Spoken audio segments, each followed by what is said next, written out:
Welcome to Sleep Audiobooks. If you would like our Better Sleep Quick Guide filled with proven techniques to improve sleep, sign up to our mailing list at sleepaudiobooks.com and we'll send the PDF as a thank you.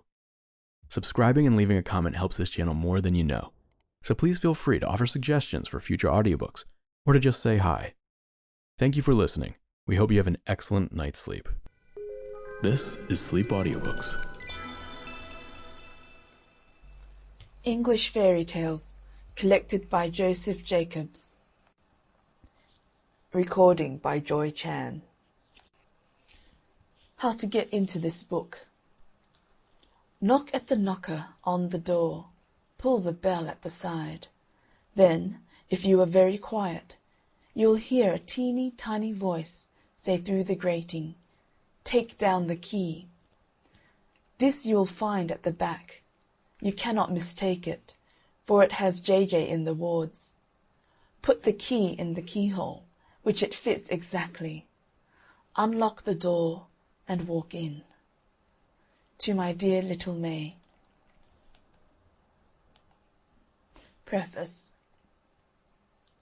Who says that English folk have no fairy tales of their own? The present volume contains only a selection out of some 140, of which I have found traces in this country. It is probable that many more exist. A quarter of the tales in this volume have been collected during the last 10 years or so, and some of them have not been hitherto published. Up to 1870, it was equally said of France and of Italy that they possessed no folk tales. Yet within 15 years from that date, over 1,000 tales had been collected in each country. I am hoping that the present volume may lead to equal activity in this country, and would earnestly beg any reader of this book who knows of similar tales to communicate them, written down as they are told, to me, care of Mr. Nutt. The only reason, I imagine, why such tales have not hitherto been brought to light is the lamentable gap between the governing and recording classes and the dumb working classes of this country, dumb to others but eloquent among themselves. It would be no unpatriotic task to help to bridge over this gulf by giving a common fund of nursery literature to all classes of the English people, and, in any case, it can do no harm to add to the innocent gaiety of the nation. A word or two as to our title seems necessary. We have called our stories fairy tales, though few of them speak of fairies. The same remark applies to the collection of the Brothers Grimm, and to all the other European collections, which contain exactly the same classes of tales as ours. Yet our stories are what the little ones mean when they clamour for fairy tales, and this is the only name which they give to them. One cannot imagine a child saying, "Tell us a folk tale, nurse," or "Another nursery tale, please, grandma." As our book is intended for the little ones, we have indicated its contents by the name they use. The words fairy tales must accordingly be taken to include tales in which occurs something fairy, something extraordinary, fairies, giants, dwarfs, speaking animals. It must be taken also to cover tales in which what is extraordinary is the stupidity of some of the actors. Many of the tales in this volume, as in similar collections for other European countries, are what the folklorists call drolls.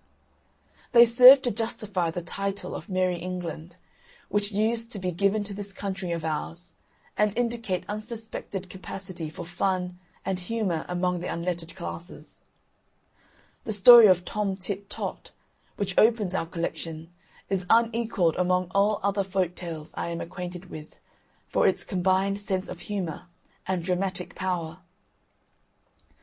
The first adjective of our title also needs a similar extension of its meaning. I have acted on Molière's principle, and have taken what was good wherever I could find it. Thus, a couple of these stories have been found among descendants of English immigrants in America. A couple of others I tell as I heard them myself in my youth in Australia. one of the best, was taken down from the mouth of an English gypsy. I have also included some stories that have only been found in Lowland Scotch. I have felt justified in doing this, as of the 21 folk tales contained in Chambers' Popular Rhymes of Scotland, no less than 16 are also to be found in an English form. With the folk tale, as with the ballad, Lowland Scotch may be regarded as simply a dialect of English, and it is a mere chance whether a tale is extant in one or other, or both. I have also rescued and retold a few fairy tales that only exist nowadays in the form of ballads.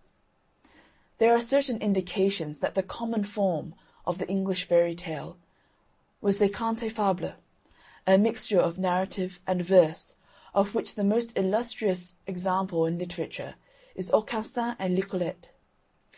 In one case I have endeavoured to retain this form, as the tale in which it occurs, Childe Roland, is mentioned by Shakespeare in King Lear, and is probably, as I have shown, the source of Milton's Comus. Late, as they have been collected, some dozen of the tales can be traced back to the 16th century, 2 of them being quoted by Shakespeare himself. In the majority of instances, I have had largely to rewrite these fairy tales, especially those in dialect, including the Lowland Scotch. Children, and sometimes those of larger growth, will not read dialect. I have also had to reduce the flatulent phraseology of the 18th century chapbooks, and to rewrite in simpler style the stories only extant in literary English. I have, however, left a few vulgarisms in the mouths of vulgar people. Children appreciate the dramatic propriety of this as much as their elders. Generally speaking, it has been my ambition to write as a good old nurse will speak when she tells fairy tales. I am doubtful as to my success in catching the colloquial romantic tone appropriate for such narratives, but the thing had to be done, or else my main object, to give a book of English fairy tales, which English children will listen to, would have been unachieved. This book is meant to be read aloud, and not merely taken in by the eye. In a few instances I have introduced or changed an incident. I have never done so, however, without mentioning the fact in the notes. These have been relegated to the obscurity of small print and a back place, while the little ones have been, perhaps unnecessarily, warned off them. They indicate my sources, and give a few references to parallels and variants which may be of interest to fellow students of folklore. It is, perhaps, not necessary to inform readers who are not fellow students that the study of folk tales has pretensions to be a science. It has its special terminology and its own methods of investigation, by which it is hoped, one of these days, to gain fuller knowledge of the workings of the popular mind, as well as traces of archaic modes of thought and custom. I hope on some future occasion to treat the subject of the English folk tale on a larger scale, and with all the necessary paraphernalia of prolegomena and excursus. I shall then, of course, reproduce my originals with literary accuracy, and have therefore felt the more at liberty on the present occasion to make the necessary deviations from this, in order to make the tales readable for children. Finally, I have to thank those by whose kindness in waiving their rights to some of these stories, I have been enabled to compile this book. My friends Mr. E. Clodd, Mr. F. Hines Groom, and Mr. Andrew Lang have thus yielded up to me some of the most attractive stories in the following pages. The councils of the English and of the American folklore societies, and Messrs. Longmans, have also been equally generous. Nor can I close these remarks without a word of thanks and praise to the artistic skill with which my friend, Mr. J. D. Batten, has made the romance and humour of these stories live again, in the brilliant designs with which he has adorned these pages. It should be added that the dainty headpieces to Henny Penny and Mr. Fox are due to my old friend, Mr. Henry Ryland. Joseph Jacobs. End of the preface. Chapter 1. Tom Tit Tot. Once upon a time there was a woman, and she baked 5 pies.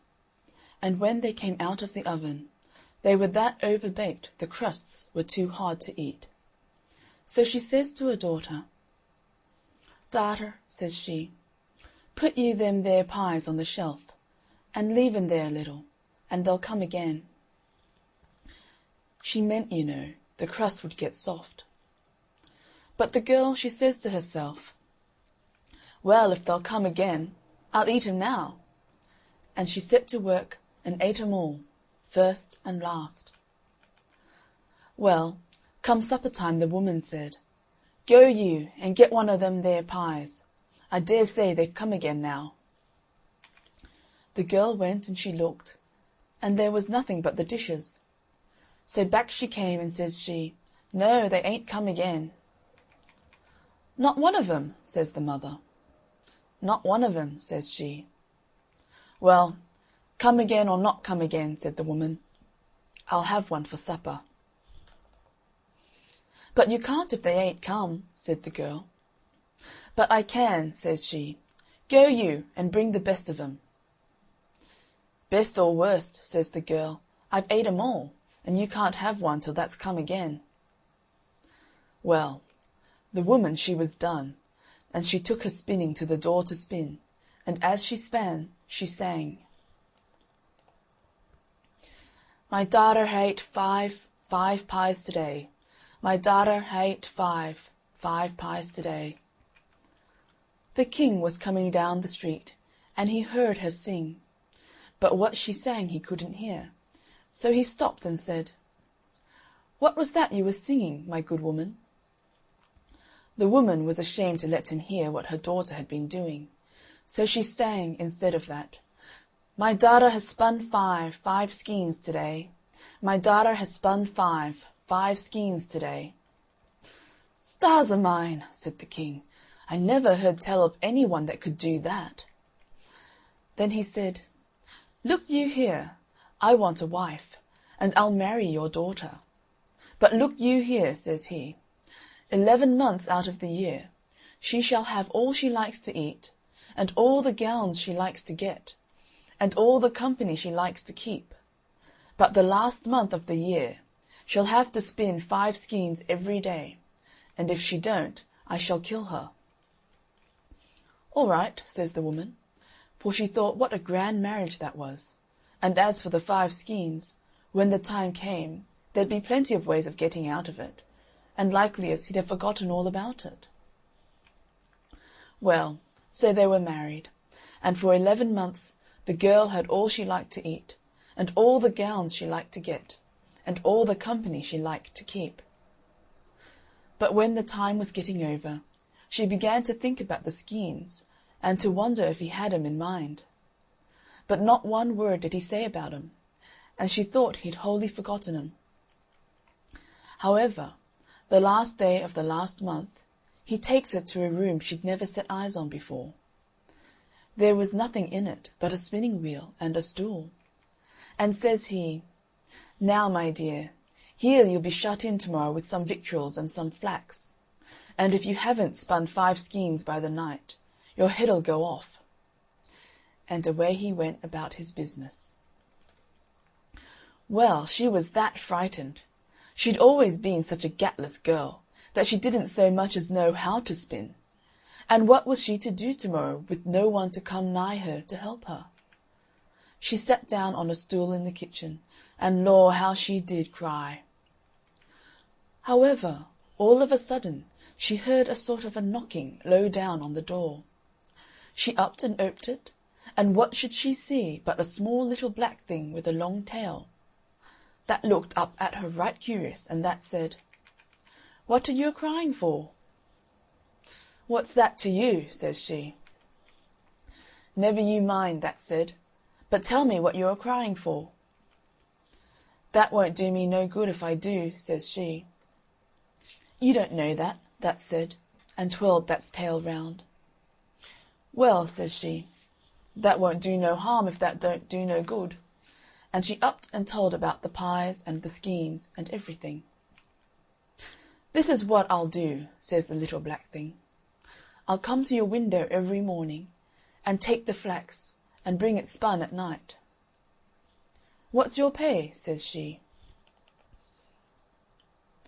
That looked out of the corner of That's eyes, and that said, "I'll give you 3 guesses every night to guess my name, and if you haven't guessed it before the month's up, you shall be mine." Well, she thought she'd be sure to guess That's name before the month was up. "All right," says she, "I agree." "All right," that says, and law, how that twirled That's tail.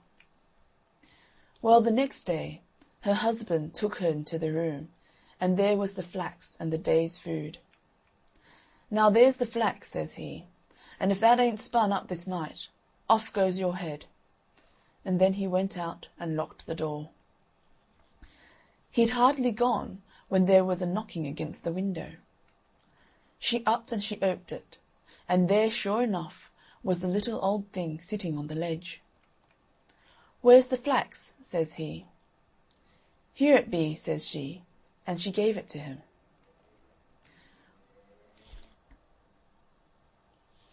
Well, come the evening, a knocking came again to the window. She upped and she oped it, and there was the little old thing with 5 skeins of flax on his arm. "Here it be," says he, and he gave it to her. "Now what's my name?" says he. "What, is that Bill?" says she. "No, that ain't," says he, and he twirled his tail. "Is that Ned?" says she. "No, that ain't," says he, and he twirled his tail. "Well, is that Mark?" says she. "No, that ain't," says he, and he twirled his tail harder, and away he flew. Well, when her husband came in, there were the 5 skeins ready for him. "I see I shan't have to kill you tonight, my dear," says he. "You'll have your food and your flax in the morning," says he, and away he goes. Well, every day the flax and the food were brought, and every day that there little black impet used to come mornings and evenings. And all the day the girl sat trying to think of names to say to it when it came at night. But she never hit on the right one. And as it got towards the end of the month, the impet began to look so maliceful, and that twirled That's tail faster and faster each time she gave a guess. At last it came to the last day but one. The impet came at night, along with the 5 skeins, and that said, "What, ain't you got my name yet?" "Is that Nicodemus?" says she. "No, 'tain't," that says. "Is that Samuel?" says she. "No, 'tain't," that says. "Ah, well, is that Methusalem?" says she. "No, 'tain't that neither," that says. Then that looks at her with That's eyes like a coal of fire, and that says, "Woman, there's only tomorrow night, and then you'll be mine." And away it flew. Well, she felt that horrid. However, she heard the king coming along the passage. In he came, and when he sees the 5 skeins, he says he, "Well, my dear," says he, "I don't see but what you'll have your skeins ready tomorrow night as well, and as I reckon I shan't have to kill you, I'll have supper in here tonight." So they brought supper, and another stool for him, and down the 2 sat. Well, he hadn't eaten but a mouthful or so when he stops and begins to laugh. "What is it?" says she.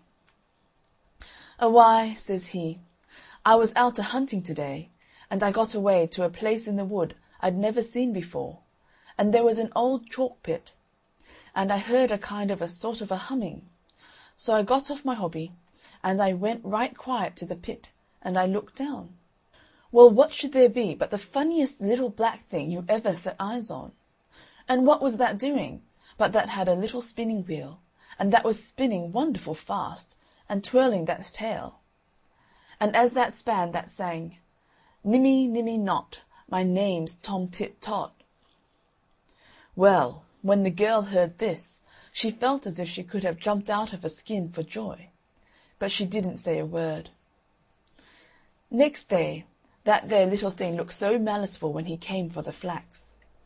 And when night came, she heard that knocking against the window panes. She oped the window, and that come right in on the ledge. That was grinning from ear to ear, and that's tail was twirling round so fast. "What's my name?" that says, as that gave her the skeins. "Is that Solomon?" she says, pretending to be afeard.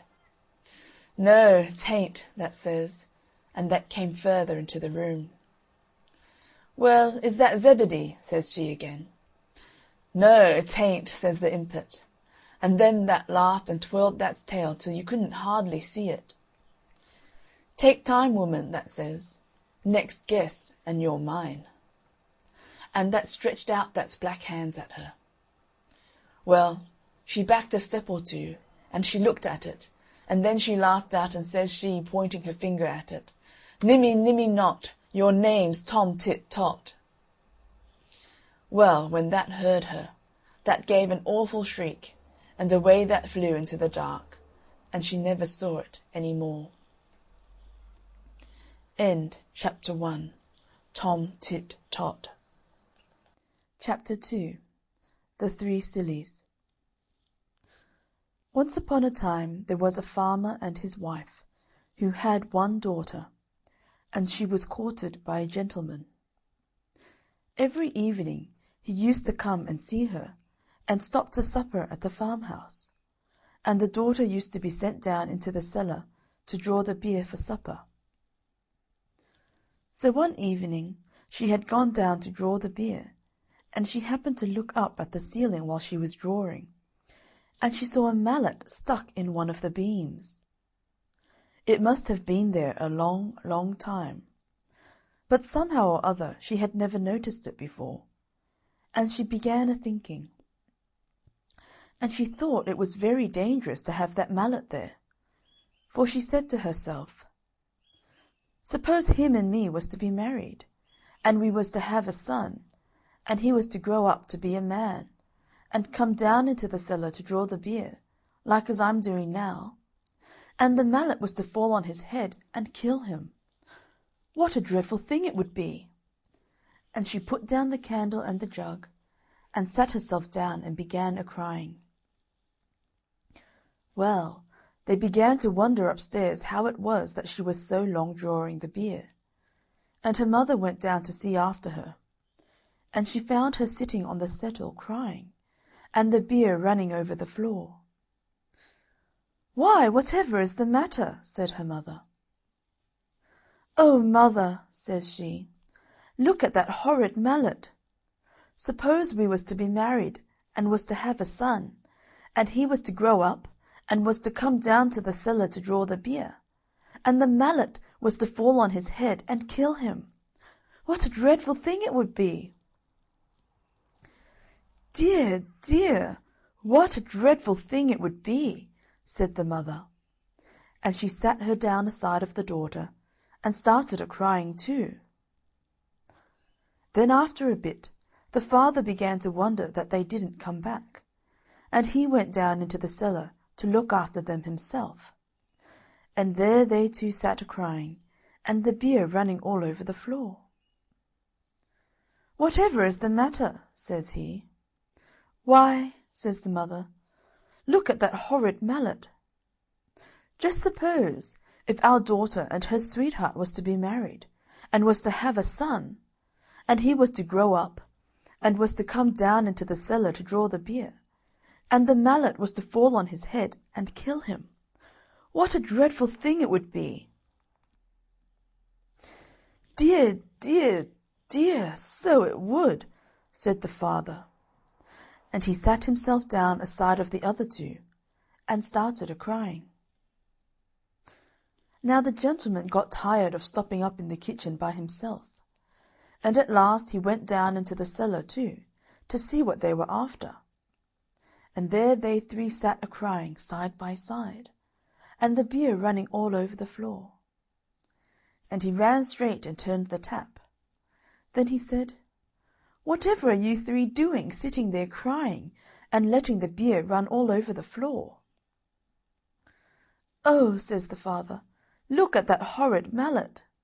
Suppose you and our daughter was to be married, and was to have a son, and he was to grow up, and was to come down into the cellar to draw the beer, and the mallet was to fall on his head and kill him."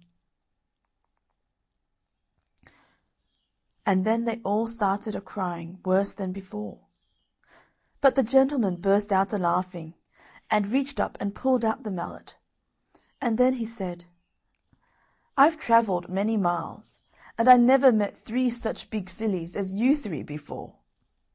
And now I shall start out on my travels again, and when I can find 3 bigger sillies than you 3, then I'll come back and marry your daughter."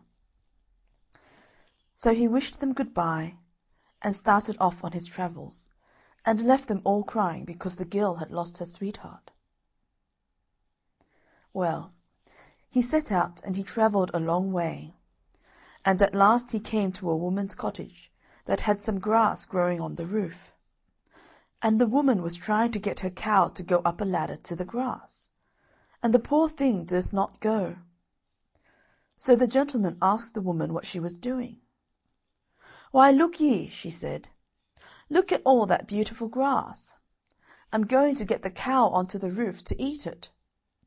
She'll be quite safe, for I shall tie a string round her neck, and pass it down the chimney, and tie it to my wrist as I go about the house, so she can't fall off without my knowing it." "Oh, you poor silly," said the gentleman, "you should cut the grass, and throw it down to the cow." But the woman thought it was easier to get the cow up the ladder than to get the grass down.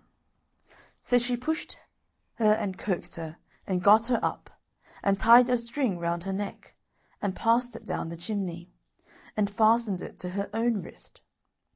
And the gentleman went on his way. But he hadn't gone far when the cow tumbled off the roof, and hung by the string tied round her neck, and it strangled her. And the weight of the cow tied to her wrist pulled the woman up the chimney, and she stuck fast half-way, and was smothered in soot. Well, that was one big silly.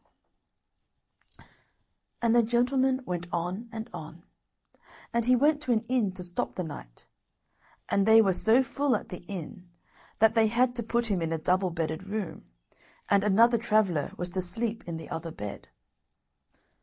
The other man was a very pleasant fellow, and they got very friendly together. But in the morning, when they were both getting up, the gentleman was surprised to see the other hang his trousers on the knobs of the chest of drawers, and run across the room and try to jump into them. And he tried over and over again, and couldn't manage it. And the gentleman wondered whatever he was doing it for. At last he stopped and wiped his face with his handkerchief.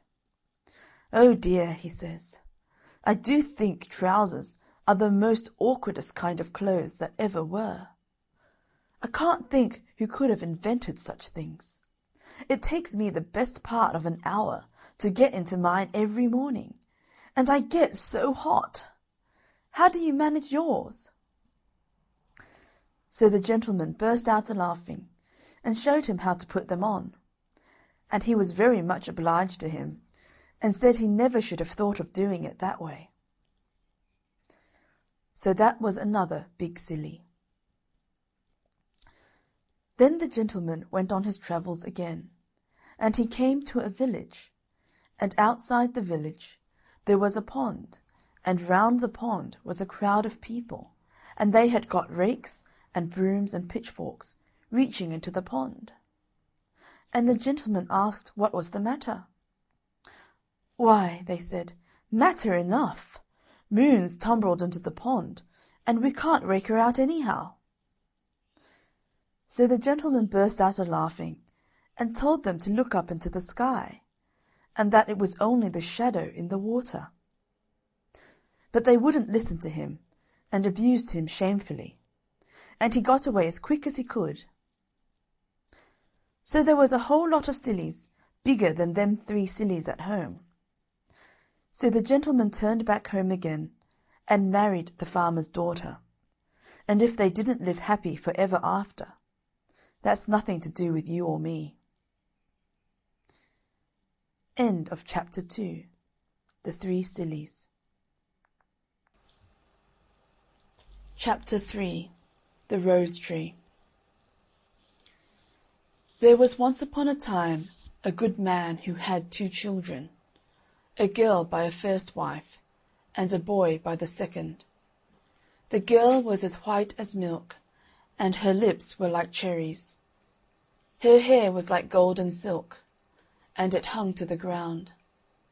Her brother loved her dearly, but her wicked stepmother hated her. "Child," said the stepmother one day, "go to the grocer's shop and buy me a pound of candles." She gave her the money, and the little girl went, bought the candles, and started on her return. There was a stile to cross. She put down the candles whilst she got over the stile. Up came a dog and ran off with the candles. She went back to the grocer's, and she got a second bunch. She came to the stile, set down the candles, and proceeded to climb over. Up came the dog and ran off with the candles. She went again to the grocer's, and she got a third bunch, and just the same happened. Then she came to her stepmother crying, for she had spent all the money and had lost 3 bunches of candles. The stepmother was angry, but she pretended not to mind the loss. She said to the child, "Come, lay your head on my lap, that I may comb your hair." So the little one laid her head in the woman's lap, who proceeded to comb the yellow silken hair. And when she combed the hair, fell over her knees, and rolled right down to the ground. Then the stepmother hated her more for the beauty of her hair. So she said to her, "I cannot part your hair on my knee. Fetch a billet of wood." So she fetched it. Then said the stepmother, "I cannot part your hair with a comb. Fetch me an axe." So she fetched it. "Now," said the wicked woman, "lay your head down on the billet whilst I part your hair." Well, she laid down her little golden head without fear, and whist, down came the axe, and it was off. So the mother wiped the axe and laughed. Then she took the heart and liver of the little girl, and she stewed them, and brought them into the house for supper. The husband tasted them and shook his head. He said they tasted very strangely. She gave some to the little boy, but he would not eat. She tried to force him, but he refused, and ran out into the garden, and took up his little sister, and put her in a box, and buried the box under a rose tree. And every day he went to the tree and wept, till his tears ran down on the box. One day the rose tree flowered. It was spring, and there among the flowers was a white bird, and it sang and sang and sang like an angel out of heaven. Away it flew, and it went to a cobbler's shop, and perched itself on a tree hard by, and thus it sang: "My wicked mother slew me, my dear father ate me, my little brother whom I love sits below, and I sing above, stick, stock, stone dead." "Sing again that beautiful song," said the shoemaker, "if you will first give me those little red shoes you are making." The cobbler gave the shoes, and the bird sang the song, then flew to a tree in front of a watchmaker's, and sang: "My wicked mother slew me, my dear father ate me, my little brother whom I love sits below, and I sing above, stick, stock, stone dead." "Oh, the beautiful song! Sing it again, sweet bird," asked the watchmaker. "If you will give me first that gold watch and chain in your hand." The jeweller gave the watch and chain. The bird took it in one foot, the shoes in the other, and, after having repeated the song, flew away to where 3 millers were picking a millstone. The bird perched on a tree and sang. My wicked mother slew me. My dear father ate me. My little brother whom I love sits below, and I sing above. Stick. Then one of the men put down his tool and looked up from his work. Stock. Then the second miller's man laid aside his tool and looked up. Stone. Then the third miller's man laid down his tool and looked up. Dead. Then all three cried out with one voice, "Oh, what a beautiful song! Sing it, sweet bird, again." "If you will put the millstone round my neck," said the bird. The men did what the bird wanted, and away to the tree it flew with the millstone round its neck, the red shoes in one foot, and the gold watch and chain in the other. It sang the song, and then flew home. It rattled the millstone against the eaves of the house, and the stepmother said, "It thunders." Then the little boy ran out to see the thunder, and down dropped the red shoes at his feet. It rattled the millstone against the eaves of the house once more, and the stepmother said again, "It thunders." Then the father ran out, and down fell the chain about his neck. In ran father and son, laughing and saying, "See what fine things the thunder has brought us." Then the bird rattled the millstone against the eaves of the house a third time, and the stepmother said, "It thunders again. Perhaps the thunder has brought something for me." And she ran out, but the moment she stepped outside the door, down fell the millstone on her head, and so she died. End of Chapter 3. The Rose Tree. Chapter 4. The Old Woman and Her Pig. An old woman was sweeping her house, and she found a little crooked sixpence. "What," said she, "shall I do with this little sixpence? I will go to market and buy a little pig." As she was coming home, she came to a stile, but the piggy wouldn't go over the stile. She went a little further, and she met a dog. So she said to the dog, "Dog, bite pig. Piggy won't go over the stile, and I shan't get home tonight." But the dog wouldn't. She went a little further, and she met a stick. So she said, "Stick, stick, beat dog. Dog won't bite pig. Piggy won't get over the stile, and I shan't get home tonight." But the stick wouldn't. She went a little further, and she met a fire. So she said, "Fire, fire, burn stick. Stick won't beat dog. Dog won't bite pig. Piggy won't get over the stile, and I shan't get home tonight." But the fire wouldn't. She went a little further, and she met some water. So she said, "Water, water, quench fire. Fire won't burn stick. Stick won't beat dog. Dog won't bite pig. Piggy won't get over the stile, and I shan't get home tonight." But the water wouldn't. She went a little further, and she met an ox. So she said, "Ox, ox, drink water. Water won't quench fire. Fire won't burn stick. Stick won't beat dog. Dog won't bite pig. Piggy won't get over the stile, and I shan't get home tonight." But the ox wouldn't.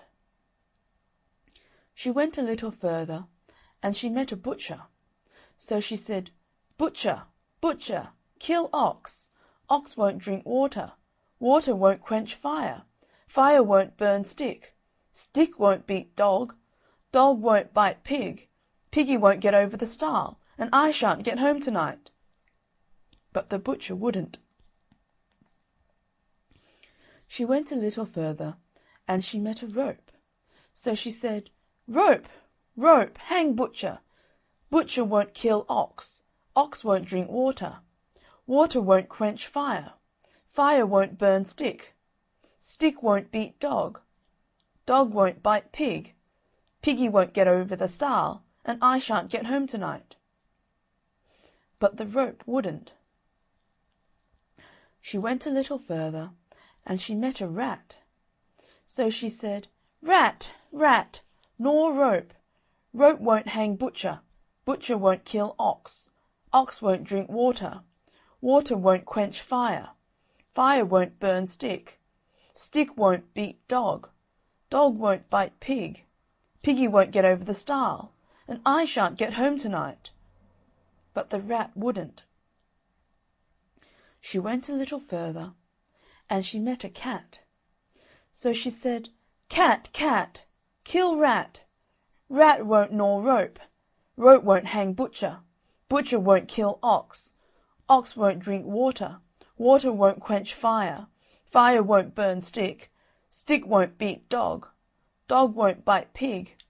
Piggy won't get over the stile, and I shan't get home tonight."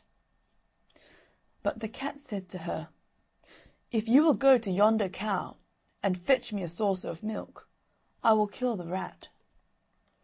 So away went the old woman to the cow.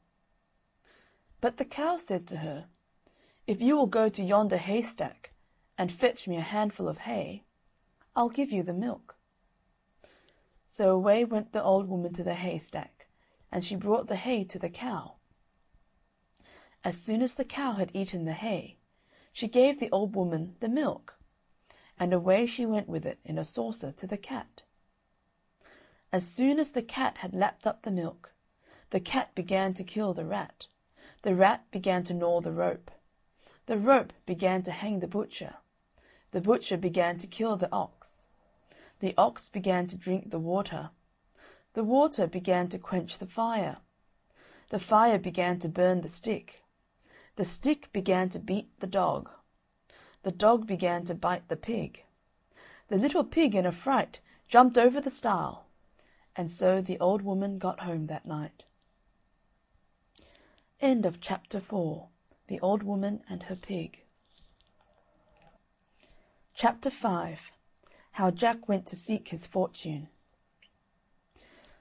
Once on a time there was a boy named Jack, and one morning he started to go and seek his fortune. He hadn't gone very far before he met a cat. "Where are you going, Jack?" said the cat. "I am going to seek my fortune." "May I go with you?" "Yes," said Jack. "The more the merrier." So on they went, jiggelty-jolt, jiggelty-jolt. They went a little further, and they met a dog. "Where are you going, Jack?" said the dog.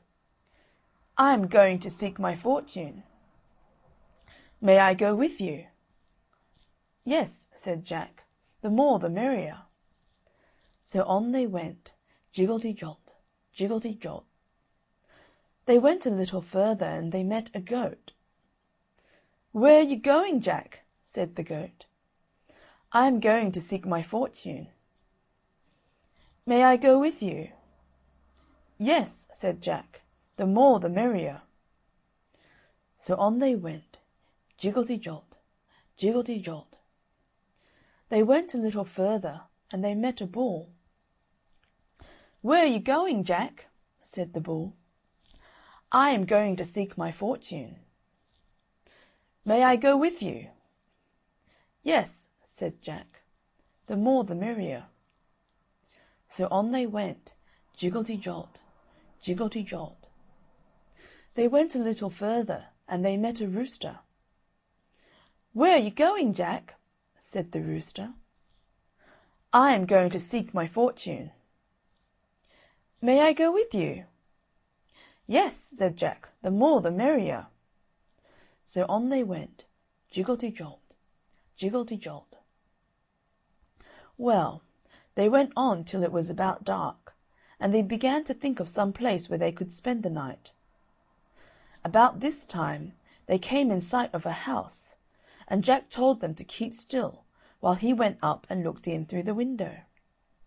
And there were some robbers counting over the money. Then Jack went back and told them to wait till he gave the word, and then to make all the noise they could. So when they were all ready, Jack gave the word, and the cat mewed, and the dog barked, and the goat bleated, and the bull bellowed, and the rooster crowed, and all together they made such a dreadful noise that it frightened the robbers all away. And then they went in and took possession of the house.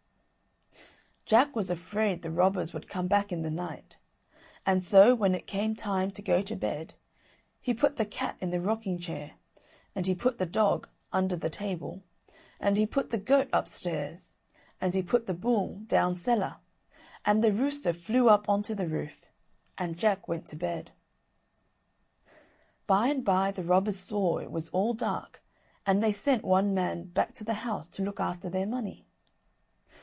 Before long he came back in a great fright, and told them his story. "I went back to the house," said he, "and went in and tried to sit down in the rocking chair, and there was an old woman knitting, and she stuck her knitting needles into me." That was the cat, you know. "I went to the table to look after the money, and there was a shoemaker under the table, and he stuck his awl into me." That was the dog, you know. "I started to go upstairs, and there was a man up there threshing, and he knocked me down with his flail." That was the goat, you know. "I started to go down cellar, and there was a man down there chopping wood, and he knocked me up with his axe." That was the bull, you know. "But I shouldn't have minded all that if it hadn't been for that little fellow on top of the house, who kept a hollering, 'Chuck him up to me! Chuck him up to me!'" Of course, that was the cock-a-doodle-doo. End of Chapter 5. How Jack went to seek his fortune. Chapter 6. Mr. Vinegar. Mr. and Mrs. Vinegar lived in a vinegar bottle. Now one day, when Mr. Vinegar was from home, Mrs. Vinegar, who was a very good housewife, was busily sweeping her house, when an unlucky thump of the broom brought the whole house clitter-clatter, about her ears. In an agony of grief, she rushed forth to meet her husband. On seeing him, she exclaimed, "Oh, Mr. Vinegar, Mr. Vinegar, we are ruined! I have knocked the house down, and it is all to pieces." Mr. Vinegar then said, "My dear, let us see what can be done. Here is the door. I will take it on my back, and we will go forth to seek our fortune." They walked all that day, and at nightfall entered a thick forest. They were both very, very tired, and Mr. Vinegar said, "My love, I will climb up into a tree, drag up the door, and you shall follow." He accordingly did so, and they both stretched their weary limbs on the door, and fell fast asleep. In the middle of the night, Mr. Vinegar was disturbed by the sound of voices underneath, and to his horror and dismay, found that it was a band of thieves met to divide their booty. "Here, Jack," said one, "here's £5 for you. Here, Bill, here's £10 for you. Here, Bob, here's £3 for you." Mr. Vinegar could listen no longer. His terror was so great that he trembled and shook down the door on their heads. Away scampered the thieves, but Mr. Vinegar dared not quit his retreat till broad daylight. He then scrambled out of the tree, and went to lift up the door. What did he see but a number of golden guineas? "Come down, Mrs. Vinegar," he cried. "Come down, I say. Our fortune's made! Our fortune's made! Come down, I say." Mrs. Vinegar got down as fast as she could, and when she saw the money, she jumped for joy. "Now, my dear," said she, "I'll tell you what you shall do. There is a fair at the neighbouring town. You shall take these 40 guineas and buy a cow. I can make butter and cheese, which you shall sell at market, and we shall then be able to live very comfortably." Mr. Vinegar joyfully agrees, takes the money, and off he goes to the fair. When he arrived, He walked up and down, and at length saw a beautiful red cow. It was an excellent milker, and perfect in every way. "Oh," thought Mr. Vinegar, "if I had but that cow, I should be the happiest man alive."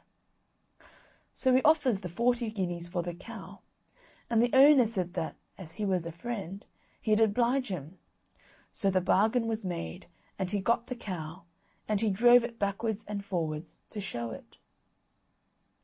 By and by he saw a man playing the bagpipes. Tweedledum, tweedledee. The children followed him about, and he appeared to be pocketing money on all sides. "Well," thought Mr. Vinegar, "if I had but that beautiful instrument, I should be the happiest man alive. My fortune would be made." So he went up to the man. "Friend," says he, "what a beautiful instrument that is, and what a deal of money you must make." "Why, yes," said the man, "I make a great deal of money, to be sure, and it is a wonderful instrument." "Oh," cried Mr. Vinegar, "how I should like to possess it." "Well," said the man, "as you are a friend, I don't much mind parting with it. You shall have it for that red cow." "Done," said the delighted Mr. Vinegar. So the beautiful red cow was given for the bagpipes. He walked up and down with his purchase, but it was in vain he tried to play a tune, and instead of pocketing pence, the boys followed him hooting, laughing, and pelting. Poor Mr. Vinegar! His fingers grew very cold, and just as he was leaving the town, he met a man with a fine thick pair of gloves. "Oh, my fingers are so very cold," said Mr. Vinegar to himself. "Now if I had but those beautiful gloves, I should be the happiest man alive." He went up to the man and said to him, "Friend, you seem to have a capital pair of gloves there." "Yes, truly," cried the man, "and my hands are as warm as possible this cold November day." "Well," said Mr. Vinegar, "I should like to have them." "What will you give?" said the man. "As you are a friend, I don't much mind letting you have them for those bagpipes." "Done!" cried Mr. Vinegar. He put on the gloves, and felt perfectly happy as he trudged homewards. At last he grew very tired, when he saw a man coming towards him with a good stout stick in his hand. "Oh," said Mr. Vinegar, "that I had but that stick! I should then be the happiest man alive." He said to the man, "Friend, what a rare good stick you have got." "Yes," said the man, "I have used it for many a long mile, and a good friend it has been.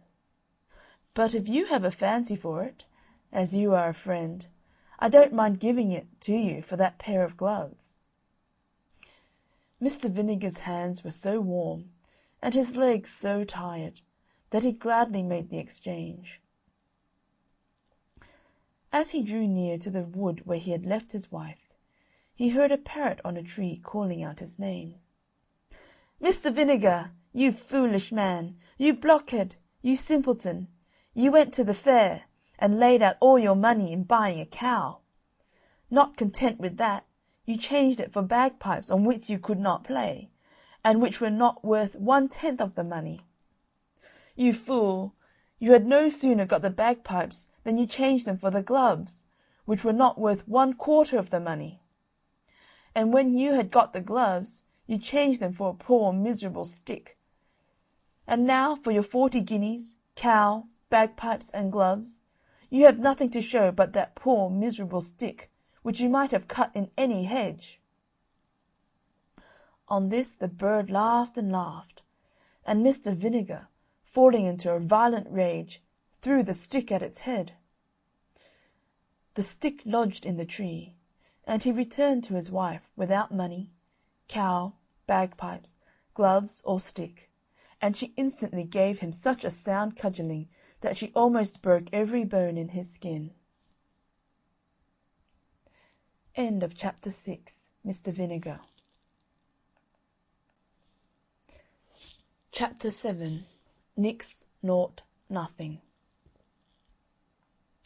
There once lived a king and a queen, as many a one has been. They were long married and had no children. But at last a baby boy came to the queen, when the king was away in the far countries. The queen would not christen the boy till the king came back, and she said, "We will just call him Nix Naught Nothing until his father comes home." But it was long before he came home, and the boy had grown a nice little laddie.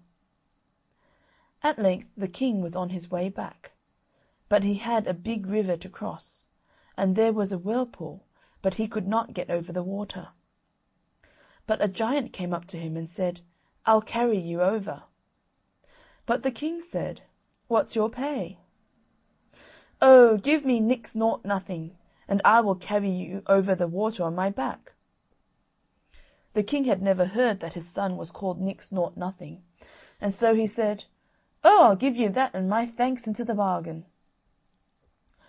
When the king got home again, he was very happy to see his wife again, and his young son. She told him that she had not given the child any name, but just Nix Naught Nothing, until he should come home again himself. The poor king was in a terrible case. He said, "What have I done? I promised to give the giant who carried me over the river on his back Nix Naught Nothing." The king and the queen were sad and sorry, but they said, "When the giant comes, we will give him the henwife's boy. He will never know the difference." The next day the giant came to claim the king's promise, and he sent for the henwife's boy, and the giant went away with the boy on his back. He travelled till he came to a big stone, and there he sat down to rest. He said, "Hidge Hodge on my back, what time of day is that?"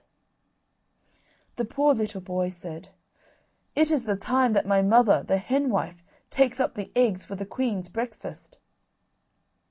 The giant was very angry, and dashed the boy's head on the stone, and killed him. So he went back in a tower of temper, and this time they gave him the gardener's boy. He went off with him on his back, till they got to the stone again, when the giant sat down to rest. And he said, "Hidge Hodge on my back, what time of day do you make that?" The gardener's boy said, "Sure it's the time that my mother takes up the vegetables for the queen's dinner." Then the giant was right wild, and dashed his brains out on the stone. Then the giant went back to the king's house in a terrible temper, and said he would destroy them all if they did not give him Nix Naught Nothing this time. They had to do it, and when he came to the big stone the giant said, "What time of day is that?" Nix Naught Nothing said, "It is the time that my father the king will be sitting down to supper." The giant said, "I've got the right one now," and took Nix Naught Nothing to his own house, and brought him up till he was a man. The giant had a bonny daughter, and she and the lad grew very fond of each other. The giant said one day to Nix Naught Nothing, "I've work for you tomorrow. There is a stable 7 miles long and 7 miles broad, and it has not been cleaned for 7 years, and you must clean it tomorrow, or I will have you for my supper." The giant's daughter went out next morning with the lad's breakfast, and found him in a terrible state, for always, as he cleaned out a bit, it just fell in again. The giant's daughter said she would help him, and she cried all the beasts in the field, and all the fowls of the air, and in a minute they all came, and carried away everything that was in the stable, and made it all clean before the giant came home. He said, "Shame on the wit that helped you, but I have a worse job for you tomorrow." Then he said to Nix Naught Nothing, "There's a lake 7 miles long, and 7 miles deep, and 7 miles broad, and you must drain it tomorrow by nightfall, or else I'll have you for my supper." Nix Naught Nothing began early next morning, and tried to lave the water with his pail, but the lake was never getting any less, and he didn't know what to do. But the giant's daughter called on all the fish in the sea to come and drink the water, and very soon they drank it dry. When the giant saw the work done, he was in a rage and said, "I've a worse job for you tomorrow. There is a tree 7 miles high, and no branch on it, till you get to the top, and there is a nest with 7 eggs in it, and you must bring down all the eggs without breaking one, or else I'll have you for my supper." At first the giant's daughter did not know how to help Nix Nought Nothing. She cut off first her fingers and then her toes, and made steps of them, and he clomb the tree and got all the eggs safe till he came just to the bottom, and then one was broken. So they determined to run away together, and after the giant's daughter had tidied up her hair a bit and got her magic flask, they set out together as fast as they could run. And they hadn't got but 3 fields away when they looked back and saw the giant walking along at top speed after them. "Quick, quick!" called out the giant's daughter. "Take my comb from my hair and throw it down." Nix Nought Nothing took her comb from her hair and threw it down, and out of every one of its prongs there sprung up a fine thick briar in the way of the giant. You may be sure it took him a long time to work his way through the briar bush, and by the time he was well through, Nix Nought Nothing and his sweetheart had run on a tidy step away from him. But he soon came along after them, and was just like to catch him up when the giant's daughter called out to Nix Nought Nothing, "Take my hair dagger and throw it down, quick, quick!" So Nix Nought Nothing threw down the hair dagger, and out of it grew as quick as lightning a thick hedge of sharp razors placed criss-cross. The giant had to tread very cautiously to get through all this, and meanwhile the young lovers ran on and on and on till they were nearly out of sight. But at last the giant was through, and it wasn't long before he was like to catch them up. But just as he was stretching out his hand to catch Nix Nought Nothing, his daughter took out her magic flask and dashed it on the ground. And as it broke, out of it welled a big, big wave that grew and that grew, till it reached the giant's waist, and then his neck, and when it got to his head, he was drowned dead, and dead, and dead indeed. So he goes out of the story. But Nix Nought Nothing fled on till where do you think they came to? Why, to near the castle of Nix Nought Nothing's father and mother. But the giant's daughter was so weary that she couldn't move a step further. So Nix Nought Nothing told her to wait there while he went and found out a lodging for the night. And he went on towards the lights of the castle, and on the way he came to the cottage of the henwife, whose boy had had his brains dashed out by the giant. Now she knew Nix Nought Nothing in a moment, and hated him because he was the cause of her son's death. So when he asked his way to the castle, she put a spell upon him, and when he got to the castle, no sooner was he let in than he fell down dead asleep upon a bench in the hall. The king and queen tried all they could do to wake him up, but all in vain. So the king promised that if any lady could wake him up, she should marry him. Meanwhile, the giant's daughter was waiting and waiting for him to come back, and she went up into a tree to watch for him. The gardener's daughter, going to draw water in the well, saw the shadow of the lady in the water, and thought it was herself, and said, "If I'm so bonny, if I'm so brave, why do you send me to draw water?" So she threw down her pail, and went to see if she could wed the sleeping stranger.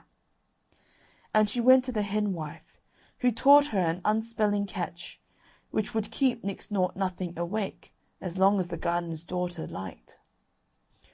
So she went up to the castle and sang her catch, and Nix Nought Nothing was wakened for a bit, and they promised to wed him to the gardener's daughter. Meanwhile, the gardener went down to draw water from the well, and saw the shadow of the lady in the water. So he looks up and finds her, and he brought the lady from the tree, and led her into his house. And he told her that a stranger was to marry his daughter, and took her up to the castle, and showed her the man. And it was Nix Nought Nothing asleep in a chair. And she saw him, and cried to him, "Waken, waken, and speak to me." But he would not waken, and soon she cried, "I cleaned the stable, I laved the lake, and I clomb the tree, and all for the love of thee, and thou wilt not waken and speak to me." The king and the queen heard this, and came to the bonny young lady, and she said, "I cannot get Nix Nought Nothing to speak to me for all that I can do."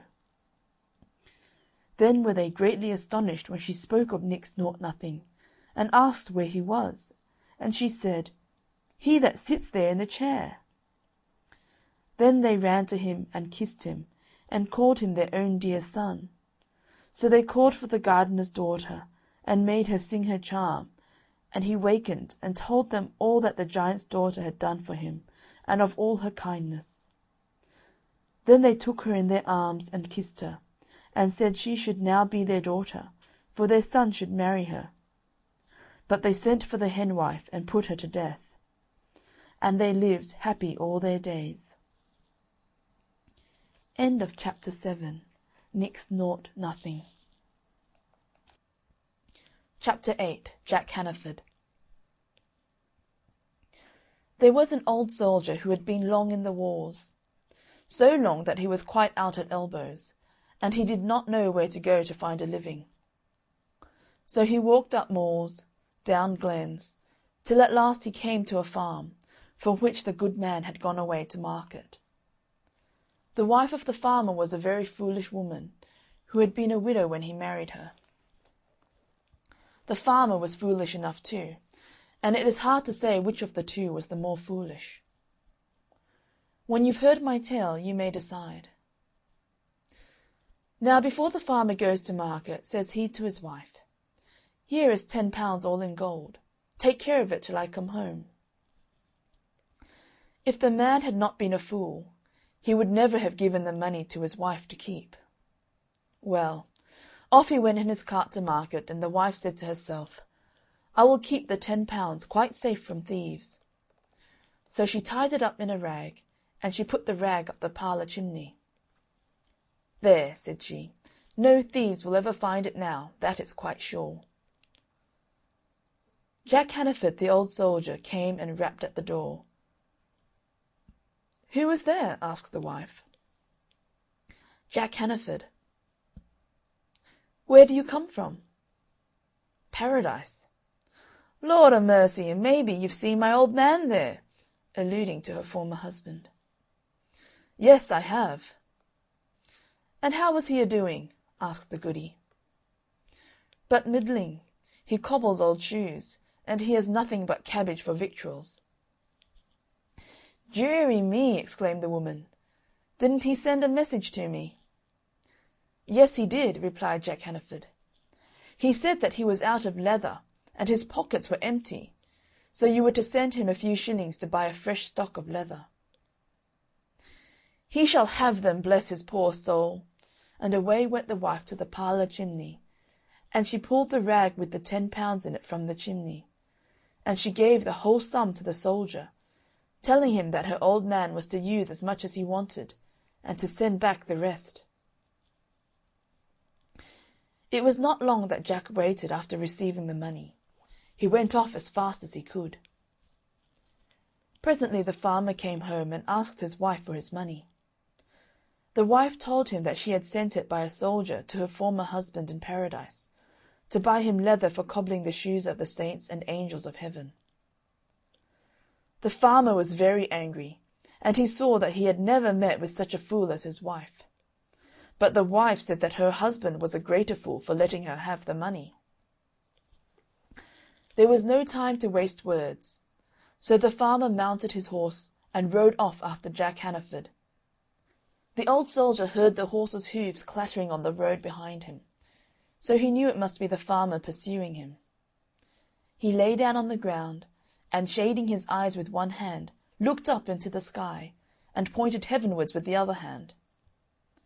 "What are you about there?" asked the farmer, pulling up. "Lord save you!" exclaimed Jack, "I've seen a rare sight." "What was that?" "A man going straight up into the sky as if he were walking on a road." "Can you see him still?" "Yes, I can." "Where?" "Get off your horse and lie down." "If you will hold the horse." Jack did so readily. "I cannot see him," said the farmer. "Shade your eyes with your hand, and you'll soon see a man flying away from you." Sure enough he did so, for Jack leapt on the horse and rode away with it. The farmer walked home without his horse. "You are a bigger fool than I am," said the wife, "for I did only one foolish thing, and you have done two." End of Chapter 8. Jack Hannaford. Chapter 9. Binnorie. Once upon a time there were two kings' daughters lived in a bower near the bonny mill dams of Binnorie. And Sir William came wooing the eldest, and won her love, and plighted troth with glove and with ring. But after a time he looked upon the youngest, with her cherry cheeks and golden hair, and his love grew towards her till he cared no longer for the eldest one. So she hated her sister for taking away Sir William's love, and day by day her hate grew upon her, and she plotted and she planned how to get rid of her. So one fine morning, fair and clear, she said to her sister, "Let us go and see our father's boats come in at the bonny mill stream of Binnorie." So they went there hand in hand, and when they got to the river's bank, the youngest got upon a stone to watch for the coming of the boats, and her sister, coming behind her, caught her round the waist and dashed her into the rushing mill stream of Binnorie. "O sister, sister, reach me your hand," she cried, as she floated away, "and you shall have half of all I've got or shall get." "No, sister, I'll reach you no hand of mine, for I am the heir to all your land. Shame on me if I touch the hand that has come twixt me and my own heart's love." O sister, then reach me your glove," she cried, as she floated further away, "and you shall have your William again." "Sink on," cried the cruel princess, "no hand or glove of mine you'll touch. Sir William will be all mine when you are sunk beneath the bonny mill stream of Binnorie." And she turned and went home to the king's castle. And the princess floated down the mill stream, sometimes swimming and sometimes sinking, till she came near the mill. Now the miller's daughter was cooking that day, and needed water for her cooking, and as she went to draw it from the stream, she saw something floating towards the mill dam, and she cried out, "Father, father, draw your dam, there's something white, a merry maid or a milk-white swan, coming down the stream."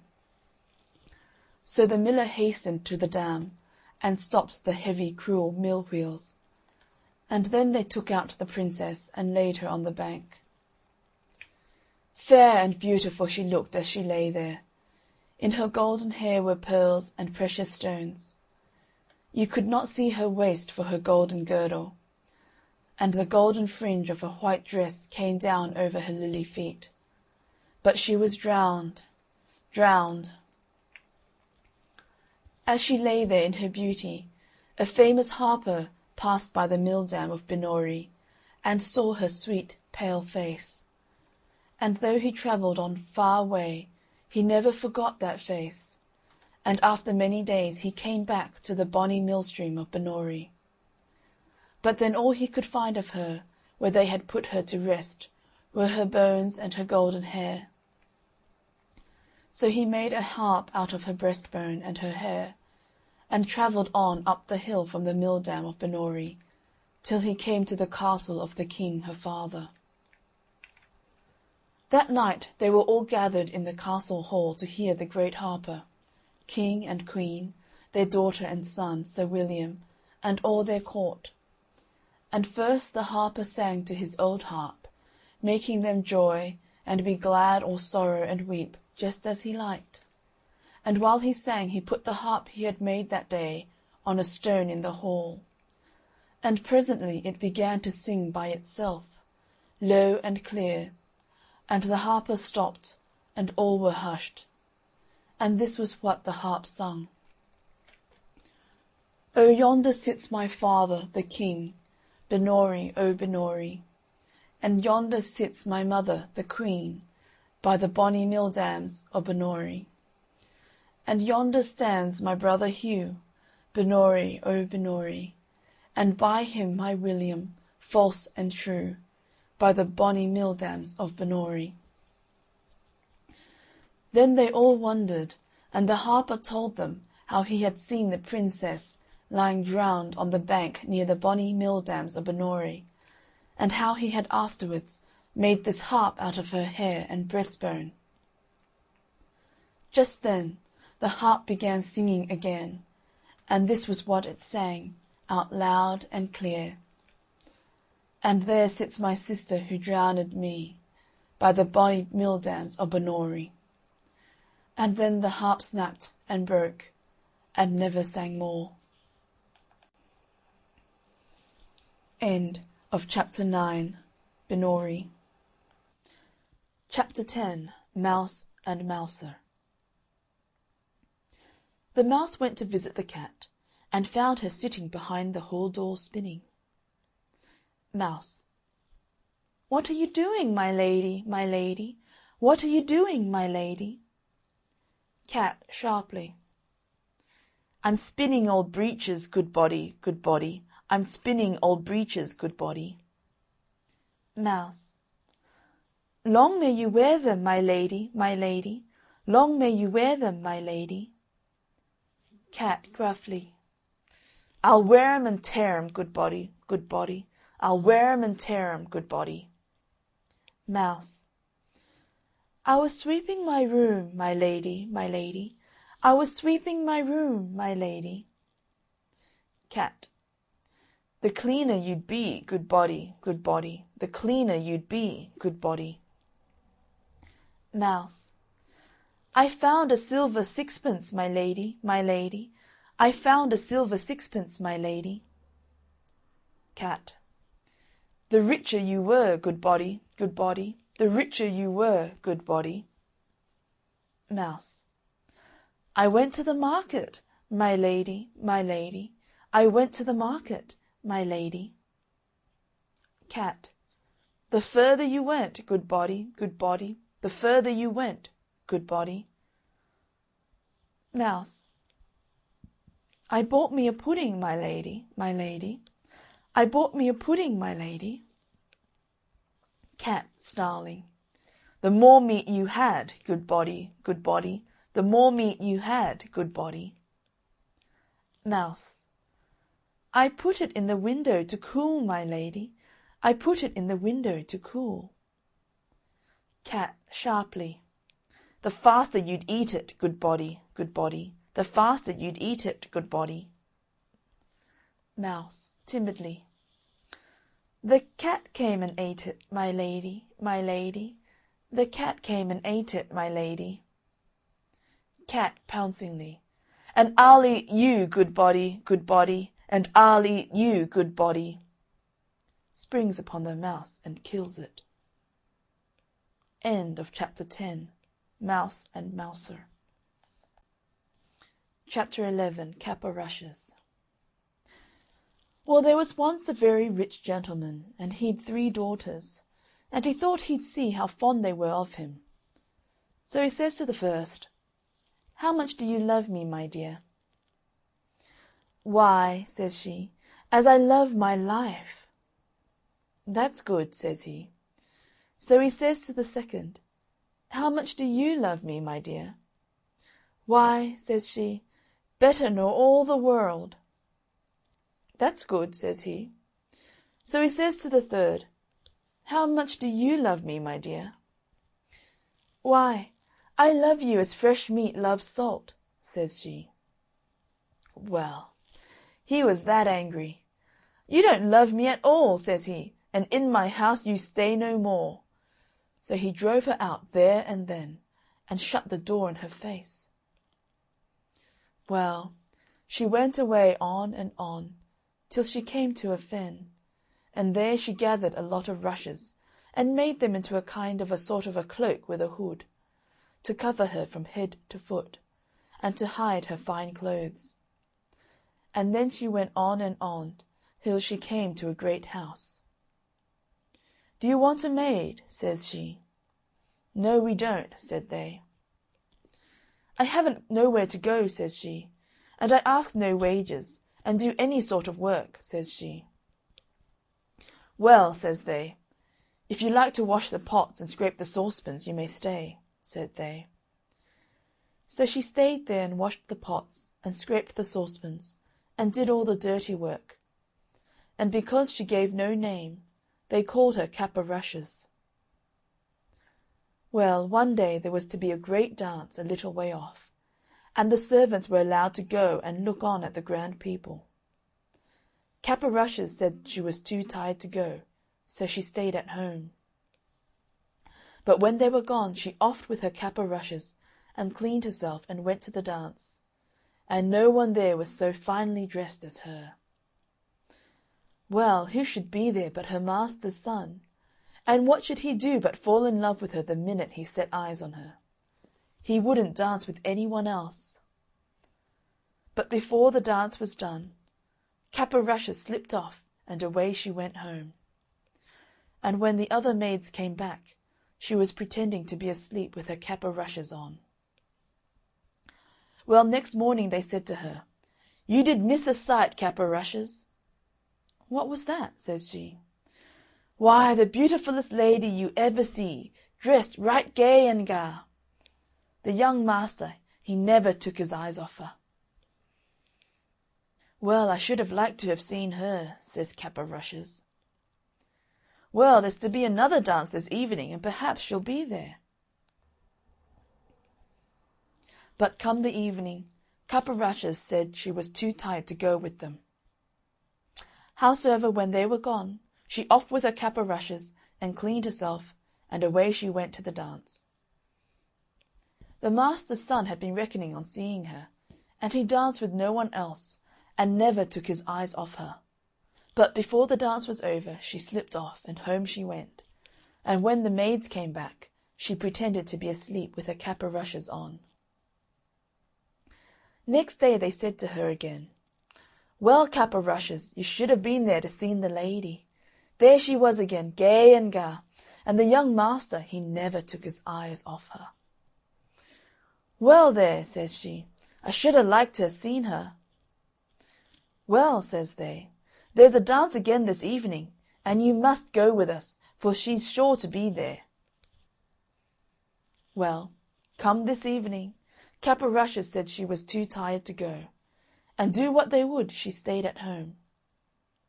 But when they were gone, she offed with her cap o' rushes and cleaned herself, and away she went to the dance. The master's son was really glad when he saw her. He danced with none but her, and never took his eyes off her. When she wouldn't tell him her name, nor where she came from, he gave her a ring, and told her if he didn't see her again he should die. Well, before the dance was over, off she slipped, and home she went, and when the maids came home she was pretending to sleep with her cap o' rushes on. Well, next day they says to her, "There, Cap o' Rushes, you didn't come last night, and now you won't see the lady, for there's no more dances." "Well, I should have really liked to have seen her," says she. The master's son, he tried every way to find out where the lady was gone, but go where he might, and ask whom he might, he never heard anything about her, and he got worse and worse for the love of her, till he had to keep his bed. "Make some gruel for the young master," they said to the cook. "He's dying for the love of the lady." The cook she set about making it when Cap o' Rushes came in. "What are you a-doing of?" says she. "I'm going to make some gruel for the young master," says the cook, "for he's dying for love of the lady." "Let me make it," says Cap o' Rushes.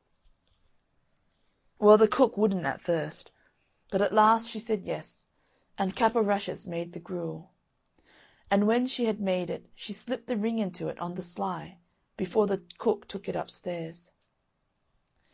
The young man he drank it, and then he saw the ring at the bottom. "Send for the cook," says he. So up she comes. "Who made this gruel here?" says he. "I did," says the cook, for she was frightened. And he looked at her. "No, you didn't," says he. "Say who did it, and you shan't be harmed." "Well, then, 'twas Cap o' Rushes," says she. "Send Cap o' Rushes here," says he. So Cap o' Rushes came. "Did you make my gruel?" says he. "Yes, I did," says she.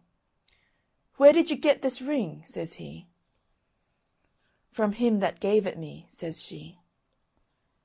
"Who are you, then?" says the young man. "I'll show you," says she, and she offed with her Cap o' Rushes, and there she was in her beautiful clothes. Well, the master's son he got well very soon, and they were to be married in a little time. It was to be a very grand wedding, and every one was asked far and near. And Cap o' Rushes' father was asked, but she never told anybody who she was. But before the wedding she went to the cook and says she, "I want you to dress every dish without a mite o' salt." "That'll be rare nasty," says the cook. "That doesn't signify," says she. "Very well," says the cook. Well, the wedding day came, and they were married. And after they were married, all the company sat down to the dinner. When they began to eat the meat, that was so tasteless they couldn't eat it.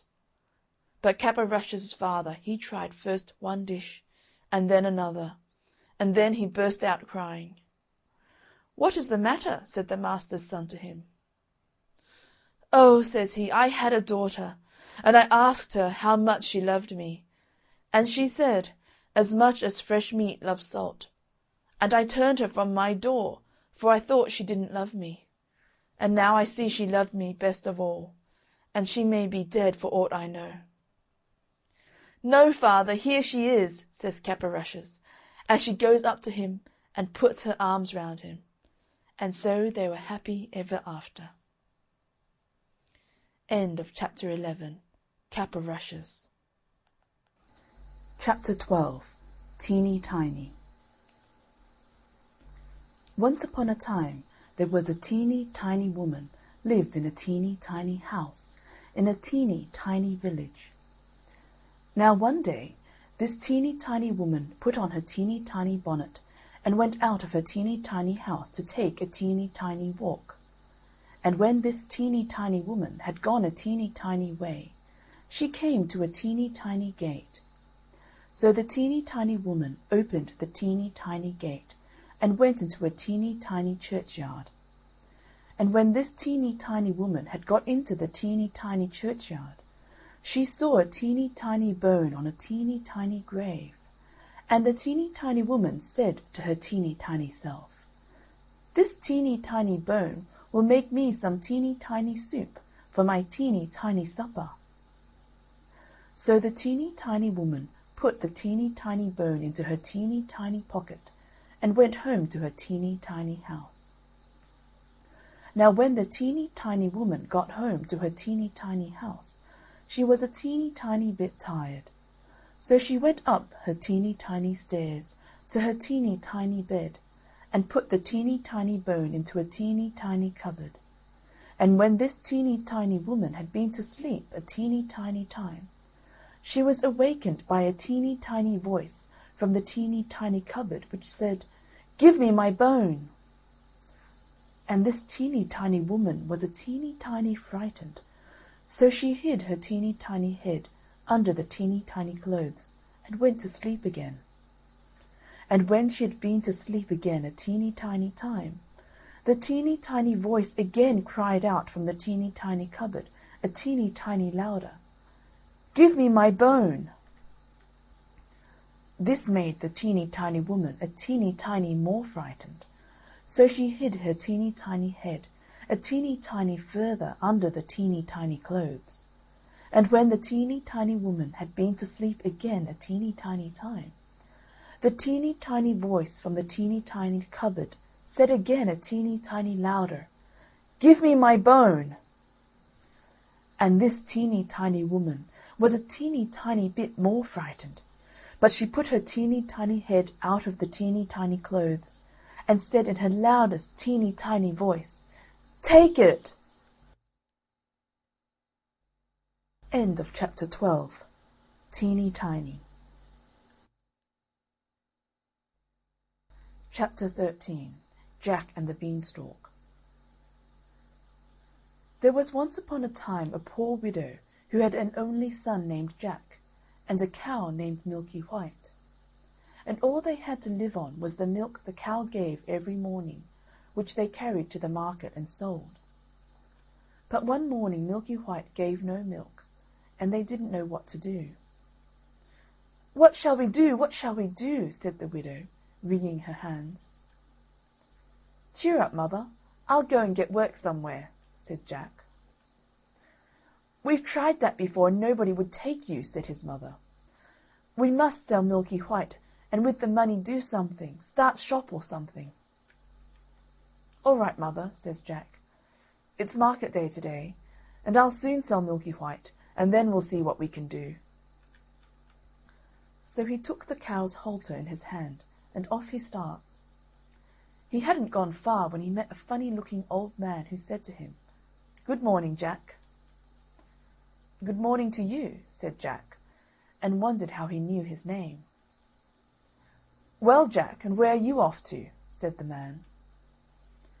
"I'm going to market to sell our cow here." "Oh, you look the proper sort of chap to sell cows," said the man. "I wonder if you know how many beans make 5?" "2 in each hand and 1 in your mouth," says Jack, as sharp as a needle. "Right you are," said the man. "And here they are, the very beans themselves," he went on, pulling out of his pocket a number of strange-looking beans. "As you are so sharp," says he, "I don't mind doing a swap with you, your cow, for these beans." "Walker," says Jack, "wouldn't you like it?" "Ah, you don't know what these beans are," said the man. "If you plant them overnight, by morning they grow right up to the sky." "Really?" says Jack. "You don't say so." "Yes, that is so, and if it doesn't turn out to be true, you can have your cow back." "Right," says Jack, and hands him over Milky White's halter and pockets the beans. Back goes Jack home, and as he hadn't gone very far, it wasn't dusk by the time he got to his door. "What, back, Jack?" said his mother. "I see you haven't got Milky White, so you've sold her. How much did you get for her?" "You'll never guess, mother," says Jack. "No, you don't say so. Good boy. 5 pounds? 10? 15? No, it can't be 20. I told you couldn't guess. What do you say to these beans? They're magical. Plant them overnight and—" "What?" says Jack's mother. "Have you been such a fool, such a dolt, such an idiot, as to give away my Milky White, the best milker in the parish, and prime beef to boot, for a set of paltry beans? Take that! Take that! Take that! And as for your precious beans, here they go out of the window. And now off with you to bed. Not a sup shall you drink, and not a bit shall you swallow this very night." So Jack went upstairs to his little room in the attic, and sad and sorry he was, to be sure, as much for his mother's sake as for the loss of his supper. At last he dropped off to sleep. When he woke up, the room looked so funny. The sun was shining into part of it, and yet all the rest was quite dark and shady. So Jack jumped up and dressed himself and went to the window. And what do you think he saw? Why, the beans his mother had thrown out of the window into the garden had sprung up into a big beanstalk, which went up and up and up till it reached the sky. So the man spoke truth after all. The beanstalk grew up quite close past Jack's window, so all he had to do was to open it and give a jump onto the beanstalk, which was made like a big plaited ladder. So Jack climbed and he climbed and he climbed and he climbed and he climbed and he climbed and he climbed, till at last he reached the sky. And when he got there, he found a long, broad road going as straight as a dart. So he walked along and he walked along and he walked along till he came to a great big tall house, and on the doorstep there was a great big tall woman. "Good morning, Mum," says Jack, quite polite-like. "Should you be so kind as to give me some breakfast?"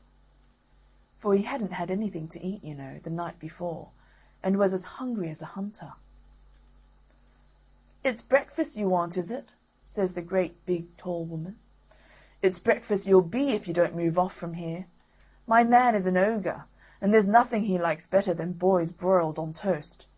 You'd better be moving on, or he'll soon be coming." "Oh, please, Mum, do give me something to eat, Mum. I've had nothing to eat since yesterday morning, really and truly, Mum," says Jack. "I may as well be broiled as die of hunger." Well, the ogre's wife wasn't such a bad sort after all. So she took Jack into the kitchen and gave him a junk of bread and cheese and a jug of milk. But Jack hadn't half finished these when, thump, thump, thump, the whole house began to tremble with the noise of someone coming. "Goodness gracious me, it's my old man," said the ogre's wife. "What on earth shall I do? Here, come quick and jump in here." And she bundled Jack into the oven just as the ogre came in. He was a big one, to be sure.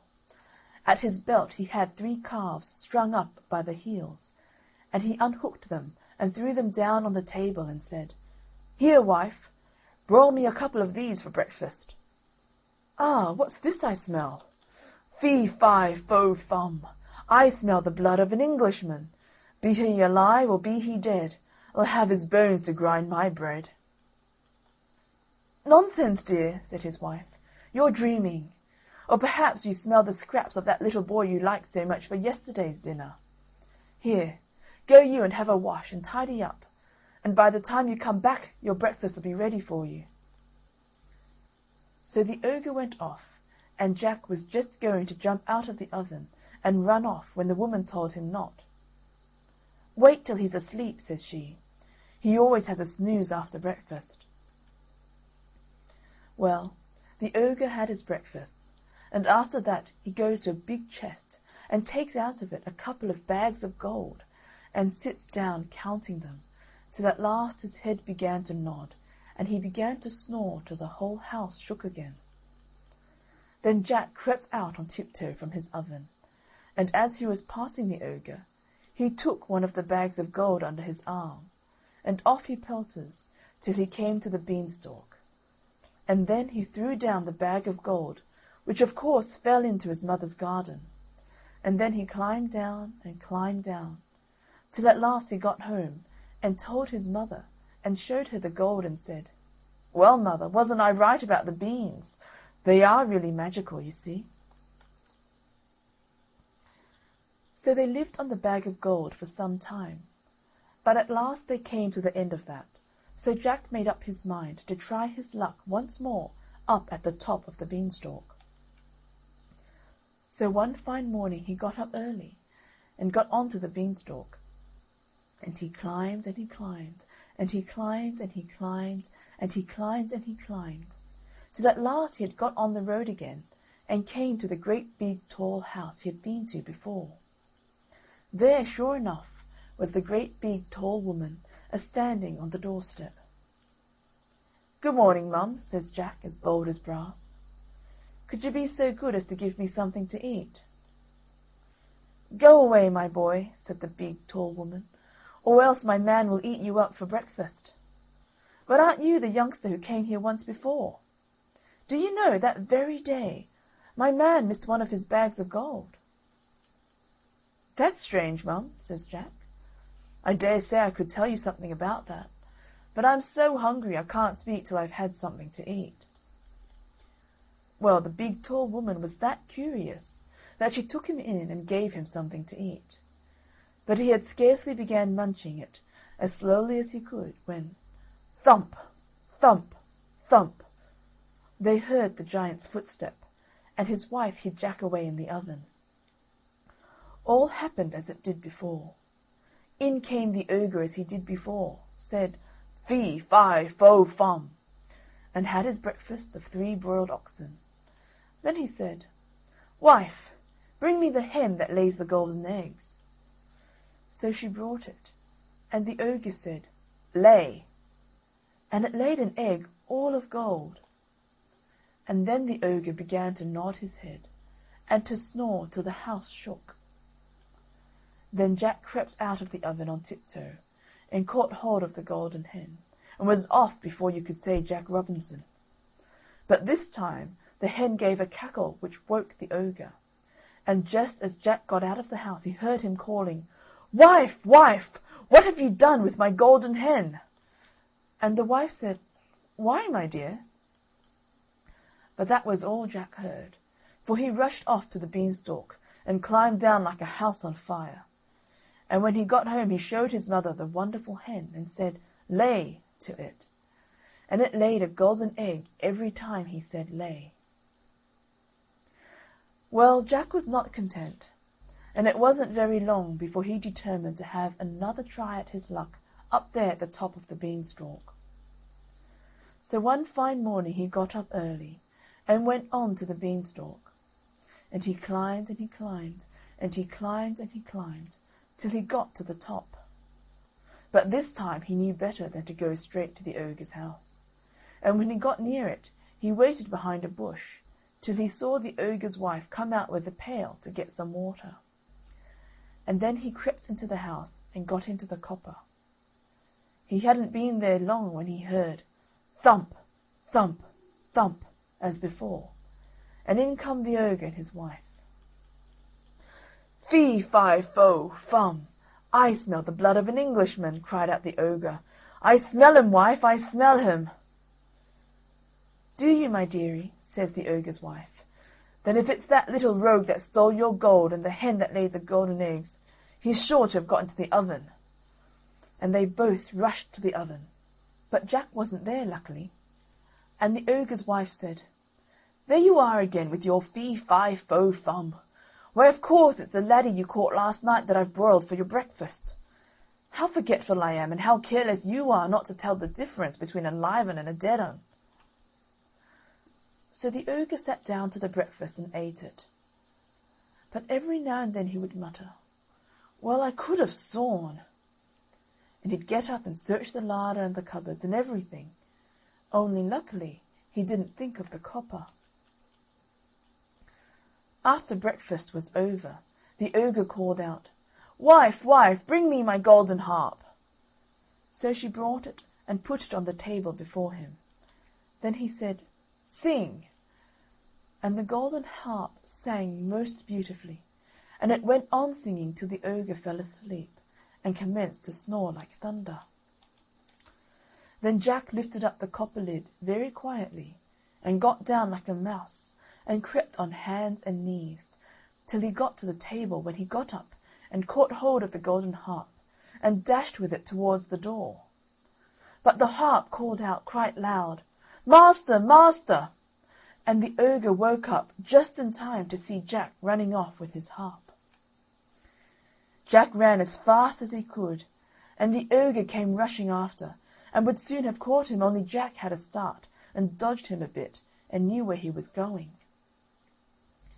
When he got to the beanstalk, the ogre was not more than 20 yards away, when suddenly he saw Jack disappear like.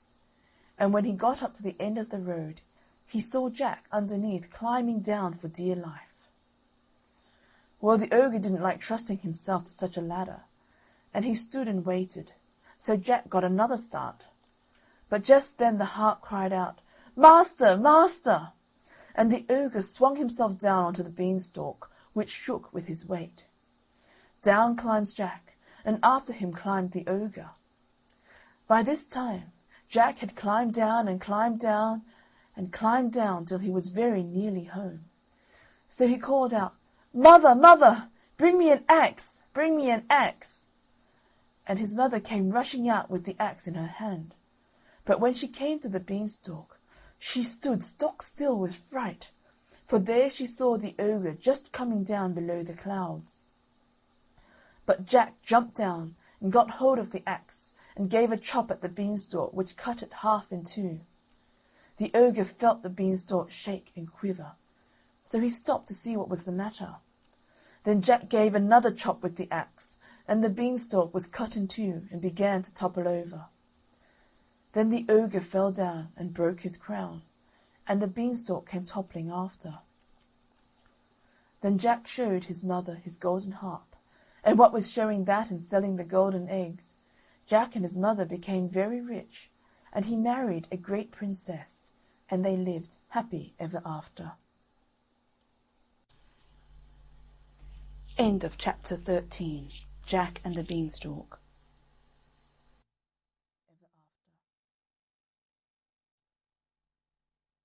Chapter 14. The Story of the Three Little Pigs. Once upon a time when pigs spoke rhyme, and monkeys chewed tobacco, and hens took snuff to make them tough, and ducks went quack, quack, quacko, there was an old sow with 3 little pigs, and as she had not enough to keep them, she sent them out to seek their fortune. The first that went off met a man with a bundle of straw, and said to him, "Please, man, give me that straw to build me a house." Which the man did, and the little pig built a house with it. Presently came along a wolf, and knocked at the door, and said, little pig, let me come in." To which the pig answered, "No, no, by the hair of my chinny chin chin." The wolf then answered to that, "Then I'll huff and I'll puff, and I'll blow your house in." So he huffed, and he puffed, and he blew his house in, and ate up the little pig. The second little pig met a man with a bundle of furs, and said, "Please, man, give me that furs to build a house." Which the man did, and the pig built his house. Then along came the wolf, and said, little pig, let me come in." "No, no, by the hair of my chinny chin chin." "Then I'll puff and I'll huff, and I'll blow your house in." So he huffed, and he puffed, and he puffed, and he huffed, and at last he blew the house down, and he ate up the little pig. The third little pig met a man with a load of bricks, and said, "Please, man, give me those bricks to build a house with." So the man gave him the bricks, and he built his house with them. So the wolf came, as he did to the other little pigs, and said, little pig, let me come in." "No, no, by the hair of my chinny chin chin." "Then I'll huff and I'll puff, and I'll blow your house in." Well, he huffed, and he puffed, and he huffed, and he puffed, and he puffed, and he huffed, but he could not get the house down. When he found that he could not, with all his huffing and puffing, blow the house down, he said, little pig, I know where there is a nice field of turnips." "Where?" said the little pig. "Oh, in Mr. Smith's home field, and if you will be ready tomorrow morning, I will call for you, and we will go together and get some for dinner." "Very well," said the little pig. "I will be ready. What time do you mean to go?" "Oh, at 6 o'clock." Well, the little pig got up at 5, and got the turnips before the wolf came, which he did about 6, and he said, "Little pig, are you ready?" The little pig said, "Ready! I have been and come back again, and got a nice potful for dinner." The wolf felt very angry at this, but thought that he would be up to the little pig somehow or other, so he said, "Little pig, I know where there is a nice apple tree." "Where?" said the pig. "Down at Merry Garden," replied the wolf, "and if you will not deceive me, I will come for you at 5 o'clock tomorrow and get some apples." Well, the little pig bustled up the next morning at 4 o'clock and went off for the apples, hoping to get back before the wolf came. But he had further to go and had to climb the tree, so that just as he was coming down from it, he saw the wolf coming, which, as you may suppose, frightened him very much. When the wolf came up, he said, "Little pig, what? Are you here before me? Are they nice apples?" "Yes, very," said the little pig. "I will throw you down one." And he threw it so far that, while the wolf was gone to pick it up, the little pig jumped down and ran home. The next day the wolf came again and said to the little pig, "Little pig, there is a fair at Shanklin this afternoon. Will you go?" "Oh, yes," said the pig, "I will go. What time shall you be ready?" "At 3," said the wolf. So the little pig went off before the time as usual, and got to the fair and bought a butter churn, which he was going home with when he saw the wolf coming. Then he could not tell what to do, so he got into the churn to hide, and by so doing turned it round, and it rolled down the hill with the pig in it, which frightened the wolf so much that he ran home without going to the fair. He went to the little pig's house and told him how frightened he had been by a great round thing which came down the hill past him. Then the little pig said, "Ha! I frightened you then. I had been to the fair and bought a butter churn, and when I saw you I got into it and rolled down the hill." Then the wolf was very angry indeed, and declared he would eat up the little pig, and that he would get down the chimney after him. When the little pig saw what he was about, he hung on the pot full of water and made up a blazing fire, and, just as the wolf was coming down, took off the cover, and in fell the wolf. So the little pig put on the cover again in an instant, boiled him up, and ate him for supper, and lived happy ever afterwards. End of chapter 14. The story of the 3 little pigs.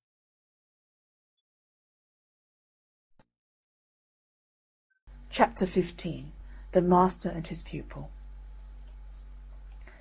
There was once a very learned man in the north country, who knew all the languages under the sun, and who was acquainted with all the mysteries of creation.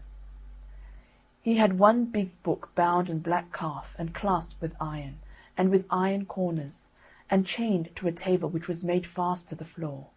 And when he read out of this book, he unlocked it with an iron key, and none but he read from it, for it contained all the secrets of the spiritual world.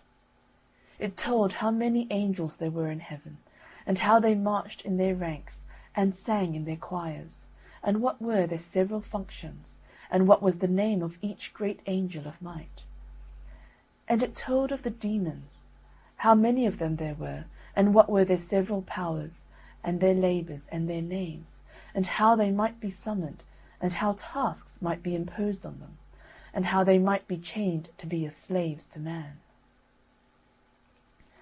Now the master had a pupil, who was but a foolish lad, and he acted as servant to the great master, but never was he suffered to look into the black book, hardly to enter the private room. One day the master was out, and then the lad, as curious as could be, hurried to the chamber where his master kept his wondrous apparatus for changing copper into gold, and lead into silver, and where was his mirror, in which he could see all that was passing in the world, and where was the shell which, when held to the ear, whispered all the words that were being spoken by any one that the master desired to know. The lad tried in vain with the crucibles to turn copper and lead into gold and silver. He looked long and vainly into the mirror. Smoke and clouds passed over it, but he saw nothing plain, and the shell to his ear produced only indistinct murmurings, like the breaking of distant seas on an unknown shore. "I can do nothing," he said, "as I don't know the right words to utter, and they are locked up in yon book." He looked round, and see, the book was unfastened. The master had forgotten to lock it before he went out. The boy rushed to it and unclosed the volume. It was written with red and black ink, and much of it he could not understand, but he put his finger on a line and spelled it through. At once the room was darkened and the house trembled. A clap of thunder rolled through the passage and the old room, and there stood before him a horrible, horrible form, breathing fire, and with eyes like burning lamps. It was the demon Beelzebub, whom he had called up to serve him. "Set me a task," said he, with a voice like the roaring of an iron furnace. The boy only trembled, and his hair stood up. "Set me a task, or I shall strangle thee." But the lad could not speak. Then the evil spirit stepped towards him, and putting forth his hand touched his throat. The fingers burned his flesh. "Set me a task." "Water yon flower," cried the boy in despair, pointing to a geranium which stood in a pot on the floor. Instantly the spirit left the room, but in another instant he returned with a barrel on his back, and poured its contents over the flower. And again he went and came, and poured more and more water, till the floor of the room was ankle deep. "Enough, enough!" gasped the lad. But the demon heeded him not. The lad didn't know the words by which to send him away, and still he fetched water. It rose to the boy's knees, and still more water was poured. It mounted to his waist, and Beelzebub still kept on bringing barrels full. It rose to his armpits, and he scrambled to the table-top. And now the water in the room stood up to the window and washed against the glass, and swelled around his feet on the table. It still rose. It reached his breast. In vain he cried. The evil spirit would not be dismissed, and to this day he would have been pouring water, and would have drowned all Yorkshire. But the master remembered on his journey that he had not locked his book, and therefore returned, and at the moment when the water was bubbling about the pupil's chin, rushed into the room and spoke the words which cast Beelzebub back into his fiery home. End of chapter 15. The Master and his Pupil. Chapter 16. Titty Mouse and Tatty Mouse. Titty Mouse and Tatty Mouse both lived in a house. Titty Mouse went a-leasing, and Tatty Mouse went a-leasing. So they both went a-leasing. Titty Mouse leased an ear of corn, and Tatty Mouse leased an ear of corn. So they both leased an ear of corn. Titty Mouse made a pudding, and Tatty Mouse made a pudding. So they both made a pudding. And Tatty Mouse put her pudding into the pot to boil. But when Titty went to put hers in, the pot tumbled over, and scalded her to death. Then Tatty sat down and wept. Then a three-legged stool said, "Tatty, why do you weep?" "Titty's dead," said Tatty, "and so I weep." "Then," said the stool, "I'll hop." So the stool hopped. Then a broom in the corner of the room said, "Stool, why do you hop?" "Oh," said the stool, "Titty's dead and Tatty weeps, and so I hop." "Then," said the broom, "I'll sweep." So the broom began to sweep. "Then," said the door, "Broom, why do you sweep?" "Oh," said the broom, "Titty's dead and Tatty weeps, and the stool hops, and so I sweep." "Then," said the door, "I'll jar." So the door jarred. "Then," said the window, "Door, why do you jar?" "Oh," said the door, "Titty's dead and Tatty weeps, and the stool hops and the broom sweeps, and so I jar." "Then," said the window, "I'll creak." So the window creaked. Now there was an old form outside the house, and when the window creaked, the form said, "Window, why do you creak?" "Oh," said the window, "Titty's dead and Tatty weeps, and the stool hops and the broom sweeps, the door jars, and so I creak." "Then," said the old form, "I'll run round the house." Then the old form ran round the house.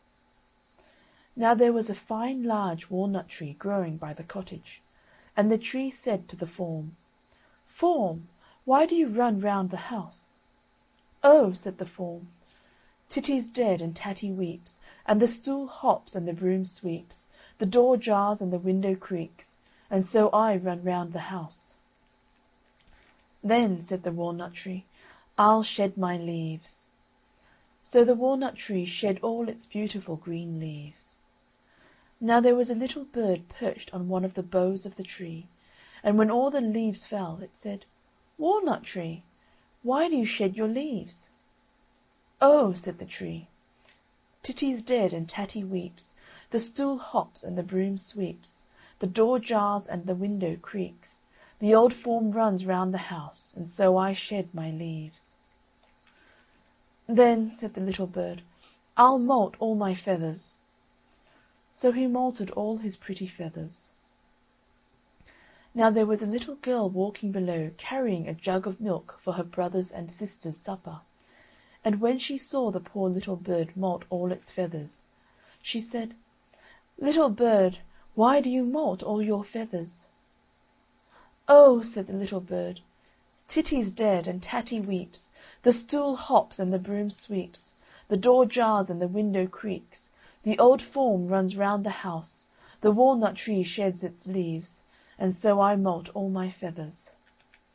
"Then," said the little girl, "I'll spill the milk."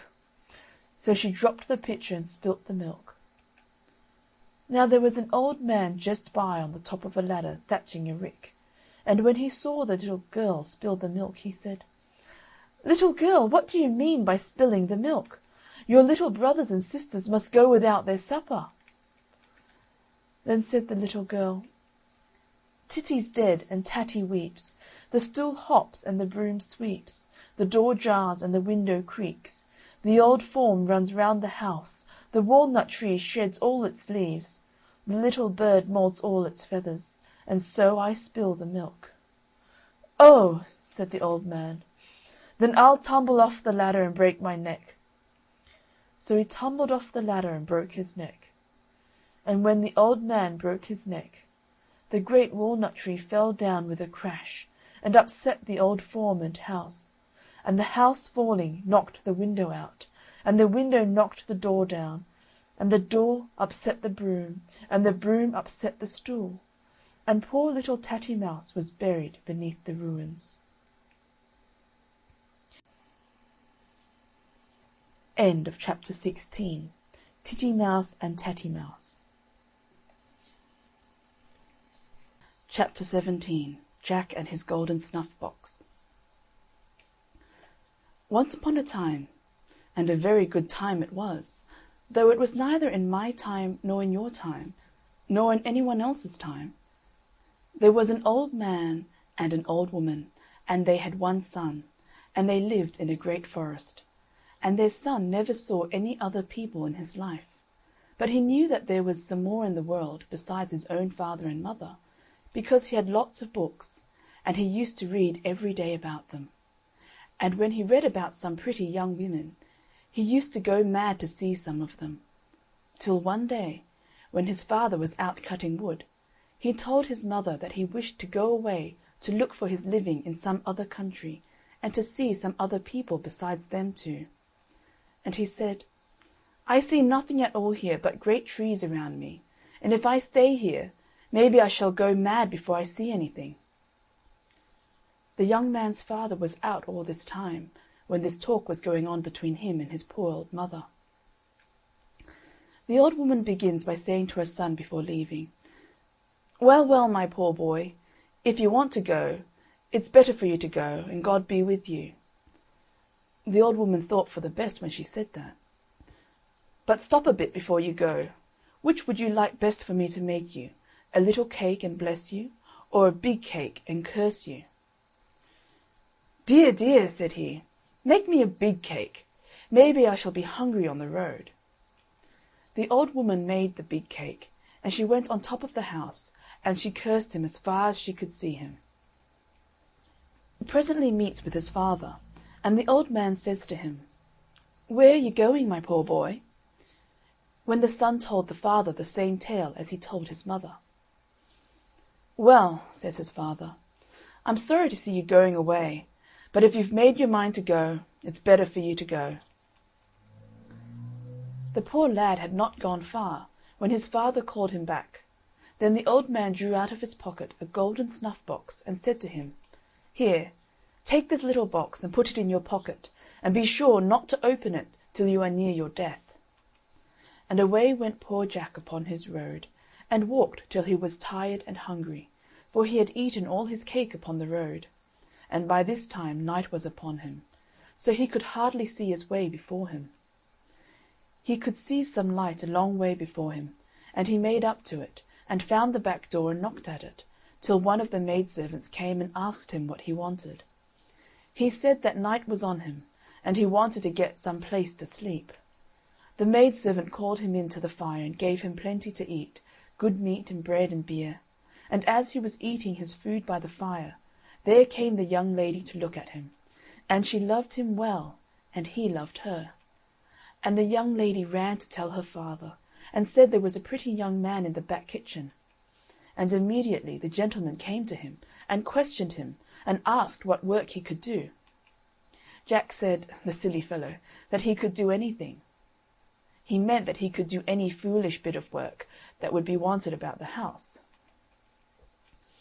"Well," says the gentleman to him, "if you can do anything, at 8 o'clock in the morning I must have a great lake and some of the largest man-of-war vessels sailing before my mansion, and one of the largest vessels must fire a royal salute, and the last round must break the leg of the bed where my young daughter is sleeping, and if you don't do that, you will have to forfeit your life."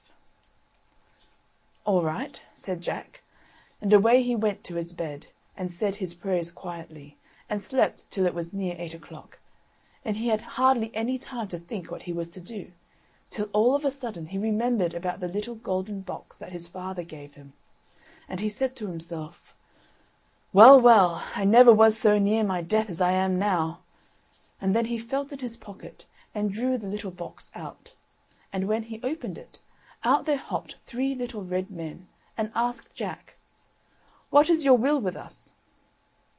"Well," said Jack, "I want a great lake, and some of the largest man-of-war vessels in the world before this mansion, and one of the largest vessels to fire a royal salute, and the last round to break one of the legs of the bed where this young lady is sleeping." "All right," said the little men, "go to sleep." Jack had hardly time to bring the words out of his mouth to tell the little men what to do, but when it struck 8 o'clock, when bang, bang, went one of the largest man-of-war vessels, and it made Jack jump out of bed to look through the window, and I can assure you it was a wonderful sight for him to see, after being so long with his father and mother living in a wood. By this time Jack dressed himself and said his prayers, and came down laughing, for he was proud he was, because the thing was done so well. The gentleman comes to him and says to him, "Well, my young man, I must say that you are very clever indeed. Come and have some breakfast." And the gentleman tells him, "Now there are 2 more things you have to do, and then you shall have my daughter in marriage." Jack gets his breakfast, and has a good squint at the young lady, and also she at him. The other thing that the gentleman told him to do was to fell all the great trees for miles around by 8 o'clock in the morning, and, to make my long story short, it was done, and it pleased the gentleman well. The gentleman said to him, "The other thing you have to do," and it was the last thing, "you must get me a great castle standing on 12 golden pillars, and there must come regiments of soldiers, and go through their drill. At 8 o'clock the commanding officer must say, 'Shoulder up.'" "All right," said Jack. When the 3rd and last morning came, the 3rd great feat was finished, and he had the young daughter in marriage. But oh dear, there is worse to come yet. The gentleman now makes a large hunting party, and invites all the gentlemen around the country to it, and to see the castle as well. And by this time Jack has a beautiful horse and a scarlet dress to go with them. On that morning his valet, when putting Jack's clothes by, after changing them to go a-hunting, put his hand in one of Jack's waistcoat pockets, and pulled out the little golden snuff-box, as poor Jack left behind in a mistake. And that man opened the little box, and there hopped the 3 little red men out, and asked him what he wanted with them. "Well," said the valet to them, "I want this castle to be moved from this place far and far across the sea." "All right," said the little red men to him. "Do you wish to go with it?" "Yes," said he. "Well, get up," said they to him, and away they went, far and far over the great sea. Now the grand hunting party comes back, and the castle upon the 12 golden pillars had disappeared, to the great disappointment of those gentlemen as did not see it before. That poor silly Jack is threatened by taking his beautiful young wife from him, for taking them in the way he did. But the gentleman at last made an agreement with him, and he is to have a 12 months and a day to look for it, and off he goes with a good horse and money in his pocket. Now poor Jack goes in search of his missing castle, over hills, dales, valleys, and mountains, through woolly woods and sheep-walks, further than I can tell you, or ever intend to tell you, until at last he comes up to the place where lives the king of all the little mice in the world. There was one of the little mice on sentry at the front gate, going up to the palace, and did try to stop Jack from going in. He asked the little mouse, "Where does the king live? I should like to see him." This one sent another with him to show him the place, and when the king saw him, he called him in. And the king questioned him, and asked him where he was going that way. Well, Jack told him all the truth, that he had lost the great castle, and was going to look for it, and he had a whole 12 months and a day to find it out. And Jack asked him whether he knew anything about it, and the king said, "No, but I am the king of all the little mice in the world, and I will call them all up in the morning, and maybe they have seen something of it." Then Jack got a good meal and bed, and in the morning he and the king went on to the fields, and the king called all the mice together, and asked them whether they had seen the great beautiful castle standing on golden pillars. And all the little mice said, no, there was none of them had seen it. The old king said to him that he had 2 other brothers. "One is the king of all the frogs, and my other brother, who is the oldest, he is the king of all the birds in the world, and if you go there, maybe they know something about the missing castle." The king said to him, "Leave your horse here with me till you come back, and take one of my best horses under you, and give this cake to my brother. He will know then who you got it from. Mind and tell him I am well, and should like dearly to see him." And then the king and Jack shook hands together. And when Jack was going through the gates, the little mouse asked him, should he go with him? And Jack said to him, "No, I shall get myself into trouble with the king." And the little thing told him, "It will be better for you to let me go with you. Maybe I shall do some good to you some time without you knowing it." "Jump up, then." And the little mouse ran up the horse's leg and made it dance, and Jack put the mouse in his pocket. Now Jack, after wishing good morning to the king and pocketing the little mouse which was on sentry, trudged on his way, and such a long way he had to go, and this was his first day.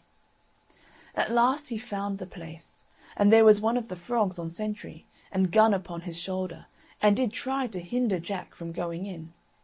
But when Jack said to him that he wanted to see the king, he allowed him to pass, and Jack made up to the door. The king came out and asked him his business, and Jack told him all from beginning to end. "Well, well, come in." He gets good entertainment that night, and in the morning the king made such a funny sound, and collected all the frogs in the world, and he asked them, did they know or see anything of a castle that stood upon 12 golden pillars? And they all made a curious sound, crow, crow, crow, crow, and said, no. Jack had to take another horse, and a cake to this king's brother, who was the king of all the fowls of the air. And as Jack was going through the gates, the little frog that was on sentry asked John should he go with him. Jack refused him for a bit, but at last he told him to jump up, and Jack put him in his other waistcoat pocket, and away he went again on his great long journey. It was 3 times as long this time as it was the first day. However, he found the place, and there was a fine bird on sentry, and Jack passed him, and he never said a word to him, and he talked with the king and told him everything, all about the castle. "Well," said the king to him, "you shall know in the morning from my birds whether they know anything or not." Jack put up his horse in the stable, and then went to bed, after having something to eat. And when he got up in the morning, the king and he went on to some field, and there the king made some funny noise, and there came all the fowls that were in all the world. And the king asked them, did they see the fine castle? And all the birds answered, no. "Well," said the king, "where is the great bird?"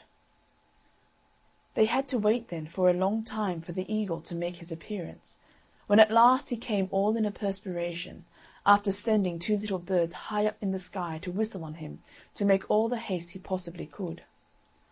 The king asked the great bird, did he see the great castle? And the bird said, "Yes, I came from there where it now is." "Well," says the king to him, "this young gentleman has lost it, and you must go with him back to it. But stop till you get a bit of something to eat first."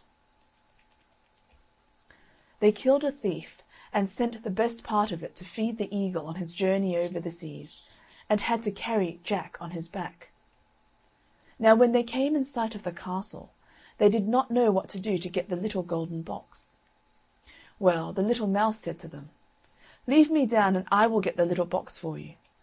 So the mouse stole into the castle, and got hold of the box, and when he was coming down the stairs it fell down, and he was very near being caught.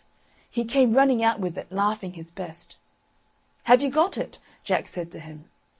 He said, "Yes," and off they went back again, and left the castle behind.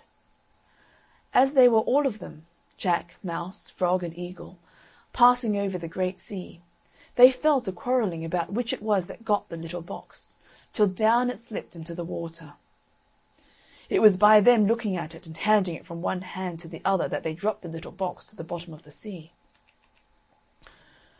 "Well, well," said the frog, "I knew that I would have to do something, so you had better let me go down in the water."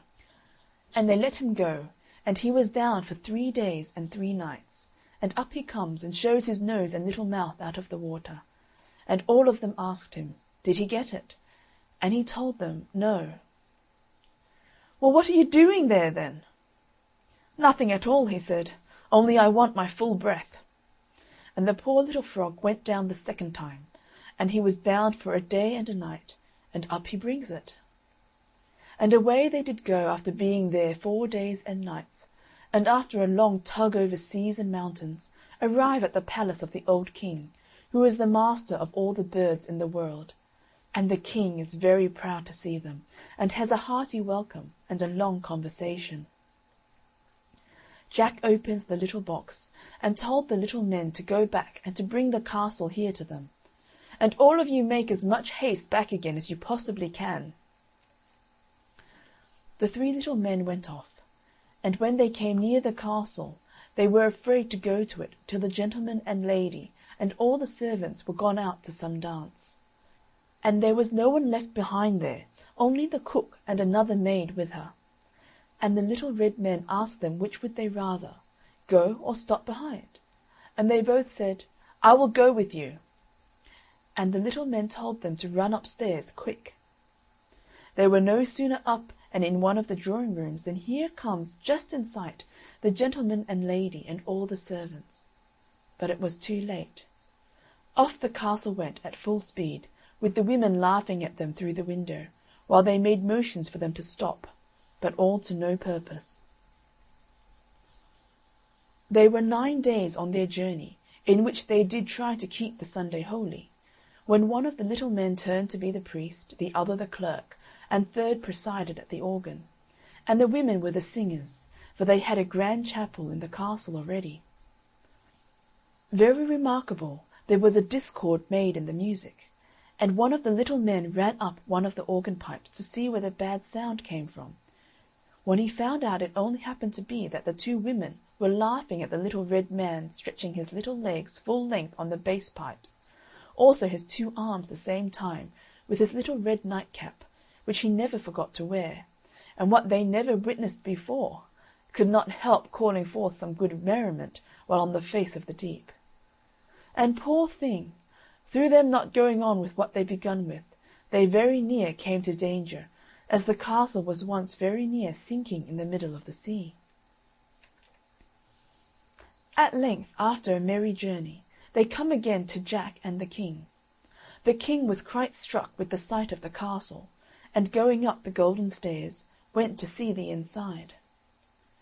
The king was very much pleased with the castle, but poor Jack's time of a 12 months and a day was drawing to a close, and he, wishing to go home to his young wife, gives orders to the 3 little men to get ready by the next morning at 8 o'clock to be off to the next brother, and to stop there for one night, also to proceed from there to the last or the youngest brother, the master of all the mice in the world, in such place where the castle shall be left unto his care until it's sent for. Jack takes a farewell of the king, and thanks him very much for his hospitality. Away went Jack in his castle again, and stopped one night in that place. And away they went again to the 3rd place, and there left the castle under his care. As Jack had to leave the castle behind, he had to take to his own horse, which he had left there when he first started. Now poor Jack leaves his castle behind, and faces towards home. And after having so much merriment with the 3 brothers every night, Jack became sleepy on horseback, and would have lost the road if it was not for the little men a-guiding him. At last he arrived weary and tired, and they did not seem to receive him with any kindness whatever, because he had not found the stolen castle. And to make it worse, he was disappointed in not seeing his young and beautiful wife to come and meet him, through being hindered by her parents. But that did not stop long. Jack put full power on, and dispatched the little men off to bring the castle from there, and they soon got there. Jack shook hands with the king, and returned many thanks for his kingly kindness in minding the castle for him. And then Jack instructed the little men to spur up and put speed on. And off they went, and were not long before they reached their journey's end, when out comes the young wife to meet him with a fine lump of a young son, and they all lived happily ever afterwards.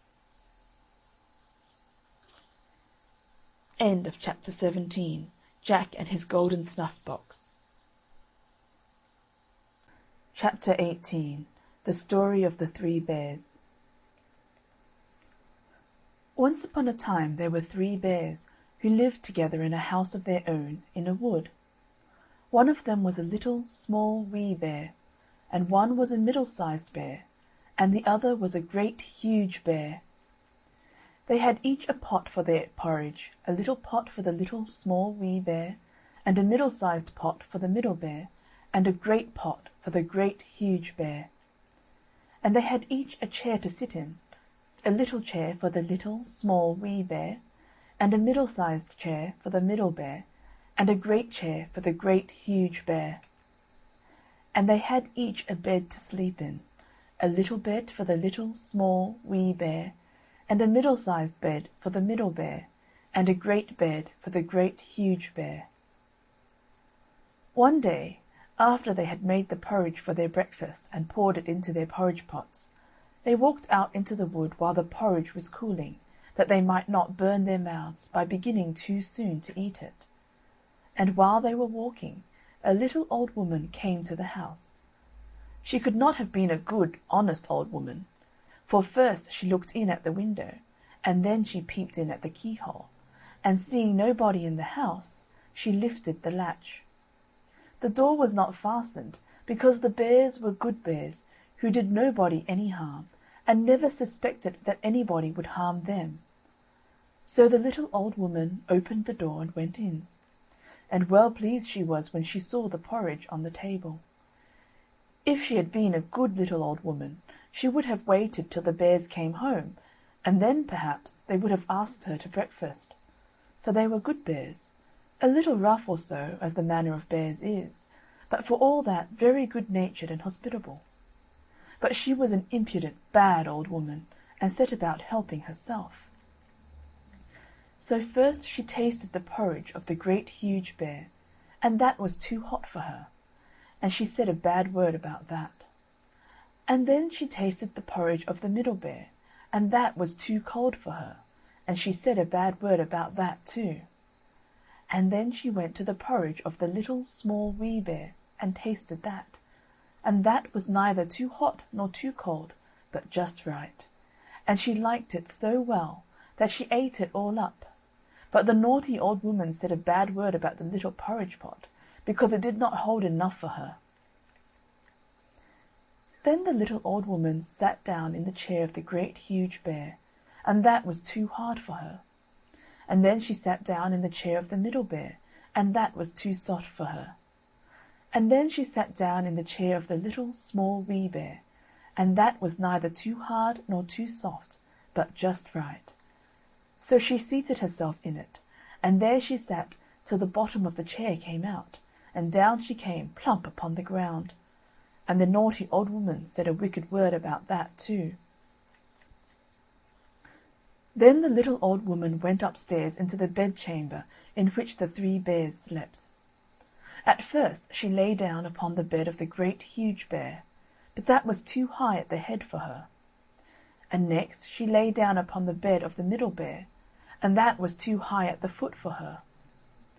And then she lay down upon the bed of the Little, Small, Wee Bear, and that was neither too high at the head nor at the foot, but just right. So she covered herself up comfortably and lay there till she fell fast asleep. By this time the 3 bears thought their porridge would be cool enough, so they came home to breakfast. Now the little old woman had left the spoon of the Great Huge Bear standing in his porridge. "Somebody has been at my porridge," said the Great Huge Bear, in his great, rough, gruff voice. And when the Middle Bear looked at his, he saw that the spoon was standing in it too. They were wooden spoons. If they had been silver ones, the naughty old woman would have put them in her pocket. "Somebody has been at my porridge," said the Middle Bear in his middle voice. Then the Little, Small, Wee Bear looked at his, and there was the spoon in the porridge pot, but the porridge was all gone. "Somebody has been at my porridge, and has eaten it all up," said the Little, Small, Wee Bear in his little, small, wee voice. Upon this the 3 bears, seeing that someone had entered their house and had eaten up the Little, Small, Wee Bear's breakfast, began to look about them. Now the little old woman had not put the hard cushion straight when she rose from the chair of the Great Huge Bear. "Somebody has been sitting in my chair," said the Great Huge Bear, in his great, rough, gruff voice. And the little old woman had squatted down the soft cushion of the Middle Bear. "Somebody has been sitting in my chair," said the Middle Bear, in his middle voice. And you know what the little old woman had done to the 3rd chair. "Somebody has been sitting in my chair, and has set the bottom out of it," said the Little, Small, Wee Bear, in his little, small, wee voice. Then the 3 bears thought it necessary that they should make farther search. So they went upstairs into their bedchamber. Now the little old woman had pulled the pillow of the Great Huge Bear out of its place. "Somebody has been lying in my bed," said the Great Huge Bear, in his great, rough, gruff voice.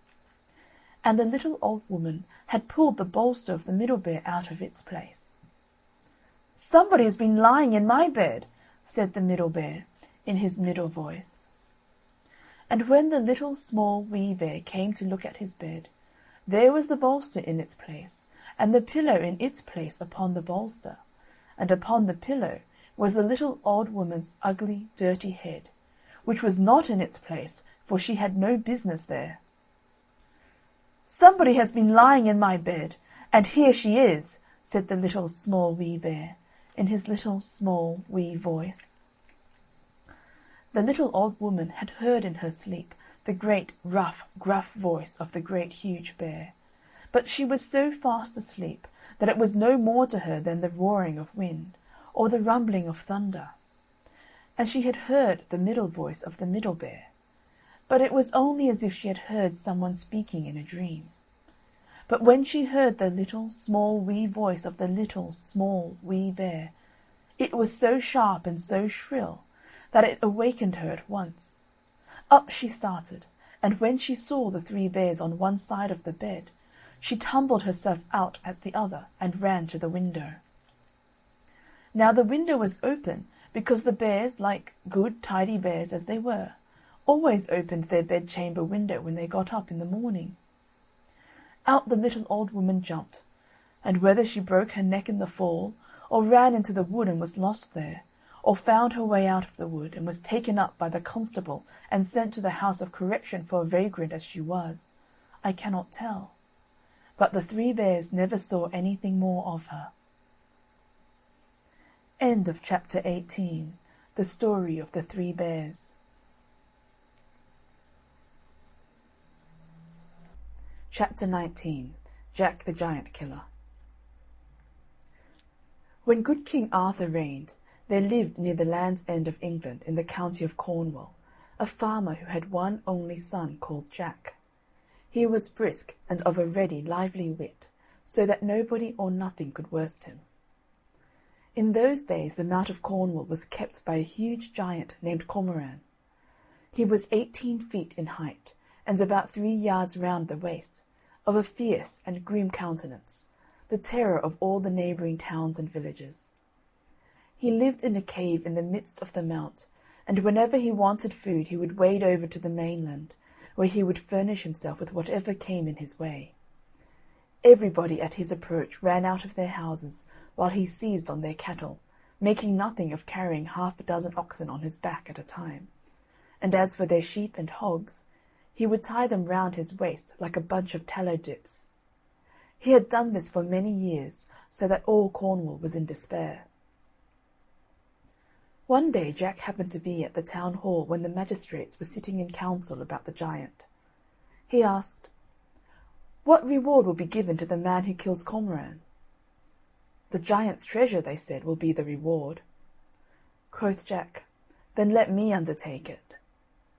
So he got a horn, shovel, and pickaxe, and went over to the mount in the beginning of a dark winter's evening, when he fell to work, and before morning had dug a pit 22 feet deep, and nearly as broad, covering it over with long sticks and straw. Then he strewed a little mould over it, so that it appeared like plain ground. Jack then placed himself on the opposite side of the pit, farthest from the giant's lodging, and just at the break of day he put the horn to his mouth and blew, "Tantivy, Tantivy." This noise roused the giant, who rushed from his cave, crying, "You incorrigible villain! Are you come here to disturb my rest? You shall pay dearly for this. Satisfaction I will have, and this it shall be. I will take you whole and broil you for breakfast." He had no sooner uttered this than he tumbled into the pit, and made the very foundations of the mount to shake. "O giant," quoth Jack, "where are you now? Oh, faith, you are gotten now to Lob's Pound, where I will surely plague you for threatening words. What do you think now of broiling me for your breakfast? Will no other diet serve you but poor Jack?" Then, having tantalised the giant for a while, he gave him a most weighty knock with his pickaxe on the very crown of his head, and killed him on the spot. Jack then filled up the pit with earth and went to search the cave, which he found contained much treasure. When the magistrates heard of this, they made a declaration he should henceforth be termed Jack the Giant Killer, and presented him with a sword and a belt, on which were written these words embroidered in letters of gold: "He is the right valiant Cornish man, who slew the giant Cormoran." The news of Jack's victory soon spread over all the west of England, so that another giant, named Blunderbore, hearing of it, vowed to be revenged on Jack if ever he should light on him. This giant was the lord of an enchanted castle, situated in the midst of a lonesome wood. Now Jack, about 4 months afterwards, walking near this wood in his journey to Wales, being weary, seated himself near a pleasant fountain, and fell fast asleep. While he was sleeping, the giant, coming there for water, discovered him, and knew him to be the far-famed Jack the Giant Killer by the lines written on the belt. Without ado he took Jack on his shoulders and carried him towards his castle. Now as they passed through a thicket, the rustling of the boughs awakened Jack, who was strangely surprised to find himself in the clutches of the giant. His terror was only begun, for, on entering the castle, he saw the ground strewed with human bones, and the giant told him his own would ere long be among them. After this the giant locked poor Jack in an immense chamber, leaving him there while he went to fetch another giant, his brother, living in the same wood, who might share in the meal on Jack. After waiting some time, Jack, on going to the window, beheld afar off the two giants coming towards the castle. "Now," quoth Jack to himself, "my death or my deliverance is at hand." Now there were strong cords in a corner of the room in which Jack was, and 2 of these he took, and made a strong noose at the end. And while the giants were unlocking the iron gate of the castle, he threw the ropes over each of their heads. Then he drew the other ends across a beam, and pulled with all his might, so that he throttled them. Then, when he saw they were black in the face, he slid down the rope, and drawing his sword, slew them both. Then taking the giant's keys, and unlocking the rooms, he found 3 fair ladies tied by the hair of their heads, almost starved to death. "Sweet ladies," quoth Jack, "I have destroyed this monster and his brutish brother, and obtained your liberties." This said, he presented them with the keys, and so proceeded on his journey to Wales. Jack made the best of his way by travelling as fast as he could, but lost his road and was benighted, and could find any habitation until, coming into a narrow valley, he found a large house, and in order to get shelter took courage to knock at the gate. But what was his surprise when there came forth a monstrous giant with 2 heads. Yet he did not appear so fiery as the others were, for he was a Welsh giant, and what he did was by private and secret malice under the false show of friendship. Jack, having told his condition to the giant, was shown into a bedroom where, in the dead of night, he heard his host in another apartment muttering these words: "Though here you lodge with me this night, you shall not see the morning light. My club shall dash your brains outright." "Say'st thou so?" quoth Jack. "That is like one of your Welsh tricks, yet I hope to be cunning enough for you." Then, getting out of bed, he laid a billet in the bed in his stead, and hid himself in a corner of the room. At the dead time of the night, in came the Welsh giant, who struck several heavy blows on the bed with his club, thinking he had broken every bone in Jack's skin. The next morning Jack, laughing in his sleeve, gave him hearty thanks for his night's lodging. "How have you rested?" quoth the giant. "Did you not feel anything in the night?" "No," quoth Jack, "nothing but a rat which gave me 2 or 3 slaps with her tail." With that, greatly wondering, the giant led Jack to breakfast, bringing him a bowl containing 4 gallons of hasty pudding. Being loath to let the giant think it too much for him, Jack put a large leather bag under his loose coat, in such a way that he could convey the pudding into it without its being perceived. Then, telling the giant he would show him a trick, taking a knife Jack ripped open the bag, and out came all the hasty pudding. Whereupon saying, "Odd splutters her nails, her can do that trick herself," the monster took the knife, and ripping open his belly, fell down dead. Now it happened in these days that King Arthur's only son asked his father to give him a large sum of money, in order that he might go and seek his fortune in the Principality of Wales, where lived a beautiful lady possessed with 7 evil spirits. The king did his best to persuade his son from it, but in vain, so at last gave way, and the prince set out with 2 horses, one loaded with money, the other for himself to ride upon.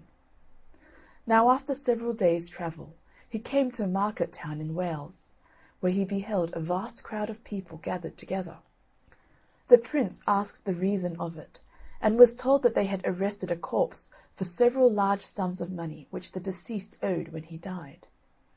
The prince replied that it was a pity creditors should be so cruel, and said, "Go bury the dead, and let his creditors come to my lodging, and there their debts shall be paid." They came in such great numbers that before night he had only 2 pence left for himself. Now Jack the Giant Killer, coming that way, was so taken with the generosity of the Prince that he desired to be his servant. This being agreed upon, the next morning they set forward on their journey together, when, as they were riding out of the town, an old woman called after the Prince, saying, "He has owed me 2 pence these 7 years. Pray pay me as well as the rest."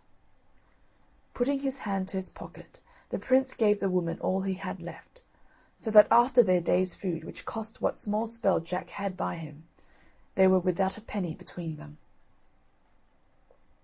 When the sun got low, the king's son said, "Jack, since we have no money, where can we lodge this night?" But Jack replied, "Master, we'll do well enough, for I have an uncle lives within 2 miles of this place. He is a huge and monstrous giant with 3 heads. He'll fight 500 men in armour and make them to fly before him." "Alas," quoth the Prince, "what shall we do there? He'll certainly chop us up at a mouthful. Nay, we are scarce enough to fill one of his hollow teeth." "It is no matter for that," quoth Jack.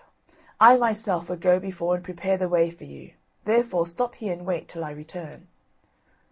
Jack then rode away at full speed, and coming to the gate of the castle, he knocked so loud that he made the neighbouring hills resound.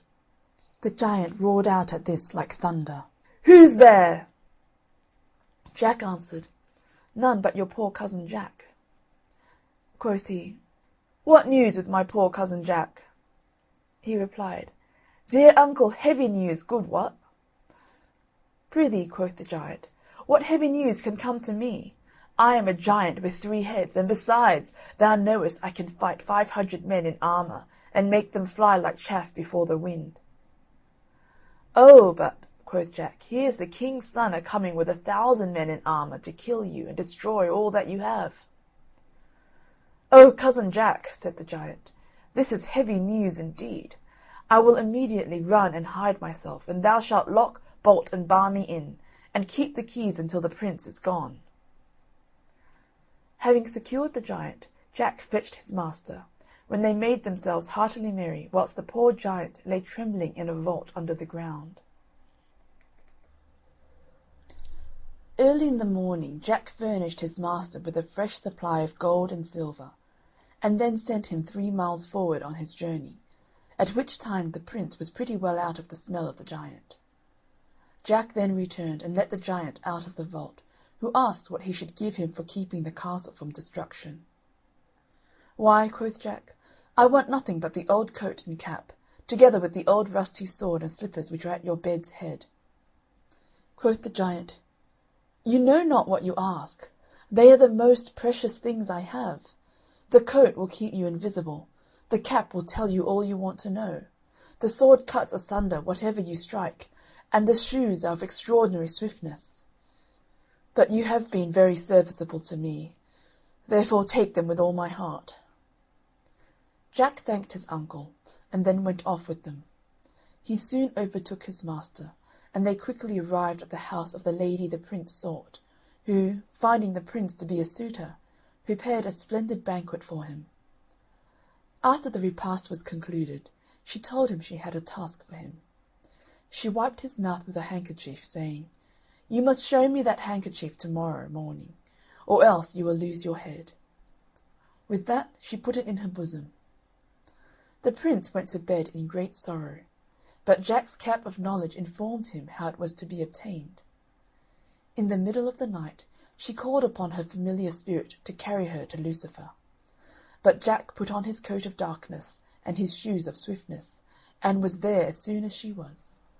When she entered the place of the old one, she gave the handkerchief to old Lucifer, who laid it upon a shelf, whence Jack took it and brought it to his master, who showed it to the lady next day, and so saved his life. On that day she gave the Prince a kiss and told him he must show her the lips to-morrow morning that she kissed last night, or lose his head. "Ah," he replied, "if you kiss none but mine, I will." "That is neither here nor there," said she. "If you do not, death's your portion." At midnight she went as before, and was angry with old Lucifer for letting the handkerchief go.